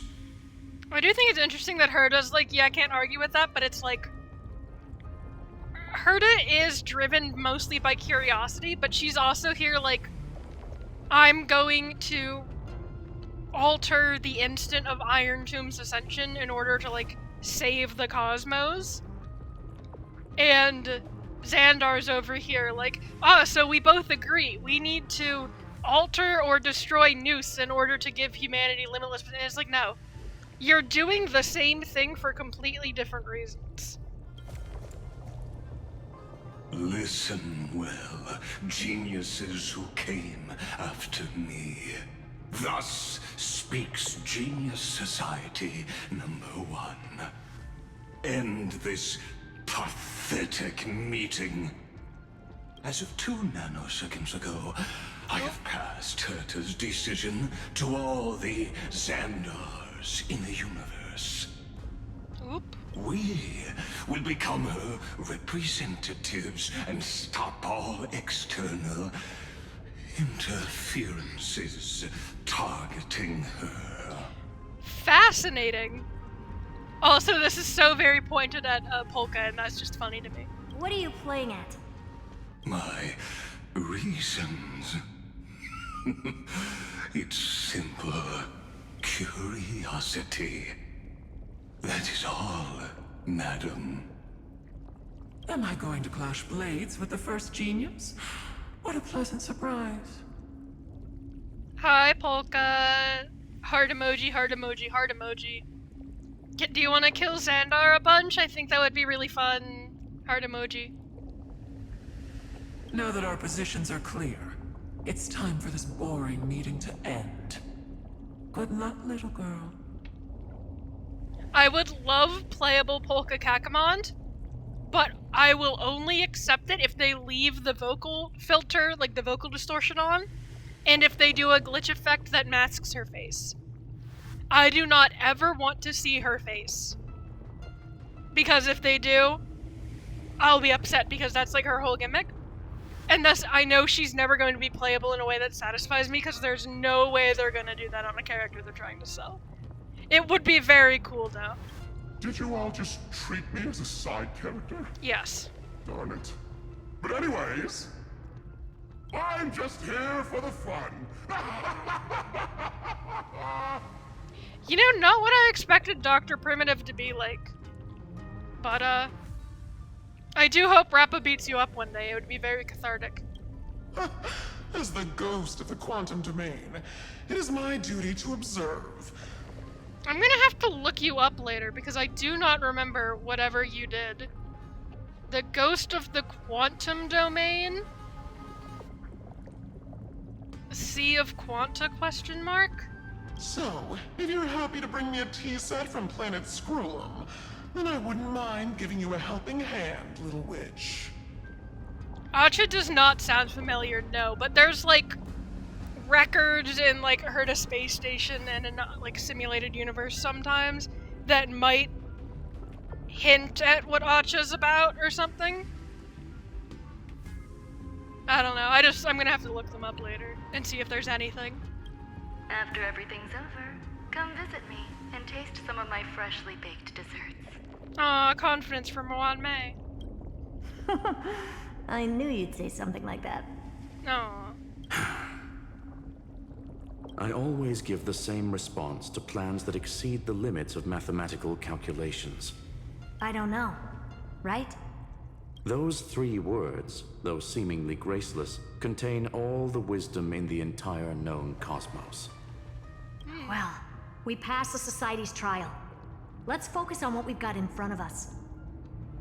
We passed the Society's trial. Polka Kakamond is actively trying to get here to kill you. I don't think you passed the trial. I hope you hold up your end of the bargain, Senior Society member.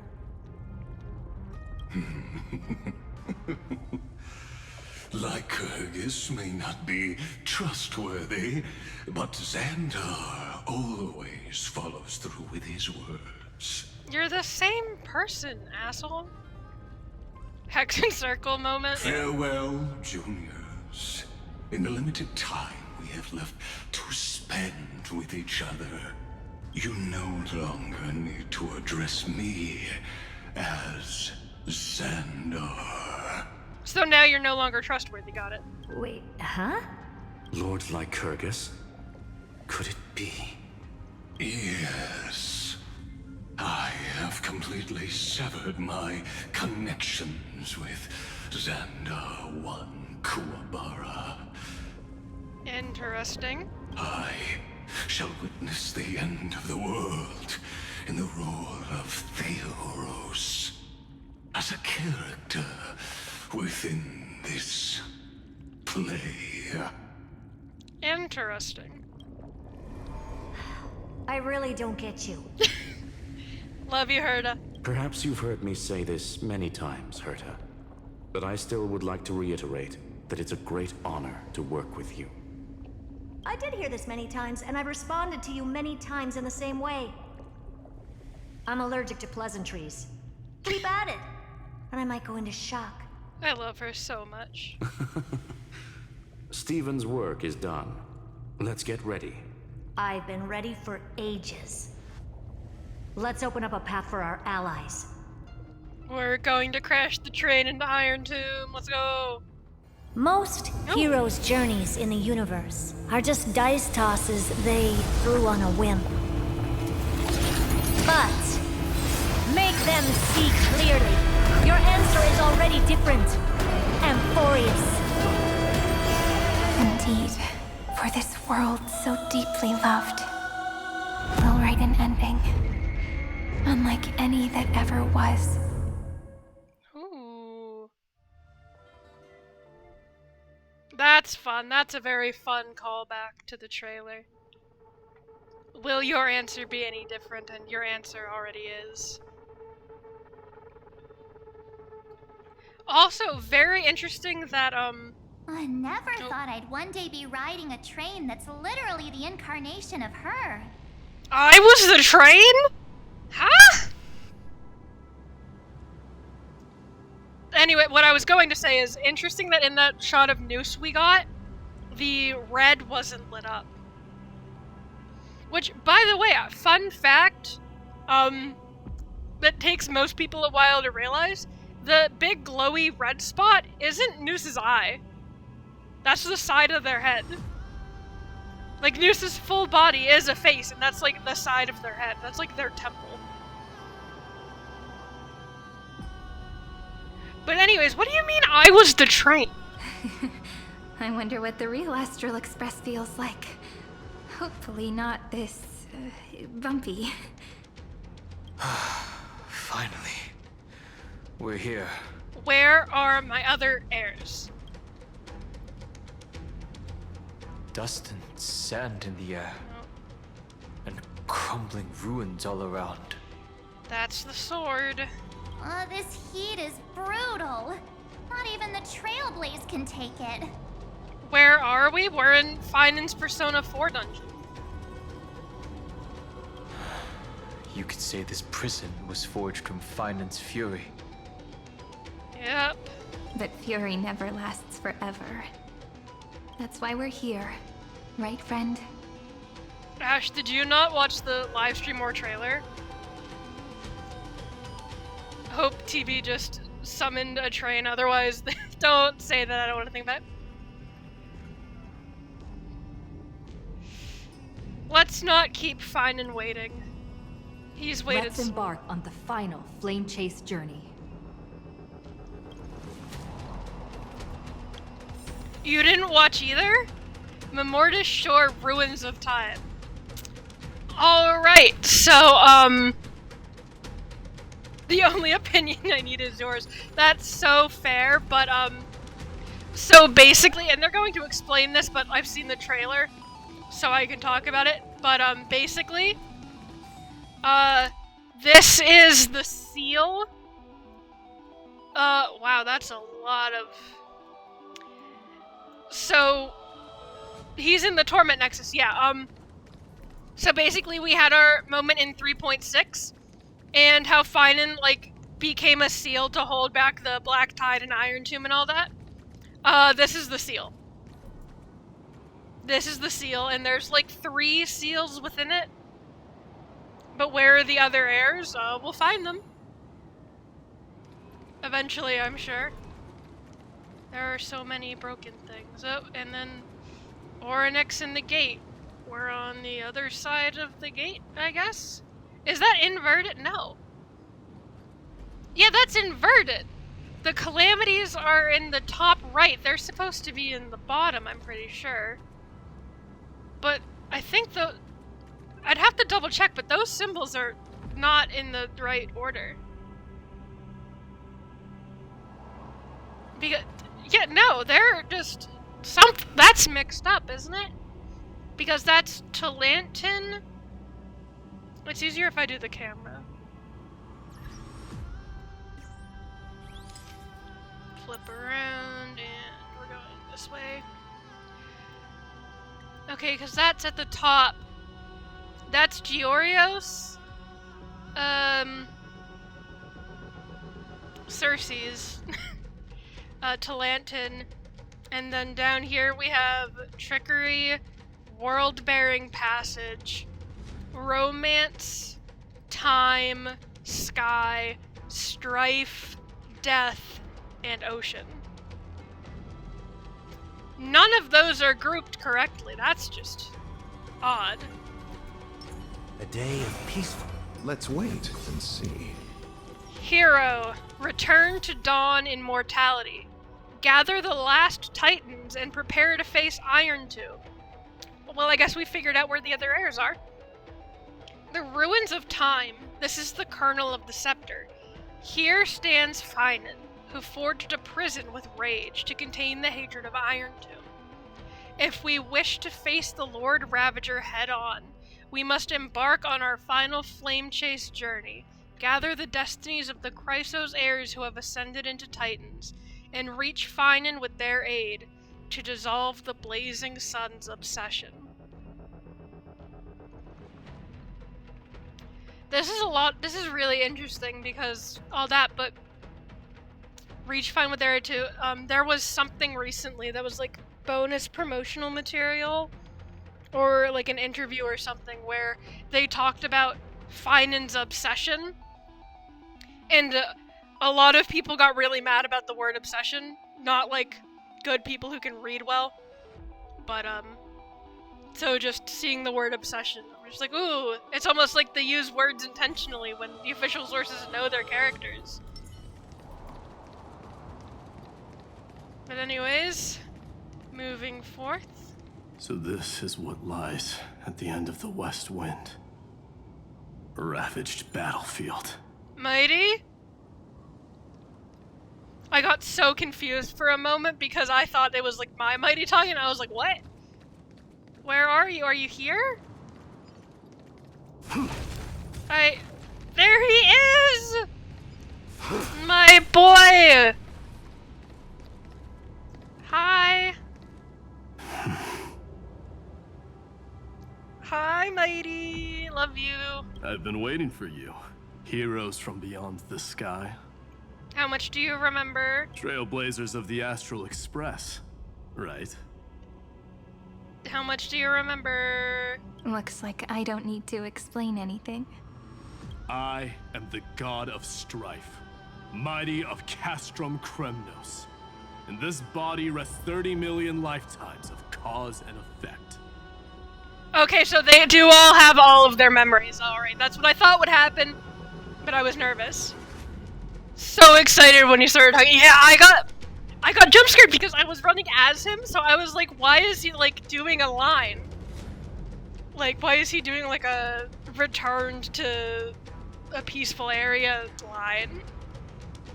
The System Mighty paragraphs, those are in Cat's DMs. We, the last of the 12 Titans, stand ready to fight for the world's destiny. Hi, please be okay. This isn't our first time fighting together. Indeed. That journey remains vivid in my memory. I will not forget it. Almighty. Please be okay at the end of all this. The past remains vivid in my mind. Even the sights along each crossing of the River of Souls have never been clearer. Let alone the companions along the Flame Chase journey. Or Cyrene from Aedes Elysiae. You almost cried when he said he remembers us. Mood. Ooh. Hey Mighty, do you want to talk about how like you have like weird timeline bleed going on? And you, the 13th Titan. He remembers! Well, I guess my identity's not a secret anymore. That means her sacrifice.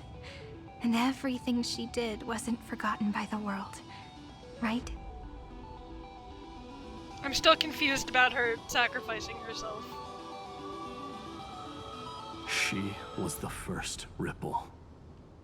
She should have reached the end of the story with everyone else. Almighty.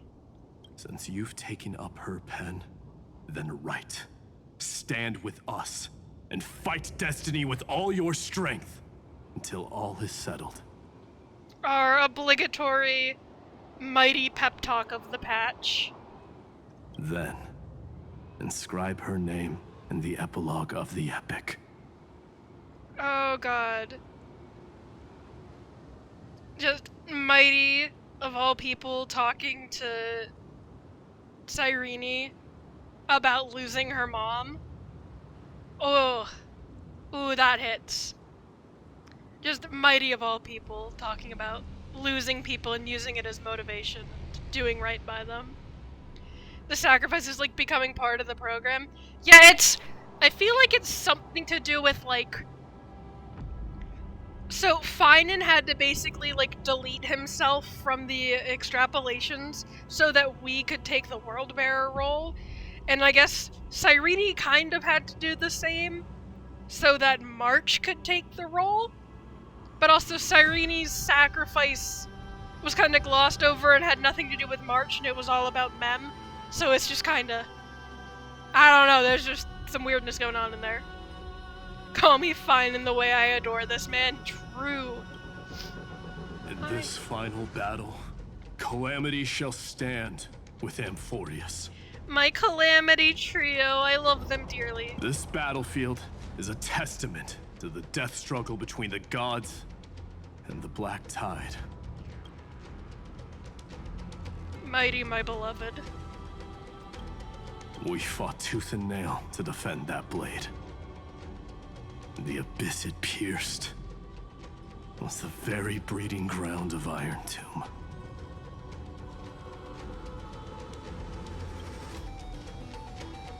The earth beneath our feet is dead. Deep below lies a void, as if the world's core had never formed. I hear it. Finan's heartbeat. It's so faint, like he's on his last breath. Finan will be fine, we are bringing him home. Across 30 million cycles, I've crossed blades with Dawnmaker countless times. If you knew that man, you'd understand. You can't see it, but I just have the widest grin on my face. It is exactly that last flicker of flame that will never go out. Mighty's undying faith in Finan is so immense. In this life, the Song of Strife shall not end in a final watch over Kremnos. but rise again into a journey unending.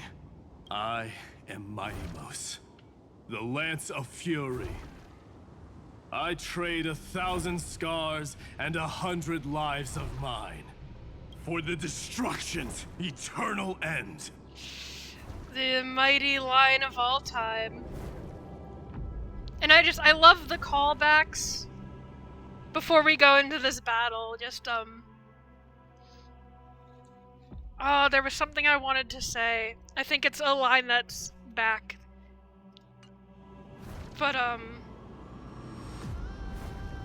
there was a callback in there. Oh, right. Duh, obviously. First of all, the screenshot. Cigarette. Oh, boy. But, I keep hitting the wrong button. The callback of, like, Don Hung being worried about him, and then Mighty response being like, you don't know him well enough. I'm not worried about him. The 3.1 scene right after we pull him out of the trial, and, like, he snaps at Tribby, basically going, like, I'm not worried. And it's like, he genuinely isn't, because Finan will always pull through. Hi, Mighty, beloved. I'm so happy you're here. I can't believe he's the first one. Oh god, the loading. Oh god, the loading. The boss assist.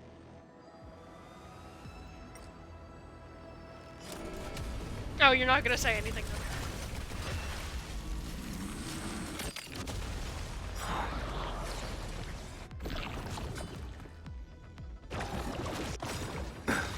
Mean. If we just get to spam it, I guess that's fun. Oh. Actual boss, okay. This trial is Don't get complacent. He's fighting with us, yeah! Burn it all! Bloom. I can't die, but thanks. Eternal sleep. The dead return!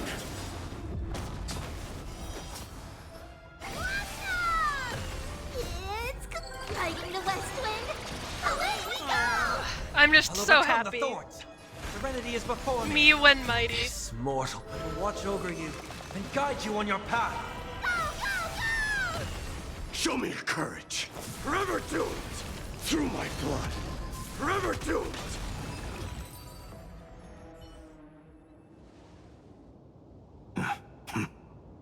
Weakling.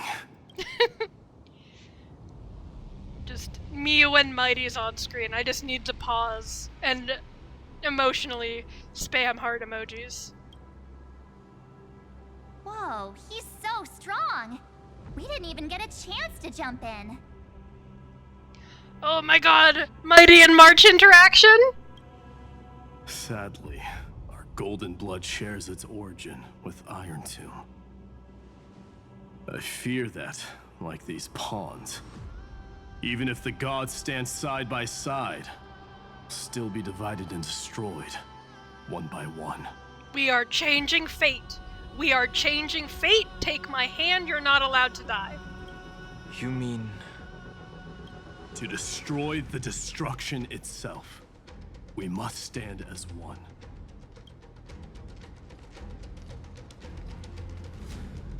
Take this. The signet ring! The signet of Kremnos. It has witnessed every birth and death of mine. It is Mighty's unfinished destiny. The way I could go on about that for hours. Because it's also the distinction he makes, and I'm really curious to see this in Chinese actually, because the distinction between Mighty-Mos and his responsibilities and the things he has to do versus Mighty, warrior of Akuma, and the dreams he had that he could never fulfill. And then that ring is heavily associated with Finan. And so calling the ring the symbol of his unfinished destiny, the unfinished destiny of the life he wanted but could never have, I'm going to make myself cry. And the perfect material to be turned into remembrance. You can do it, right? The weight of 30 million lifetimes of duty is no small burden. 30 million lifetimes of duty.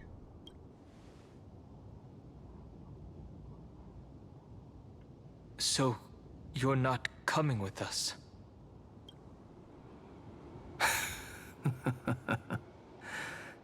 Come now. I am strife. Scattered across all creation, the scar that this world needs.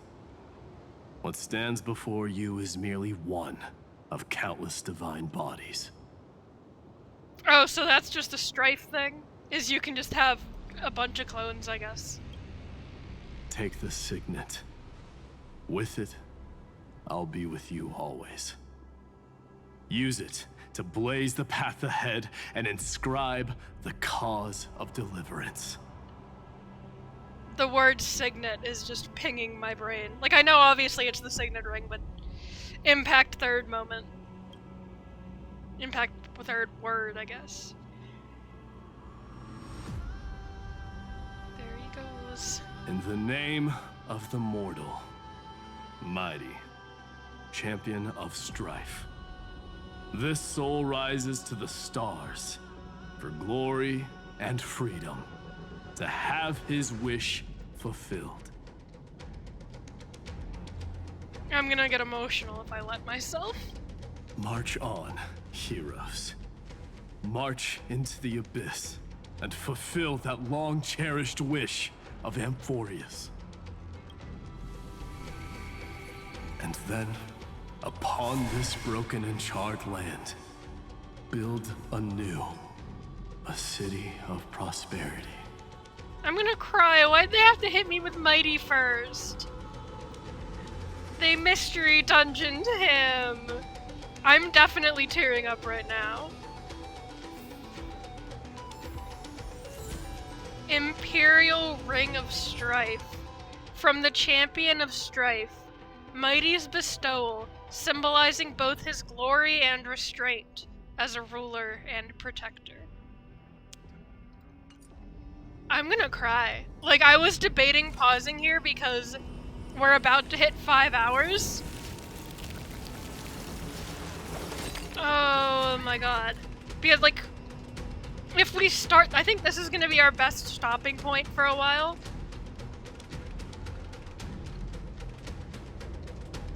So, I think we might